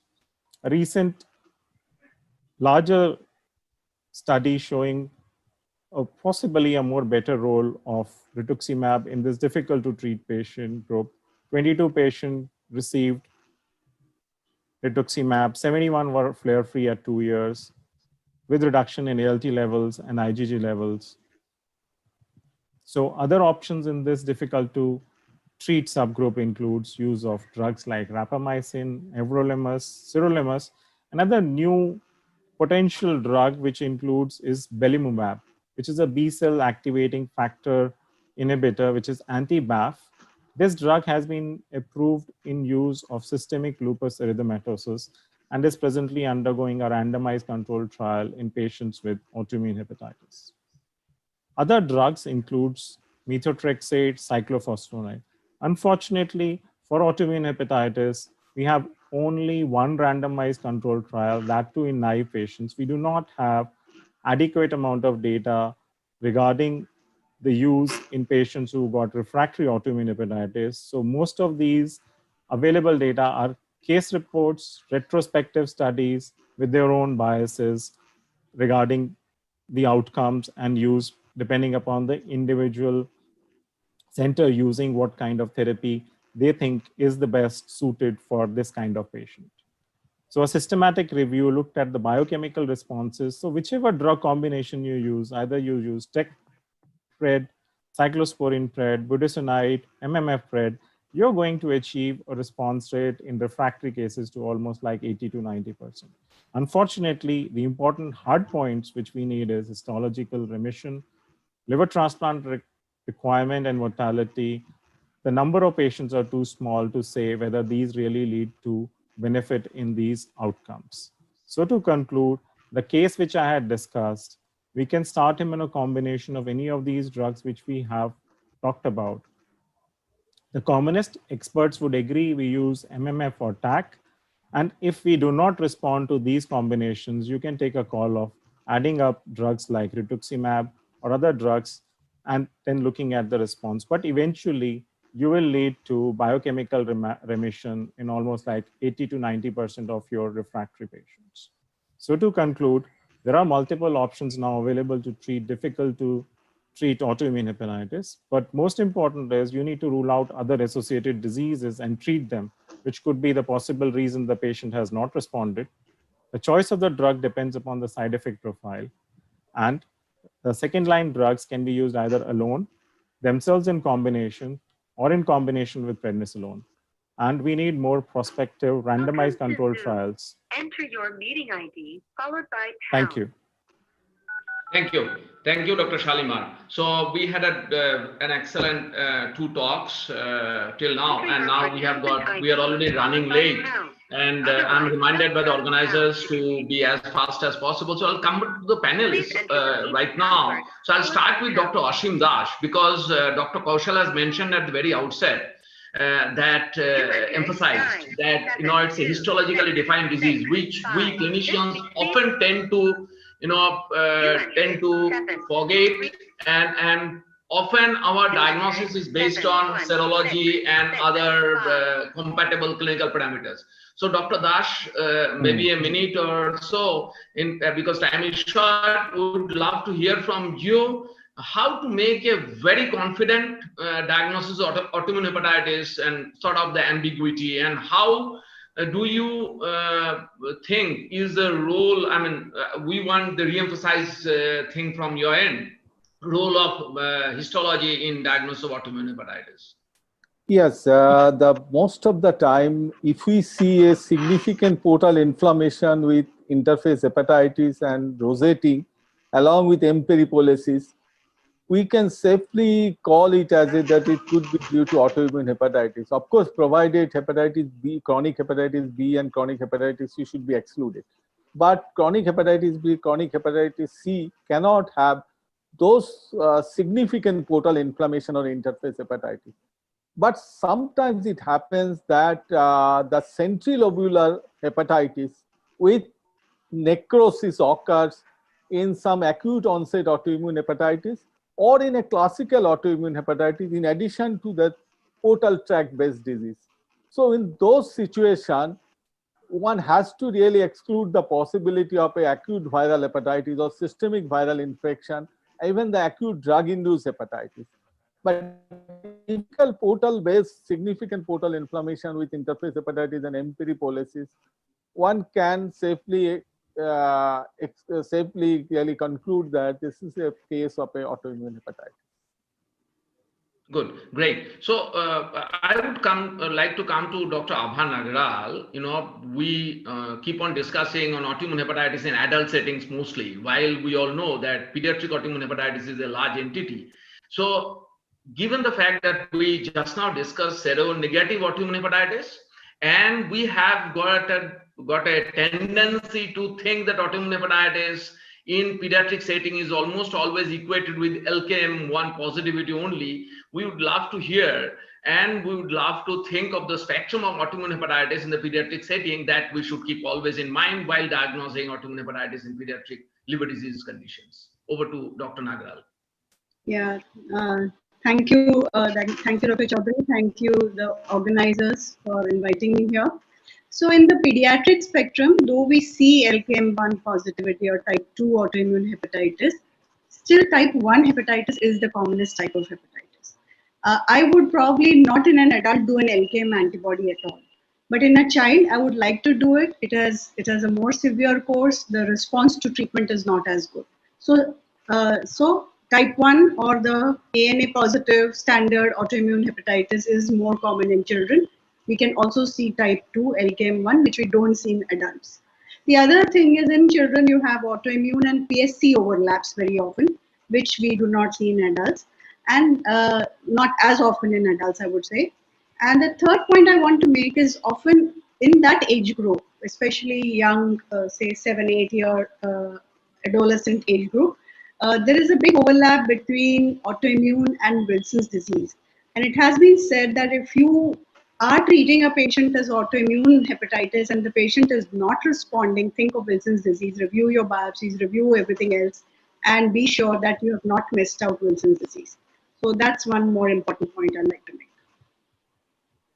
Okay, I'd like to get Dr. Rana's thoughts on the role of titers in serology, because we often emphasize very often that if a high titer serologically positive disease is there, we may omit in a given clinical setting the need for histology. So what is your impression and take on that? And so is the titer directly correlated with outcomes and response to therapy, or no correlation at all? And what should be the approach? How should we rate titers of antibodies in clinical settings? Dr. Rana. So the titers are important for making the diagnosis when we are giving numerical titer more than this one. So one number is scoring pattern is increased. But as far the response to treatment is concerned, the titer doesn't matter. Titer only for diagnosis, for scoring purposes. Yeah, great. So it's like serum amylase and serum lipase values in acute pancreatitis. I think it's nothing more than that. So I think the final question would come to the person who started the innings in the discussion. So it's Kaushal. The question is, in an acute liver failure setting, and the person is all markers negative, and you still intend to think that seronegative autoimmune hepatitis is a possibility. Are you going to use empirical steroid therapy in that setting and empirical other therapies if need be, or you would still love to go in for a liver biopsy and do in a patient who has got acute liver failure? Or impending liver failure. Yeah. So I think that is what you just said. A subacute presentation is more common in patients with autoimmune hepatitis rather than acute liver failure. Once it is acute liver failure, a typical presentation, obviously patient goes for transplant. We are not even thinking of doing anything else. Where the doubt happens when a patient is in a subacute presentation, giving us time, and there we are in a dilemma whether we should do a biopsy, confirm autoimmune hepatitis, give steroids, or let the patient go for transplant. So I would suggest that if the liver failure is quite advanced, if bilirubin is quite high, if MELD is quite high, then I would prefer that patient be first referred for transplant. If transplant is not an option, if they don't have a donor or the resources, then I think we would go ahead and do a biopsy and maybe start treating that patient with low dose of steroids and give a trial. That's great. I think with that, it's time that we close this discussion for this evening. I thank you all, the speakers, the panelists, and the organizers, obviously. And I hand over the key to Dr. Sunil. Over to you, Dr. Sunil. Very much, sir. We move on to the next session, and for this, I invite Dr. Madhumita Premkumar to introduce the moderators and the speakers. Dr. Madhumita, are you there? So the next session is on vascular diseases of the liver. It gives me great pleasure to invite Professor Iappan, who's a master teacher and the Chief of Gastroenterology at the Christian Medical College, Vellore. Welcome, sir. I welcome you. Hand over the stage to you. Thank you, Madhumita. Let me first of all thank the organizers, Dr. Virendra Singh and Ajay Seja, for once again having a fantastic CPLD.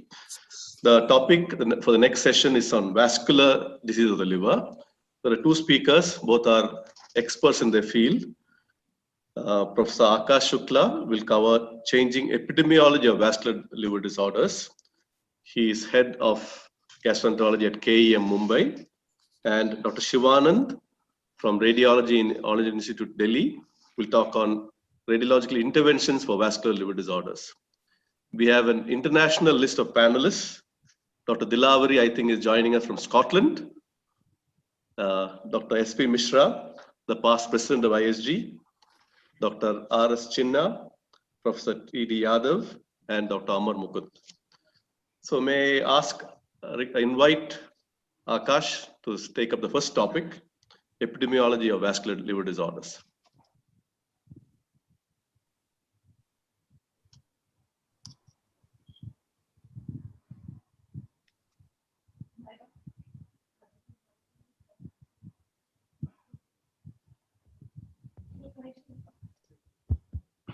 Akash,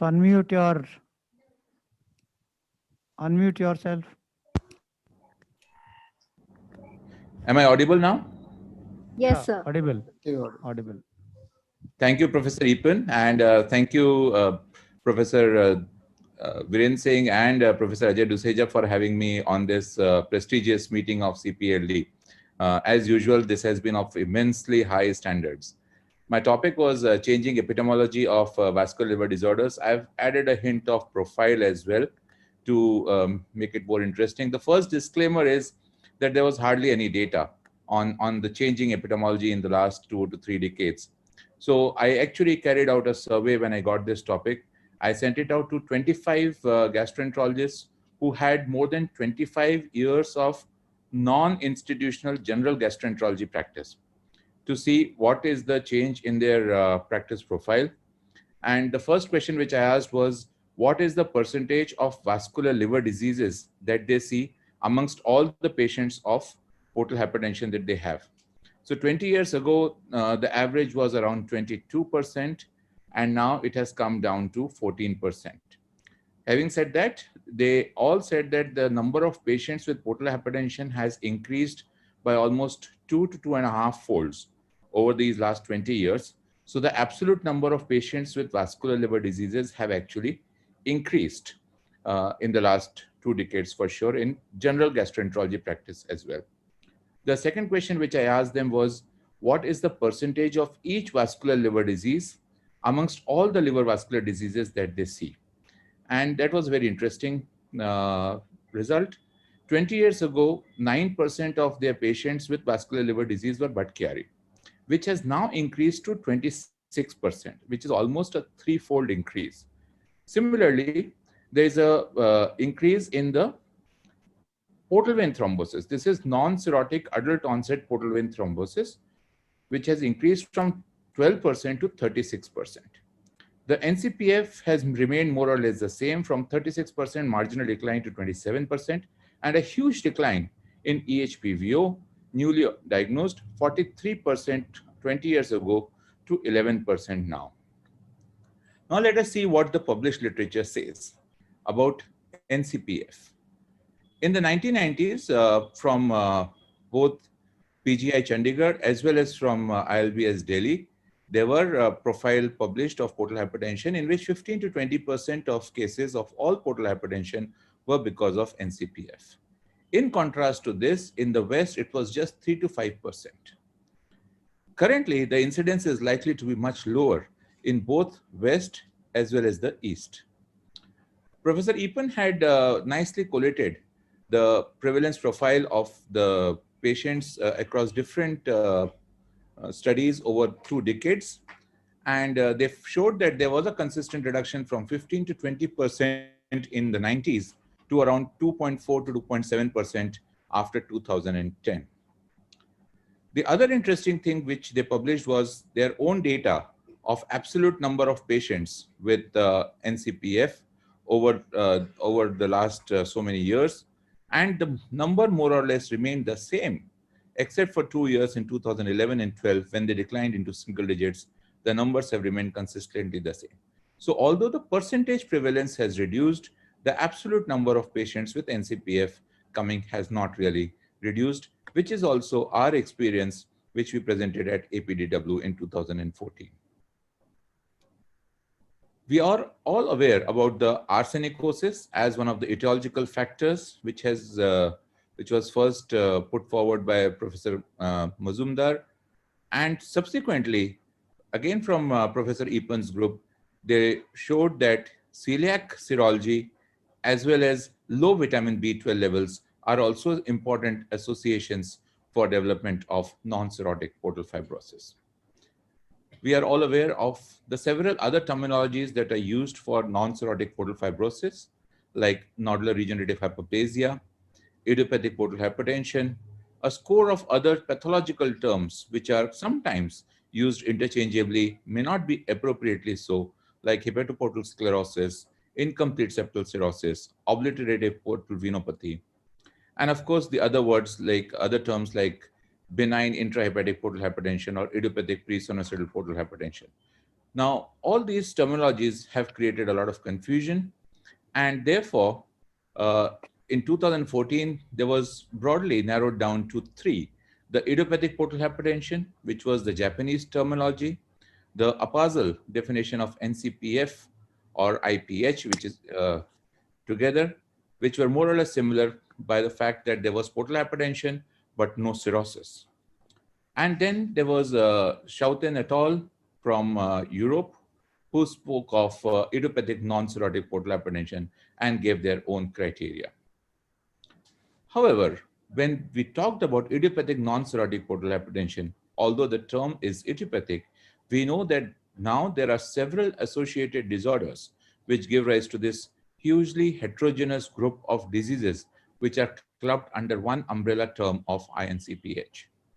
There are congenital and acquired immunodeficiency disorders. There are genetic disorders like cystic fibrosis, Adams-Oliver syndrome, Turner's disease. There are hematological disorders. We are all aware of the autoimmune diseases which come with similar presentations, celiac disease, IBD, and drugs like azathioprine and chemotherapeutic agents, as well as thrombophilic disorders, which can all manifest with INCPH-like features. Now, these are the four recently reported series of European patients, and you find that less than half of the patients are truly idiopathic. And this is what was the basis for formation or proposition of a new term called as portosinusoidal vascular disease, PSVD, which was published in Lancet Gastroenterology Hepatology in 2019, which defined PSVD on the basis of liver biopsy, that is absence of cirrhosis on biopsy, plus either a specific sign for portal hypertension or a histological feature specific for PSVD. Or you had to have two features, one portal hypertension feature and one histological lesion, which is not specific for PSVD, but the biopsy should not be showing cirrhosis. And of course, these were standard criteria for portal hypertension, the specific one being varices, portal hypertensive bleeding, or collaterals. The non-specific ones were ascites, thrombocytopenia, and splenomegaly. There was a typing error in the original paper. The histological criteria was unfortunately written as signs of portal hypertension. It included the conventional descriptions of NCPF, which included obliterative portal venopathy, NRH, and in ISC. And of course, there was a host of non-specific histological features of PSVD. The problem with the term idiopathic in both idiopathic portal hypertension as well as INCPH was there is a group of patients who are without portal hypertension, as well as there are a group of patients who have same pathophysiological features and clinical features, but have a known etiology, as we saw. And therefore, PSVD was supposed to cover for those lesions which were consistent with the conventional INCPH, but was specific for PSVD, even in the absence of portal hypertension or even in the presence of a known etiology. Of course, we still do not know what is the incidence of PSVD without portal hypertension. Now, the controversy is which is the term which we should use. The first is whether we should be still using idiopathic portal hypertension or idiopathic non-cirrhotic portal hypertension or NCPF or PSVD. So we have seen already that in idiopathic IPH or INCPH are inappropriate terms. But NCPF is a term which can still cover patients without portal hypertension, as well as it can cover patients who have a known etiology. So the controversy of renaming this disease as PSVD is still not over. And I don't think PSVD is still accepted by everybody. In fact, I expect the next Baveno meeting, the debate on NCPF versus PSVD to be a hot topic. There's not much in EHPVO to talk about in terms of changing epidemiology, except for the fact that it is now the endothelial-mesothelial transition theory, where the transformation of endothelial cells of the portal vein radicals mediated by TGF-beta1 get converted into myofibroblast-like cells, causing obliterative venopathy and pre-sinusoidal hypertension. This is one of the hypotheses which has been proposed and which is now more accepted as compared to the unifying hypothesis or the dual theory. This was a landmark paper published again from Professor Deeman, Professor Saraswat, Professor Acharya, and all the stalwarts of hepatology in India, where they renamed portal biliopathy as portal cavernoma cholangiopathy and came up with the important statements related to that. With regards to etiological factors, in addition to the congenital anomalies, the trauma of umbilical vein catheterization, and surgeries, as well as infections, we now know that there are additional systemic prothrombotic states which may be associated with childhood onset EHPV as well, although this number is much lower as compared to the West in Indian population. We now have data on the Abernethy malformation published from the Waldeck group in hepatology, and we now know that it is the type 1B Abernethy, which is probably the most common, followed closely by the type 2, with the average age of diagnosis being 21 years, with a long period of missed diagnosis. The large group of adult non-cirrhotic portal vein thrombosis, there's only one study which has looked at the incidence and prevalence, which found that the mean age standardized incidence of PVT is 0.7 per 100,000 inhabitants per year, and the prevalence being 3.7 per 100,000. The identifiable thrombophilic disorders vary from 12 to 56% in different studies, around 40 to 56% in the West, and ranging from 12 to 40% in the Indian studies. The non-malignant, non-cirrhotic portal vein thrombosis patients are younger, with a median age of 54 years, compared with patients with cirrhotic portal vein thrombosis, with the mean age is 60 years, or malignant portal vein thrombosis, where the mean age is 67 years.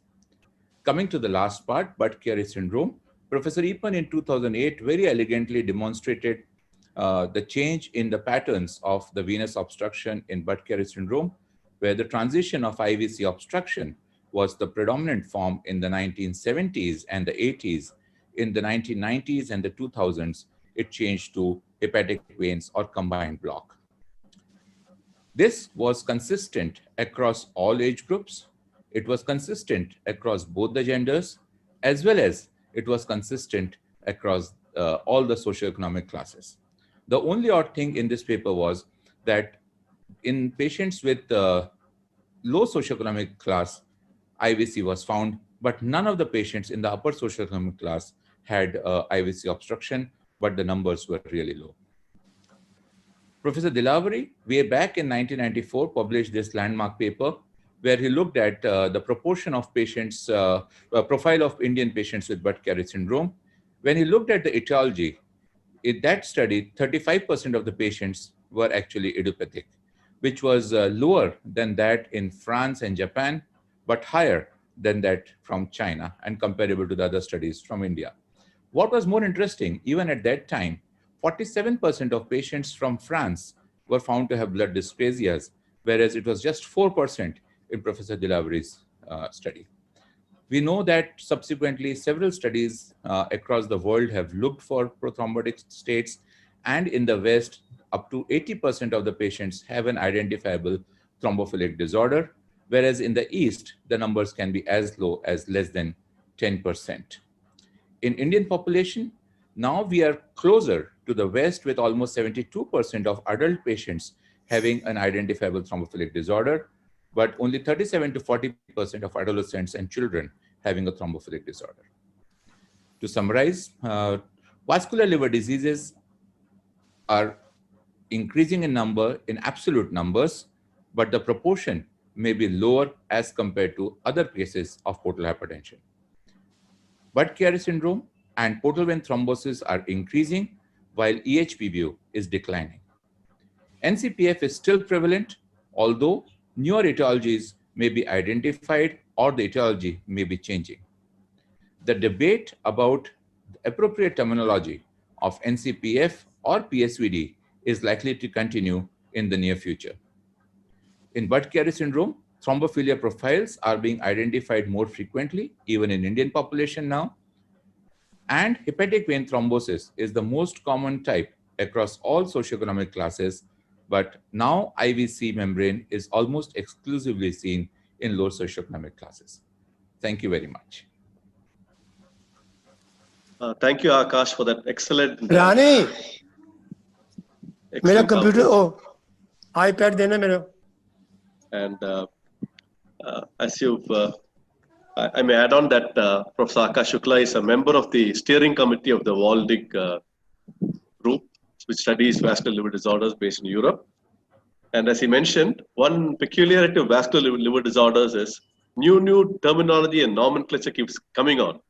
And he had just mentioned about PSVD, which came on. So I will request now to move on to the next speaker. I request Dr. Shivanand to take us talk to us on the topic of radiological interventions for vascular liver disorders. Dr. Shivanand, please. Shit. Just a minute. Okay.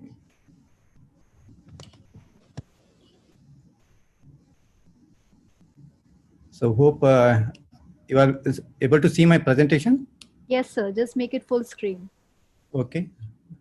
It's fine. No, not yet, sir. You have to make it full screen. Okay, just wait.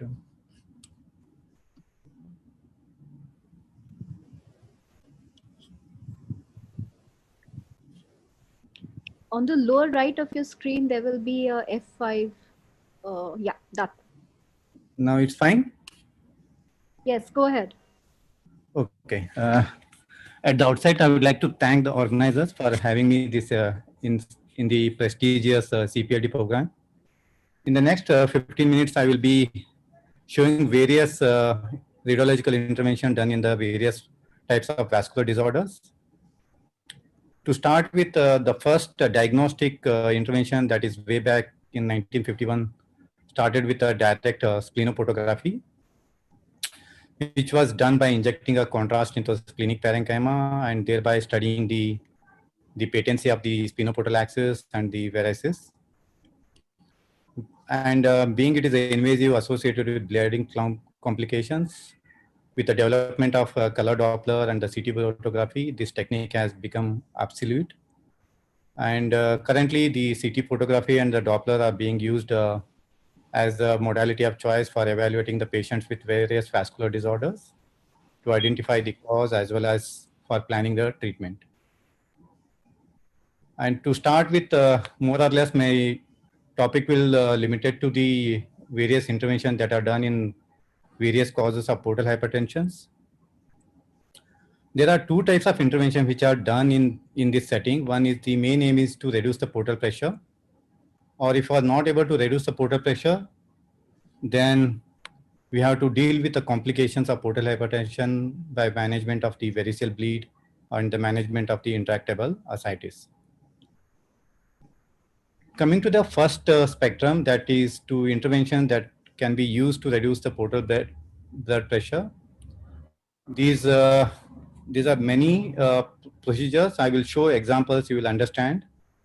The most commonly done procedure for the reducing the portal pressure is the TIPS, what we call it as a transjugular intrahepatic portal systemic shunt, which is classically shunt is created between the patent hepatic vein and the patent portal vein. Okay, and this is how the shunt is created. The prerequisite is that we have to have a patent hepatic vein and the patent portal vein.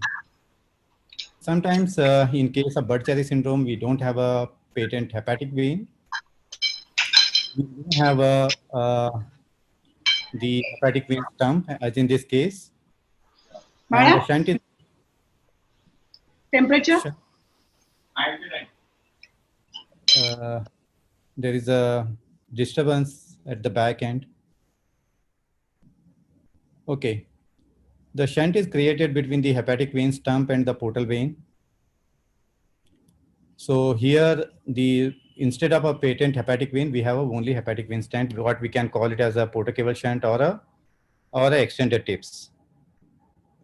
In a more complicated case, we may not have a hepatic vein stump, as in this case, the IVC is seen here. We don't have any hepatic vein stump, and the shunt is created between the IVC and the right portal vein. What we call it as a direct intrahepatic portosystemic shunt, and the shunt is directly connected between the IVC and the portal vein. One of the technical modification that has happened or people are started doing is the percutaneous dips, but it's only not a complete procedure is done in percutaneously. It's some of the steps of the dips are done in percutaneously. The one of the important step in doing the dips or the tips is the accessing the portal vein. Occasionally, because of the dysmorphic liver or a grossly shrunken right lobe of the liver, it becomes very difficult to access the portal vein transjugular route. So in such cases, what we do is that percutaneously we access the portal vein and the IVC in one plane, and puncture the portal vein and the IVC in one go. And thereby we pass the guide wire from the portal percutaneously through the portal vein into the IVC and snare out to the neck. And following that, we create a track from the, once we snare out the guide wire from the neck, we pass on the balloon and dilate the parenchyma tract with the balloon and get access to the portal system. Once we access the portal system from the transjugular route, we embolize the percutaneous tract with a coil and the gel foam, and the rest of the procedure is completed transjugular route. So percutaneous dips is done in a very difficult situation, not a routine set, not routinely done, only in a difficult situations. As you know that the cirrhosis may get complicated with a portal vein thrombosis, then the procedure of tips becomes very challenging. In such situation, this is one such example. There is this patient presented with an intractable bleeding, not controlled by endoscopic therapy. So when we access the portal vein, we encountered the portal vein thrombosis. If you see here, the thrombus which is filling the entire portal vein. And in such cases, what we do is a mechanical thrombectomy. By using a balloon, we macerate the thrombus and we aspirate it.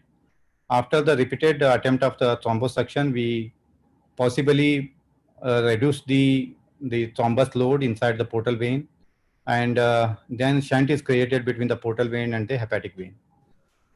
So the portal vein thrombosis no longer a contraindication for the TIPS procedure. So if you are experienced, you can do a thrombosuction of this of the portal vein thrombus and do a TIPS procedure. This is one of the complicated case where there is a Budd-Chiari syndrome in this case. Apart from that, there is a thrombosis involving the portal vein, and the thrombus was extending till the splenoportal conference. So in this case, through the transjugular route, we enter the liver parenchyma and access the intrahepatic portal radical. If you see here, the entire portal vein and was a thrombose. There are extensive collaterals from the SMV and reaching up to the porta. And we successfully negotiated the guide wire and across the thrombus into the SMV. And we tried to aspirate the thrombus, but this was almost a subacute thrombus. We could not aspirate as much as we wanted. And after repeated attempts of thrombosuction, and we did a shunt creation between the SMV till the IVC. Okay, so what we call it as a radiological mesocable shunt. This is one of the patient who presented with a HVTO and extensive spinoportal axis thrombosis. only the inferior mesenteric vein was patent in this case. So this is just a diagrammatic representation to show the extent of thrombus in this case. So thrombus was involving the main portal vein, SMV, as well as the splenic vein. Only the IMV was patent. This is the IMV. And we cannulated the one of the radical, intrahepatic portal radical, and negotiated the guide wire successfully into the IMV. Here, this picture is showing the entire thrombosis involving the SMV as well as the portal vein. Splenic vein was not at all seen. And then the shunt was created between the IMV and the IVC. Okay, this is the shunt which was created extending from the IMV till the IVC. Now, more or less, we can do a tips in portal vein thrombus, even if it is extending to involve the spinoportal axis. At least we should have one tributary, main tributary has to be patent, either splenic vein, SMV or IMV. Then the shunt can be created. This is one of the case where the HVTO was complicated by EHPVO. This patient had a portal cavernoma along with the diffuse disease of the hepatic vein. And in this case, we cannulated the collateral vessel to the transjugular route, and we manipulated the guide wire into the large collateral. If you see here, there is a large, big collateral, tortuous collateral, and the shunt was created between this large collateral and the IVC. One of the challenge in NCPF is the intrahepatic portal radicals are very thread-like. You will not be able to cannulate these thread-like intrahepatic portal radical.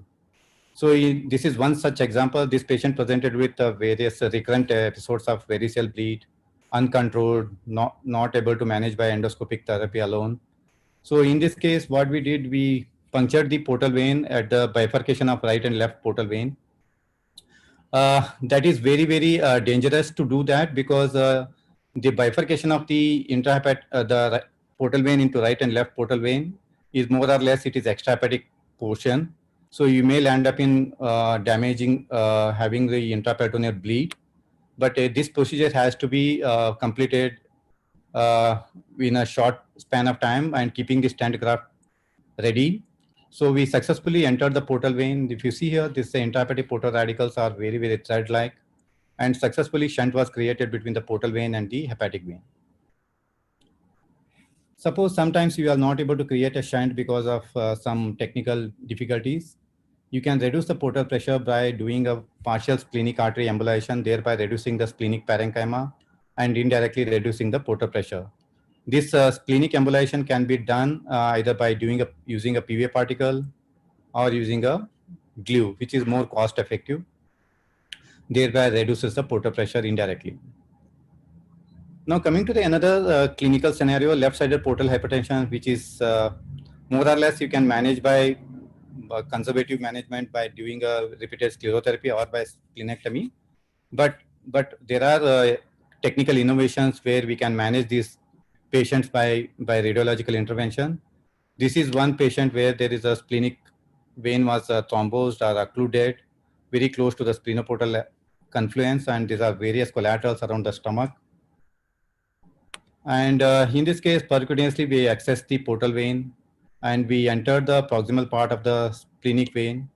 And there, if you see here, there are extensive collaterals. And this occluded splenic vein was treated with a cover stent, and the flow was restored. So sometimes in this case, again, there's a short segment occlusion of the splenic vein retropancreatic portion. But again, we tried to access the proximal part of the splenic vein, but we could not because it was chronically fibrosed segment. In such cases, what we can do is that if we are not able to recanalize it, we can do a partial splenic vein embolization. Thereby, you reduce the portal pressure across the stomach because once we embolize it, the portal pressure across the short gastric vein and the posterior gastric vein will reduce, and thereby the variceal bleed will, the chances of bleeding across the gastric varices will be reduced. Sometimes the other procedure which can be done to reduce the portal pressure is that if there is a treatable cause like hepatic vein occlusion, so you can do a angioplasty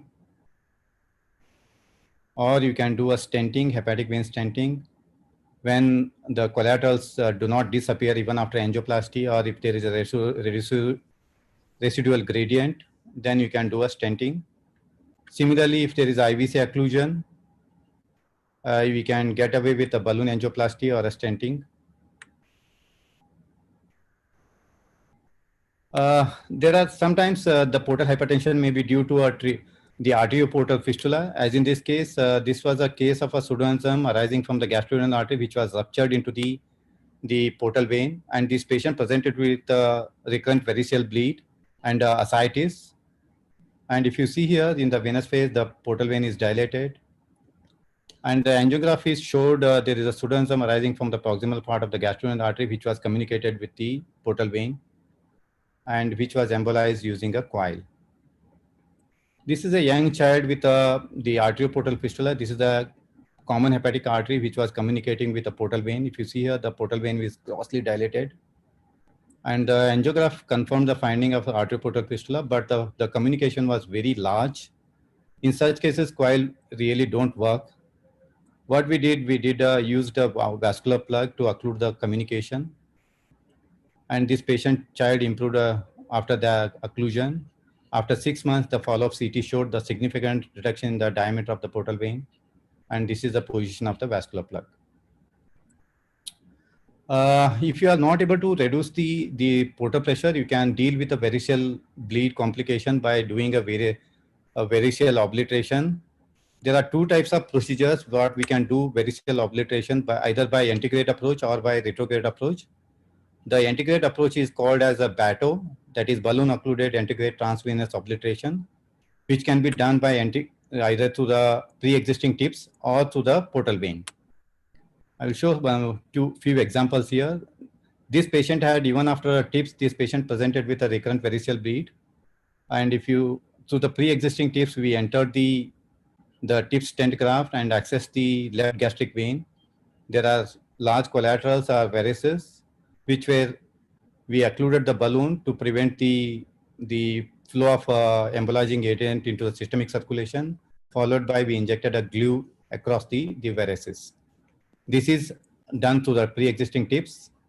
And this is another example, antegrade approach, where we can access percutaneously the portal vein. And in this case, we access the portal vein and enter the left gastric vein, and the embolization was done using a coil. The most popular technique to manage the gastric varices is the BRTO, balloon occluded retrograde transvenous obliteration, which can be done by using either balloon. Dr. Shivanand, we are running out of time. Please, can I? Yeah, this is the last slide. Okay. This is the last slide. Okay, and to occlude the outflow, we can use a balloon or a plug or a coil. And the steps remains the same. You can use a sclerosant like STS mixed with gel foam and lipidol. And only the step varies is you can use a plug, coil, or a balloon. So these are the various procedures which can be done to treat the portal hypertension. Thank you. Thank you, Dr. Shivanand, for the excellent disposition and on the various techniques of radiological intervention to treat portal hypertension. I've been informed by the organizers that as the session is running late, the next speaker in the next session, Dr. Scott Friedman, has another commitment coming up. So we'll take the questions for the panelists after the next session. So I request for the panelists to hold on for the current session, and after having the next session, we'll come back to the panelists. I think we are extremely sorry for this, but thank you, Dr. Eapen. Dr. Scott Friedman, are you there? Yes, I'm here. Yes, we are extremely sorry for the delay, but we'll start immediately and we will have discussion on the vascular disorders maybe later. And Professor Chawla, are you there? Yeah. So I'll request Professor Chawla straightway to introduce the speaker and the panelists of the state-of-the-art lecture. Thank you very much, Professor Scott Friedman, for being with us and bearing with us for this delay. And then maybe we can have discussion later for the vascular disorders. Thank you. Thank you very much. We're waiting for Professor Chawla to introduce my talk. Yeah. Dr. Chawla, you need to unmute yourself.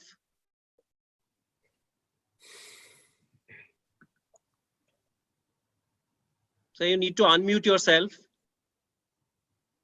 Yes. There. Yeah. Okay. Hi, Scott. Good to see you. Likewise, Yogesh. Good to see you all. Yeah, lovely. So it's the last session today, and it's my pleasant duty to introduce Scott, my very dear friend. He's currently the Dean of Therapeutic Discovery and Chief of Division of Liver Diseases, Icahn School of Medicine at Mount Sinai. For the viewers, I also want to add that he was one of them who was instrumental in getting us start the fellowship in hepatology. He was the president of American Association for Study of Liver. He came to PGI Chandigarh. He convinced all the people who mattered. And it was from that time onwards that we've started a fellowship in hepatology, and now it is there in 6 more centers in the country. Welcome, Scott, and let's listen to you about the antifibrotic drugs. Are we there, Scott? Yeah. Yogesh, thank you for the generous introduction. I wish that we were in a world where I could travel and join you in person, and I hope and expect that maybe within the next year, those opportunities will arise. But in the meantime, at least we have Zoom, and so I'm happy to share my thoughts with you and very grateful for the invitation. So let me share my screen. Can you all see my slides? Yes, we can. Wonderful. So I've been asked by the organizers to address the question, are we there yet for antifibrotic drugs for chronic liver disease? And I'll answer you now and then give you my reasoning. The answer is almost, almost. So let me give you some background, and in the next few minutes, I will share with you the current state of the knowledge in the field and my own thoughts about the prospects for antifibrotic drugs, reminding you that fibrosis is a scarring response that is seen in patients with various liver diseases we all know very well. But really in 2020, at least in most of the world, most attention is focused on NASH as the disease because of this widespread prevalence and the increasing numbers, and of course the propensity for progression to cirrhosis and liver cancer. Just to remind you, we're really talking about a spectrum, and I also have to acknowledge that there's an international consensus to align alcoholic and non-alcoholic liver disease is so-called metabolic associated fatty liver. Regardless, I think we all recognize this is a spectrum that begins with fat. Fat alone is not an indication for specific therapies, and certainly regulatory bodies in the United States have made clear that they do not want to see treatments for fat alone, but rather treatments primarily for fibrosis and cirrhosis. As we move forward, we need to rely on both biopsy scoring systems and non-invasive scoring systems. Just to remind you, the NAFLD activity score is used to assess the components of NAFLD. They include steatosis, lobular inflammation, and ballooning, and then separately one grades fibrosis. What's remarkable to me about this system is that the 3 components of the NAFLD activity score were identified not because they were most predictive of clinical outcomes, but only because pathologists could more easily agree on these 3 features of the biopsy than any others.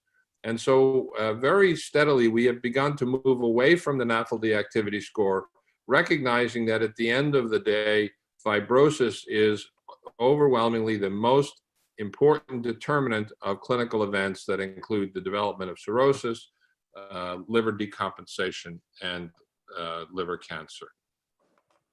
My own work for now 3.5 decades, 35 years, has focused on the hepatic stellate cell, which you see here is a blue cell with perinuclear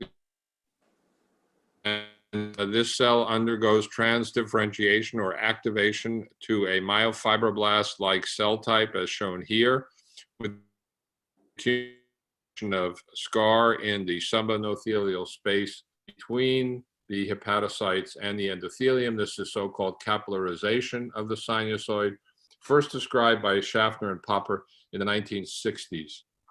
From those initial observations, we now understand that stellate cell activation is a very canonical, reproducible series of events that start with early initiation to render stellate cells responsive to a whole host of cytokines and growth factors. And each of these represents potential targets. And more recently, great studies have begun to ask, how do we get rid of these activated stellate cells? Because from a therapeutic perspective, ultimately we need to decrease the amount of new scar being generated and ideally encourage the regression of existing scar. And so more recent studies suggest that stellate cells can regress or undergo a deactivation, or they may undergo programmed cell death. And then critically, a growing fraction of cells will undergo senescence, and those senescence markers or senescence features of the resolving stellate cell may have some contribution to liver cancer, and that's some of the latest information. We and others have generated an extensive list of mediators and proteins, both in the cell surface and within the cell, as well as nuclear receptors, epigenetic modulators, and a whole host of molecules that collectively contribute to stellate cell activation and represent potential therapeutic targets for novel therapies for liver disease. So I won't go through this in any detail. The more recent studies have shown the remarkable detail of heterogeneity of stellate cells and fibrogenic cells in the liver. This now landmark paper from Prakash Ramachandran, who works in the outstanding group at the University of Edinburgh, along with Neil Henderson and Stuart Forbes, has now applied single-cell DNA, single-cell RNA sequencing to define different subsets of mesenchymal cells within the liver. And you see that here on the right-hand side. These are 4 different mesenchymal cell units: vascular smooth muscle cells, hepatic stellate cells, scar-associated mesenchymal cells, as well as mesothelium. And what they have shown by using analysis of single cells is that the hepatic stellate cell population remains stable between healthy and cirrhotic livers, but there's a marked increase in scar-associated mesenchymal cells and mesothelial cells. And so these are really probably the most important fibrogenic cells. This group represents that cluster of classic stellate cell activation. And that's characterized also by expression of a number of molecules, including PDGF receptor alpha.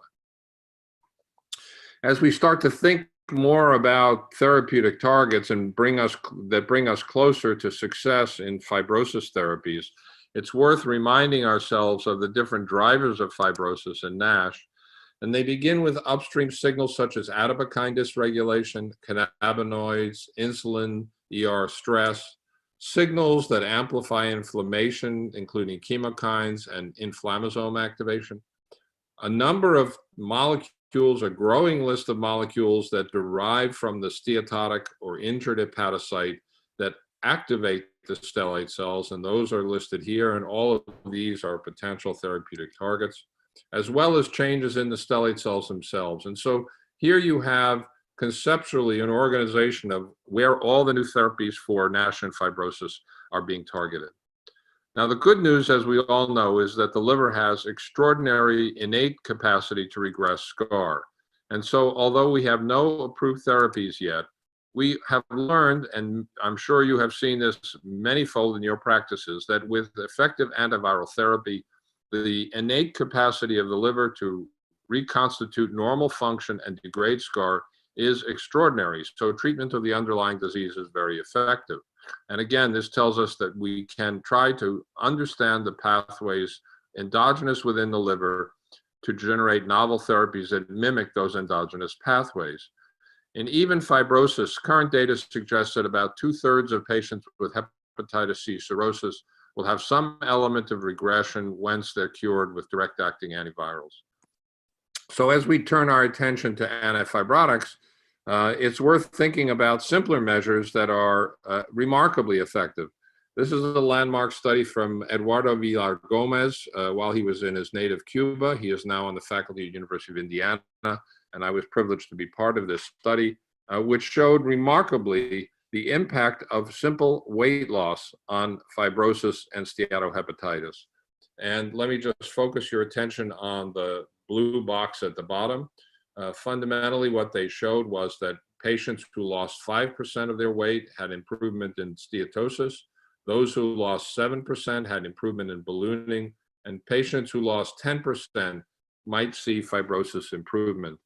And so, although we recognize that sustained, durable weight loss is extremely difficult, it still represents, in reality, probably the most effective and comprehensive therapy for NASH and NASH fibrosis.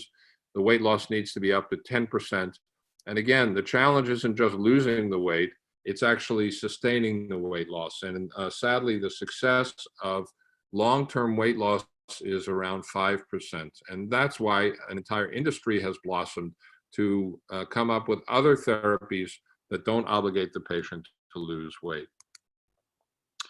So from that earlier slide showing you drivers, there are now molecular targets. Each of these are in phase 2 or phase 3 trials.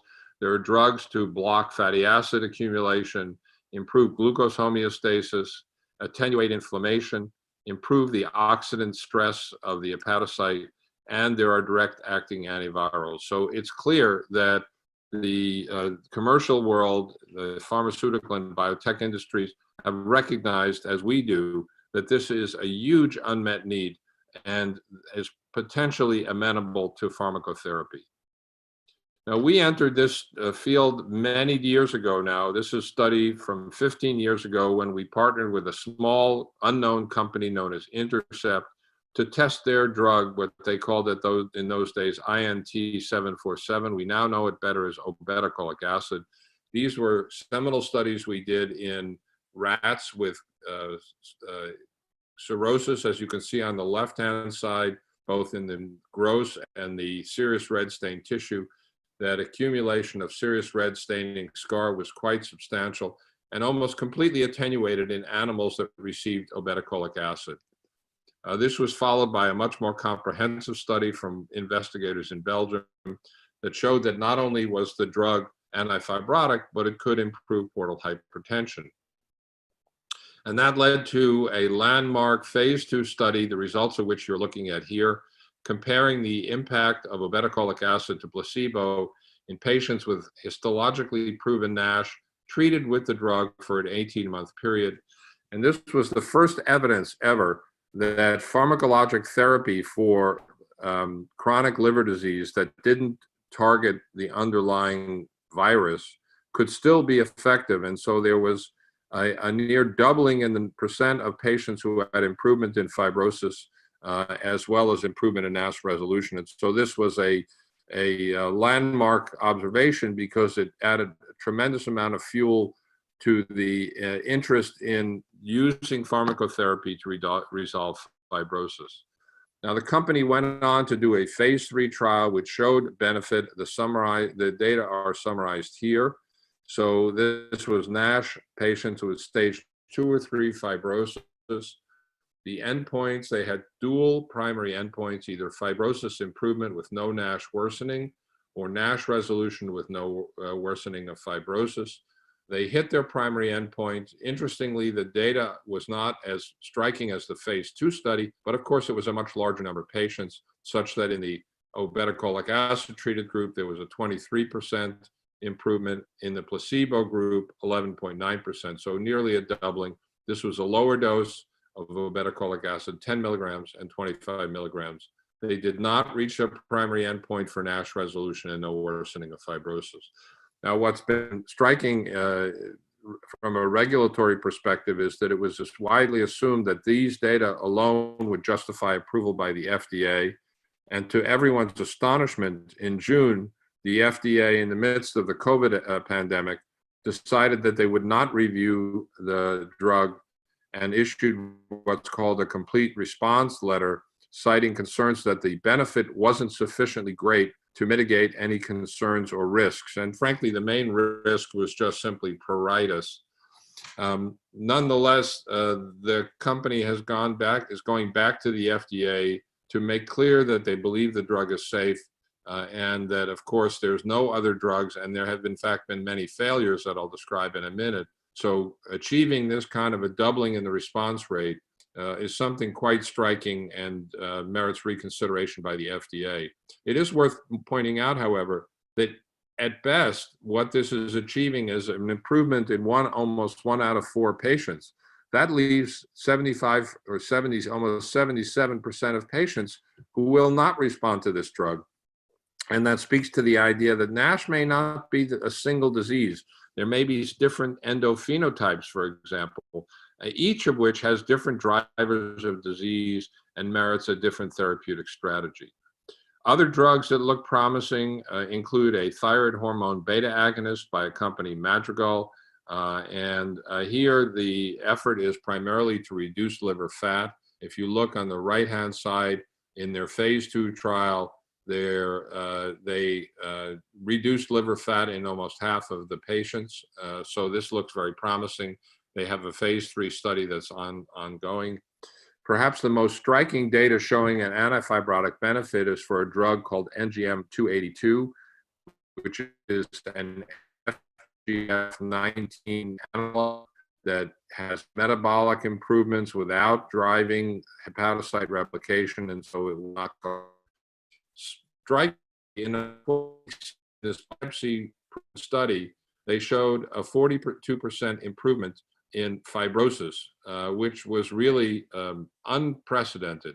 Of course, this is a daily injectable drug, which is not an easy prospect for patients, but it does establish the possibility that fibrosis will be highly responsive to pharmacotherapy.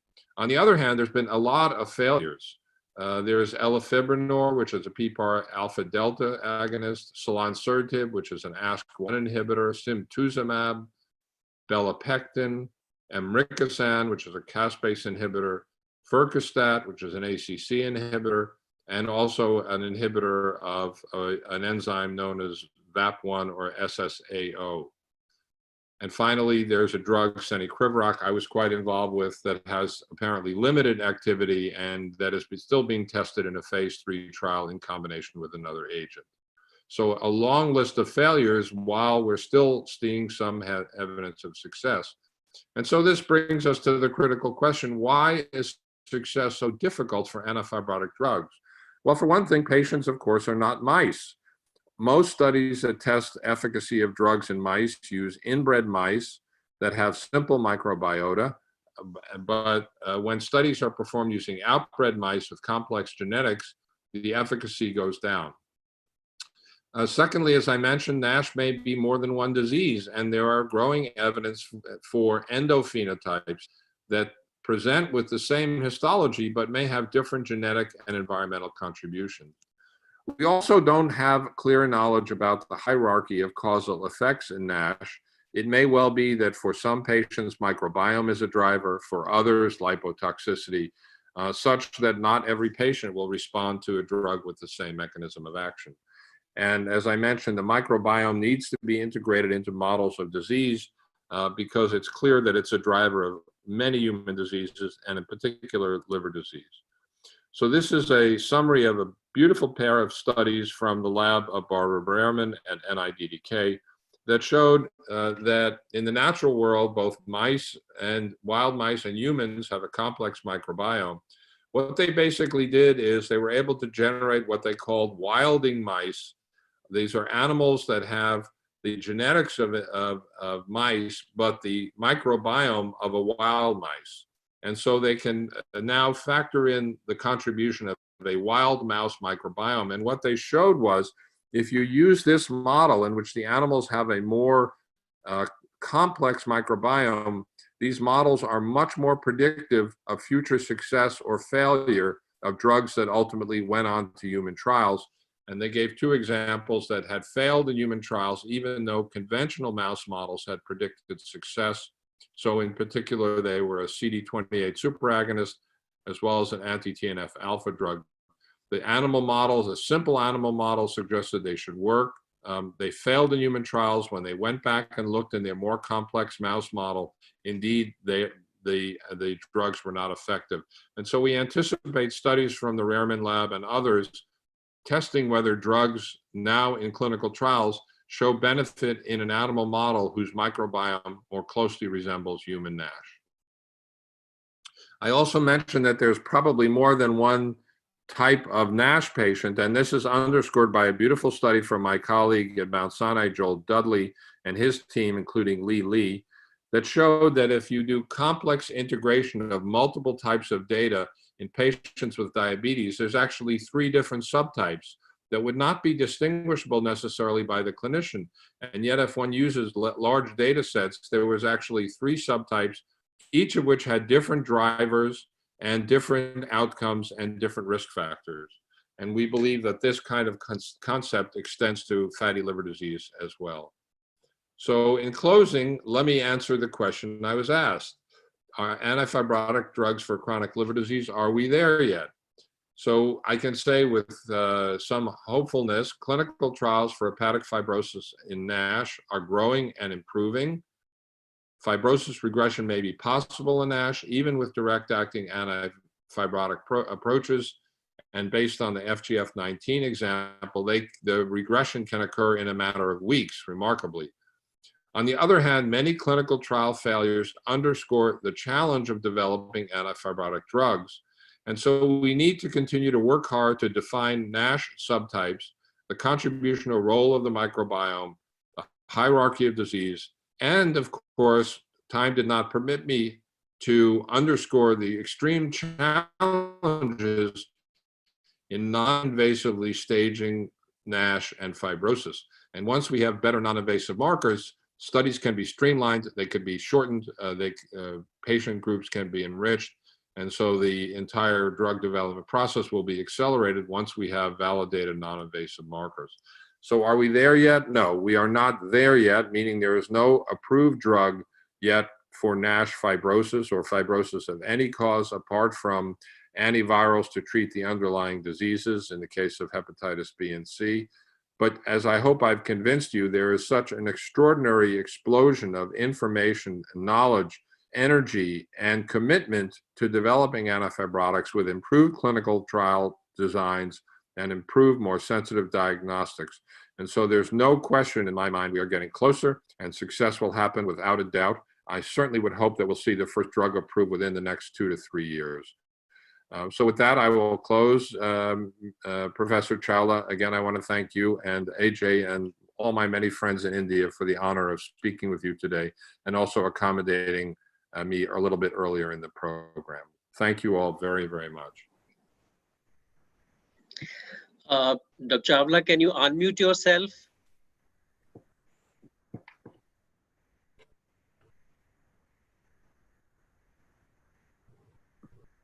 I see some questions. Would you like me to? Right. Yeah, we will. Dr. Chawla, can you unmute yourself, Professor Chawla?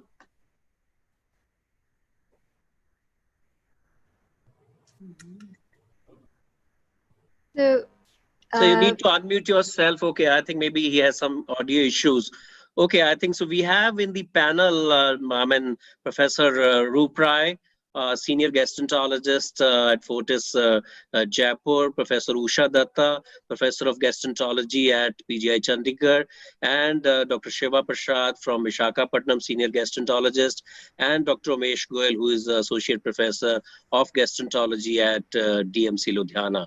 So maybe I think we can start with one of them, maybe Dr. Roop Rai. Can you just, if you have any comment or question to make regarding again, you need to unmute yourself, Dr. Rai. Professor Datta has posted 2 questions. Ajay, I'm unmuted now. Yeah, okay, sir, you can continue. Yeah. Yeah. Dr. Roop Rai, you have any comments or anything you want to ask? I do agree with that. Fibrosis is the end development thing happening in NASH, but it is the progression from inflammation to the fibrosis. So do we have lot of development taking place for anti-inflammatory activity to be shut down rather than directly acting fibrosis, which is tough to resolve? Any comments from our guest speaker? I didn't hear the second question, but there are a host of anti-inflammatory drugs.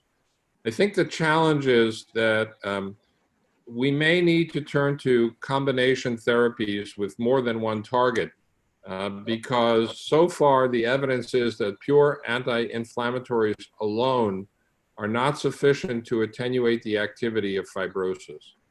And so the current thinking is to incorporate both a metabolic target to reduce fat accumulation in the liver, but to also use either an anti-fibrotic or an anti-inflammatory so that we can hit multiple targets along the pathogenic spectrum.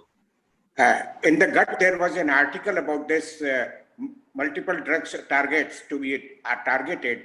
So do you think that presently are there any drugs available which can be combined to get some answer? Yeah. There's been one effort at combination therapy by Gilead that failed miserably. It was an ACC inhibitor and an FXR. And you know, unfortunately, the way companies tend to rationalize combinations is they take the two drugs that they already have and they add them instead of stepping back and defining systems that can seek synergy between two drugs. And now we have a lot of models like 3D organoid models where you could test multiple combinations in multiple doses very quickly and screen them for changes in gene expression and NASH activity and know which combinations really are most rational. So we need a more rational approach to trying combinations. The simple mindset is to seek a drug that both blocks the fat and another drug, as I said, that would reduce inflammation or fibrosis. I also believe the microbiome is very, very important. I mean, you have to ask ourselves, here's a disease that we only see in the last 20 years, maybe even less. And yet our genes haven't changed for tens of thousands of years. So what has changed? What could have changed in a very short period of time is the composition of our microbiomes because of widespread use of antibiotics, both in terms of human treatments, but also remember many of the foods we eat contain antibiotics. Animals certainly are fed it in their feed, but even plants have antibiotics. And so I believe in some of the work of Marty Blaser, who has really emphasized how we have, as a society, completely moved our microbiomes as a result of widespread exposure to different foods, but also to antibiotics. And one of the questions in the chat line is there a role for transplant and reversal of fibrosis? There's no success yet, but that is certainly being tried in animal models. One of the challenges with microbiome therapy is we don't know which constituents of the microbiome are most beneficial. And we also, when we do microbiome transplant or FMT, it's hard to sustain the new microbiome in the host. There's a tendency to go back to our old microbiomes. And so we need to learn more about the specific composition of the microbiome, the bacterial products that drive disease or can improve it, and also ways to enhance engraftment. Yeah. Scott, yeah, Shiva, Scott, we have another panelist, Shiva, he's from Visakhapatnam. Yes, Shiva. Yeah, Dr. Friedman, I have two questions. One is, we understand that fibrosis and even early cirrhosis is reversible, but is there a threshold, say by measuring HVPG, beyond which we can say, no, this stage of cirrhosis or this level of portal hypertension will not reverse? Yeah, it's a great question. We struggle with this. There's no absolute threshold, but probably patients who already have significant portal hypertension with varices, of course, are less prone to improve. And we think, and you know, if you go back to the old histology and pathology days of Ian Wanless in Canada, he talked about extinction of terminal hepatic venules and vascular collapse, shunting. Well, I think just common sense, but no data would suggest that once you have marked disorder of the vascular flow, extinction of terminal hepatic venules, and shunting and portal hypertension, it becomes harder to reconcile that you may be able to reverse disease. But you're quite right in that we don't really know. And I think this is something that clearly, as we get more and more effective antifibrotics, we will begin to try it in sicker and sicker patients, and then we will establish what the state of the point of no return is. Just a small question. Colchicine obviously was the original antifibrotic. How come we don't hear about it today? Because the efficacy was limited, the mechanisms of action were unclear, and probably, and most importantly, because there's no commercial path forward. I have to be honest about that. You know, companies are not going to invest in a clinical trial for a drug that's generic. So so this is the way the system works. If colchicine is thought to be beneficial, and I'm doubtful that the activity is sufficient, but if it were beneficial, a clinical trial would need to be conducted by a government agency or some not-for-profit, because commercial entities will never invest in a trial for a drug they can't profit from. That's the cynical but truthful answer. Thank you. Yeah, we have Professor Usha Datta from the Department of Gastroenterology, Chandigarh. Usha, are you there? Yes, sir. Thank you. Yeah. Your questions. Sir, and thank you, Professor Friedman, for an excellent overview on this topic. It was really a state-of-the-art lecture on that. I had a question about fecal microbial transplant, which you already answered, but I have another query. With obeticholic acid, you know, there's a lot of excitement, but the increased fibrosis and the dyslipidemia worries me. Is it affecting the bilirubin metabolism or bile acid transport in some way into the canaliculus in a way which will have its own consequences, which we will know after 5 years?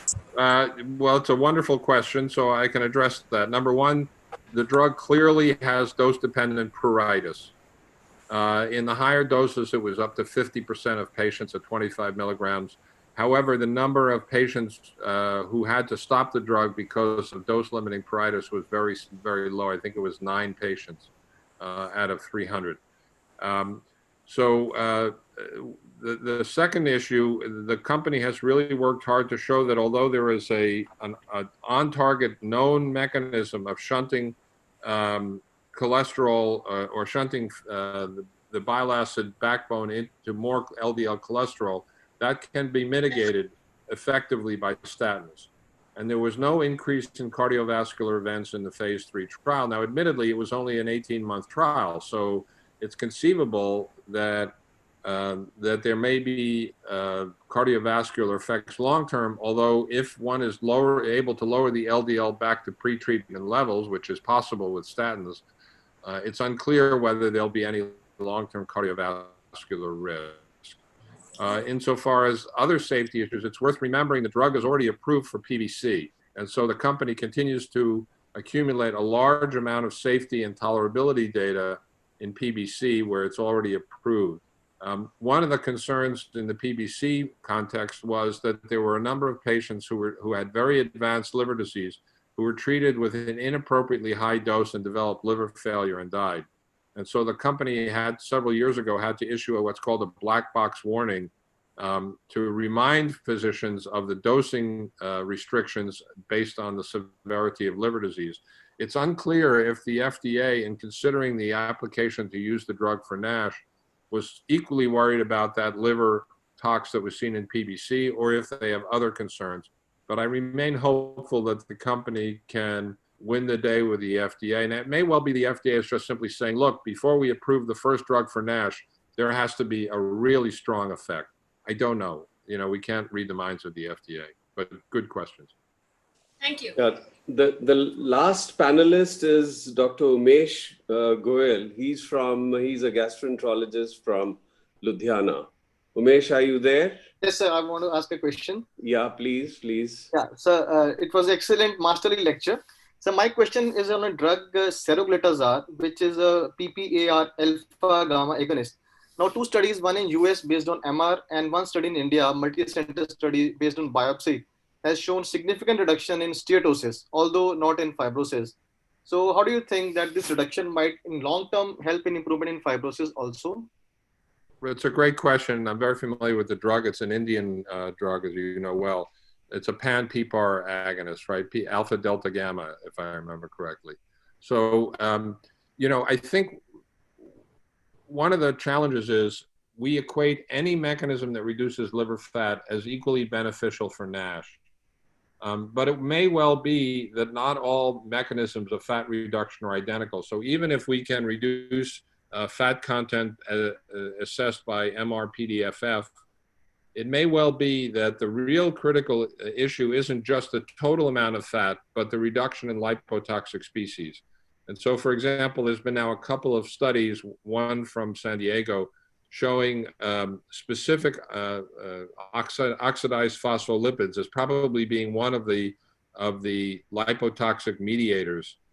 And it's unclear if you reduce fat by PPAR blockade, if that has the same improvement in lipotoxic species as if you block fat by a beta thyroid hormone agonist or by an ACC inhibitor or by some other mechanism that blocks fat accumulation in the liver.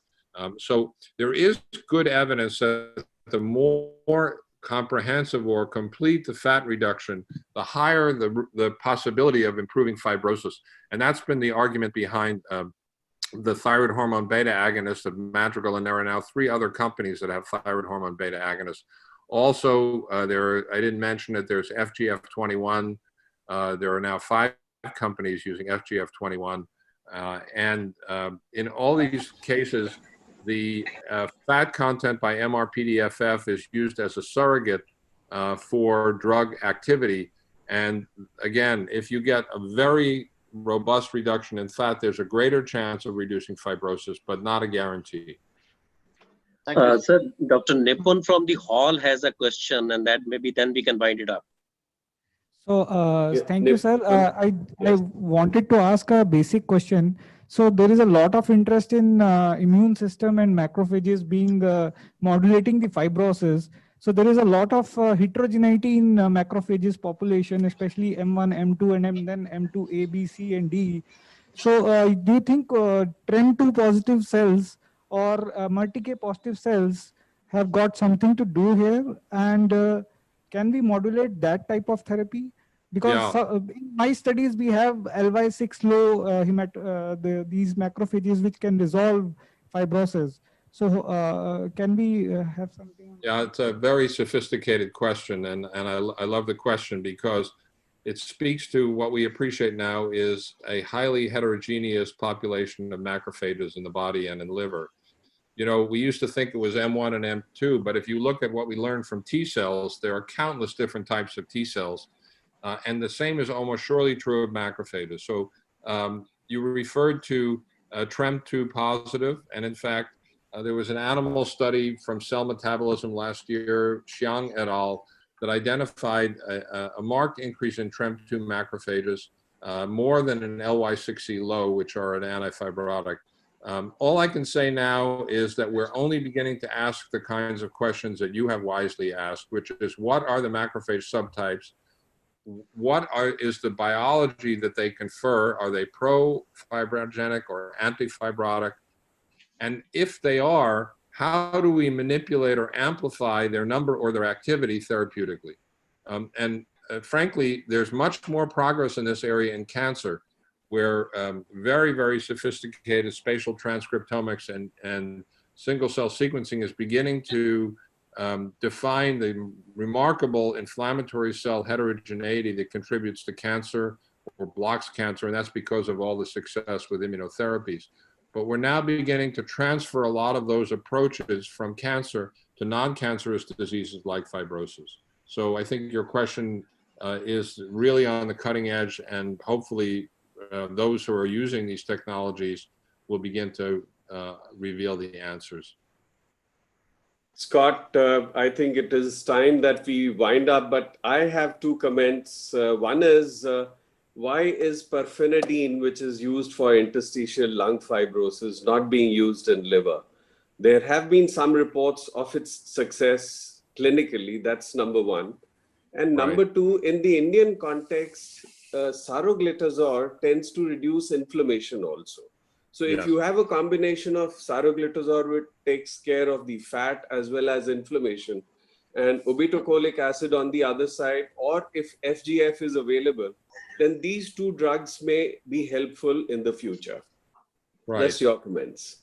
Yeah, so first of all, always, Yogesh, you amaze me. You're always on the cutting edge. And in fact, for pirfenidone has not, let me put it this way. There's now a push to use a more liver concentrated formulation of pirfenidone that is being developed for clinical trials.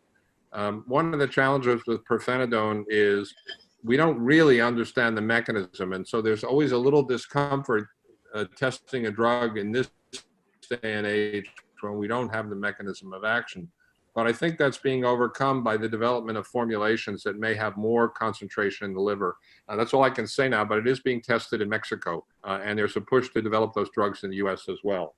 As far as sarglitazar, you are absolutely right. It has multiple targets of action. And that's been the argument also for FXR and for a number of the PPARs, in particular, CymaBay, PPAR Delta.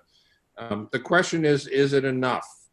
So having some anti-inflammatory, some anti-fibrotic, and some anti-metabolic activity is certainly what you want to accomplish. But is it potent enough to really move the needle in a disease that is being pushed inexorably because of diabetes, lipotoxicity, altered microbiome? This we don't know yet. But that's been always the appeal of PPARs and the FXRs is in one drug, you have multiple cell targets and multiple mechanisms of action. Okay, can we, hello? Yeah, so thank you very much. Thanks a lot, Scott. So I hand over the mic to Ajay. Yeah, thank you very much, Professor Friedman and Professor Chawla. I think that was really wonderful session, and thanks for accepting our invitation, and thanks, Dr. Chawla, and all the panelists, I think, for wonderful discussion. Thank you very much. Thank you. Yeah, thank you. And I'm going to sign off now. I wish you all to good health and stay safe. And in friendship, we will meet in person, and Zoom will become a thing of the past. Yeah, thank you. Thank you. Hope to see you sometimes in Chandigarh. Yeah, it would be an honor. So Professor Eapen and Dr. Madhumita, you can take over from here, and sorry for, coming in between. Yeah, thank you. I think, Ajay, we are getting too late. Right. It's better that we cut off the discussion and the summary part also. It's already summary part we'll cut. Yeah. Dr. Eapen, maybe you can just involve the panelists. We'll cut down the summary, sir. Thank you, Ajay. I think we should hear from Scotland. Professor Dilavari has been patiently waiting, and we would like to hear his comment. May I ask Dr. Dilavari a question? What is your comment? What is your sense over the last 30, 40 years? Has the treatments for Budd-Chiari translated into improved survival? What was it like 30, 40 years ago? And how is it now? What is your sense?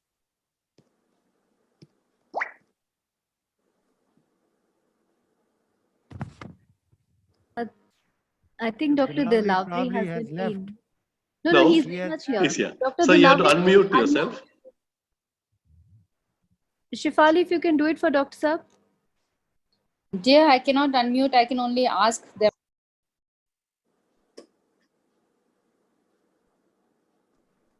Sir, you have to unmute yourself. Can you hear me now? Yes.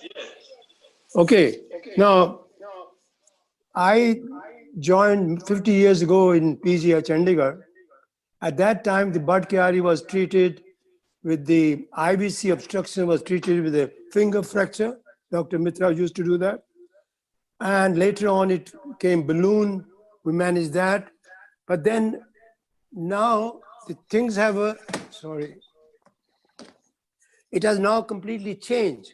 Is now you diagnose Budd-Chiari much early, and you treat with anticoagulation and amazing intervention radiology procedure, which we have just seen. So it's completely changed. The treatment is much better. You actually get the prothrombic factors. You give an antibiotic, anti-thrombotic treatment. and you do the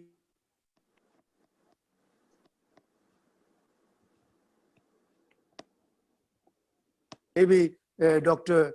Shukla, Akash can mention what the reasons are that the patterns have changed. Is it because we are diagnosing early, and earlier we were diagnosing late? Maybe we were seeing more IVC obstruction, but I don't believe that. I think patterns really have changed. The other question I wanted to ask Akash was this sinusoidal vascular disorder. I find difficult to understand that and a bit difficult to believe, because your pre-sinusoidal is portal tract. Your post-sinusoidal is venous central veins. So the parenchyma, the in-between, is the sinusoid, where you also have mainly cirrhotic disorders there. So how do you differentiate the pre-sinusoidal, which is the NCPF and extrahepatic obstruction and other disorders? It will be a bit confusing thing, I think. Hello? Yes, sir. Am I audible? Okay, Akash, you want to take that question? Yeah. So I think the second question is the more challenging one. I'll answer that first. With regards to portosinusoidal vascular disease, the term sinusoid was added because of the study by Jeffrey Schouten, published in J. Hip et al. In 2016, which was on the rat models, where he demonstrated that during the when they actually embolized these radioactive materials, it did go into the sinusoids as well. And if you look back at Professor Sarin's paper and the animal model of the injections of the lipopolysaccharides into the portal vein, there also he had actually shown that there are changes in the sinusoids. So the changes are not only in the portal tracts, but also in the sinusoids, although to a lesser extent. And that is what explains the formation of ascites in almost 10 to 20% of patients with NCPF in the later stages. That's why the term portosinusoidal vascular disease, while I completely agree with you that I think this will cause more confusion than clear doubts, I think NCPF has worked very well so far. And I think we all understand it much better rather than coining this new term of PSVD. But I think it is something which is like a international debate now. Coming to the first question, which is about Budd-Chiari syndrome, is there really a change in profile? I feel we are definitely picking up hepatic vein thrombosis more now because of the improved radiological techniques. I think we have a better Doppler facility, we have better CT scan MRIs now, so we are picking them up more often. The incidence of pure IVC membrane, I think, is genuinely going down as well. So the hepatic vein probably were always in existence, but we were not picking them up. And the IVC membrane, the incidence has genuinely gone down, like it has been demonstrated by Okuda in Japan around 3 decades earlier. And I think now we are seeing the similar pattern for the last 2 decades here. I agree. Thank you, Akash. I'll ask one last question to Dr. S.P. Mishra, if I may. So you have to unmute yourself. If you had a patient with NCPF with varicose bleeding, would you opt for endotherapy or shunt surgery? Would you ever send a patient for shunt surgery nowadays? If the patient is young, I may consider that, because he has huge splenomegaly and trauma is a problem, and you still have distances which people can't come very often, and money is also very important for follow-up. But if the patient is middle-aged, I'll consider endotherapy, and most of the patients do well with that, except those who develop ascites. Probably they don't do that well. Otherwise, most of the patients do very well in the long term. But there are not enough surgeons around to do the shunt as it used to be. So that's a problem, but still the number of patients, he's talking about NCPF, so the numbers are also less. Yeah. Thank you, Dr. Mishra. I have a comment, a question to ask Dr. Amar Mukund. I spot that he's still around. I thought he was not there. Amar, can I ask you a comment? If you had a child with Budd-Chiari syndrome, would there be any difference in the radiological intervention that you would offer compared to an adult? A child with Budd-Chiari syndrome. Yes, sir. If there is a child, then definitely the treatment is slightly different. As far as recanalization for any of the vein available, be it IVC or be it hepatic vein is concerned, that's definitely there because we have to anatomically open the closed venous channel. So that remains there. But whether to put a stent or not, so invariably in adults, wherever we find there is a recoil or there is a residual stenosis and some gradient across the stenosis segment, we tend to put a stent. However, in cases of pediatrics, I personally prefer not to put stent, and which we are already studying in our institute, and we feel that it is better to dilate it multiple times till the pediatric patient grows to a certain adulthood. And I think Dr. Shukla had a beautiful paper in adolescent just published recently, because there is multiple hormonal changes happening in adolescence. So we need to cross that stage before we finally do some intervention which is going to remain with the patient for all his life. So putting a stent is going to remain all throughout his life, and we are limiting the growth of the veins. So we have to restrain ourselves from putting a stent till the time it closes off completely. So that is my personal take on that. Thank you. I'll hand to Madhumita. Do you have any comment? No, sir. I was actually calling to close the session. I would like to thank Professor Yilpan for hosting and moderating this session. I also thank the two speakers, Professor Akash Shukla and Professor Shivanand, for their excellent talks. I thank the panelists, Dr. Dilavri, Dr. Mishra, Dr. Chinna, Dr. Yadav, and Dr. Amar Mukund for their fantastic comments and their presence. On behalf of the entire PGI Chandigarh team, we thank you all for attending this wonderful first day of CPLD 2020. And we welcome you tomorrow for another stimulating evening or day of talks and presentations. So thank you very much for all attending. Thank you. Sorry about the delay, but see you all tomorrow. Bye. So 4:30 p.m. we start again for the delegates also and faculty at 4:30. Thank you all. Thank you. Sir. Bye, Ajay. Right. Thank you. We meet at Bye-bye. 4:30. Amazing. Professor Singh. Thank you, Hi. Ajay. Good night, Thank everybody. you. So we Bye bye. meet Bye bye. Good night. Good night, tomorrow at Virendra. Thank you, Ajay. See you tomorrow 4:30. I'm Bye. still Bye. in lecture Bye, theater. sir. Thank you. Sir, good Hi, night. Dr. Dilavri. Hi, sir. Good night. Dr. Hello. Dilavri. Yes, How are you? I'm fine. Very good. Thank Good you to all. see Thank you. you. Nice Thank to see you. Thank you all. Thank Thank you. you. Bye. Thank you. Great Thank show, you. sir. Ajay sir, great Bye. show. Bye. Thank you. Thank you. Bye bye. Gosh, thank you. Very good talk. Bye. Thank you, sir. Bye-bye, sir. Bye.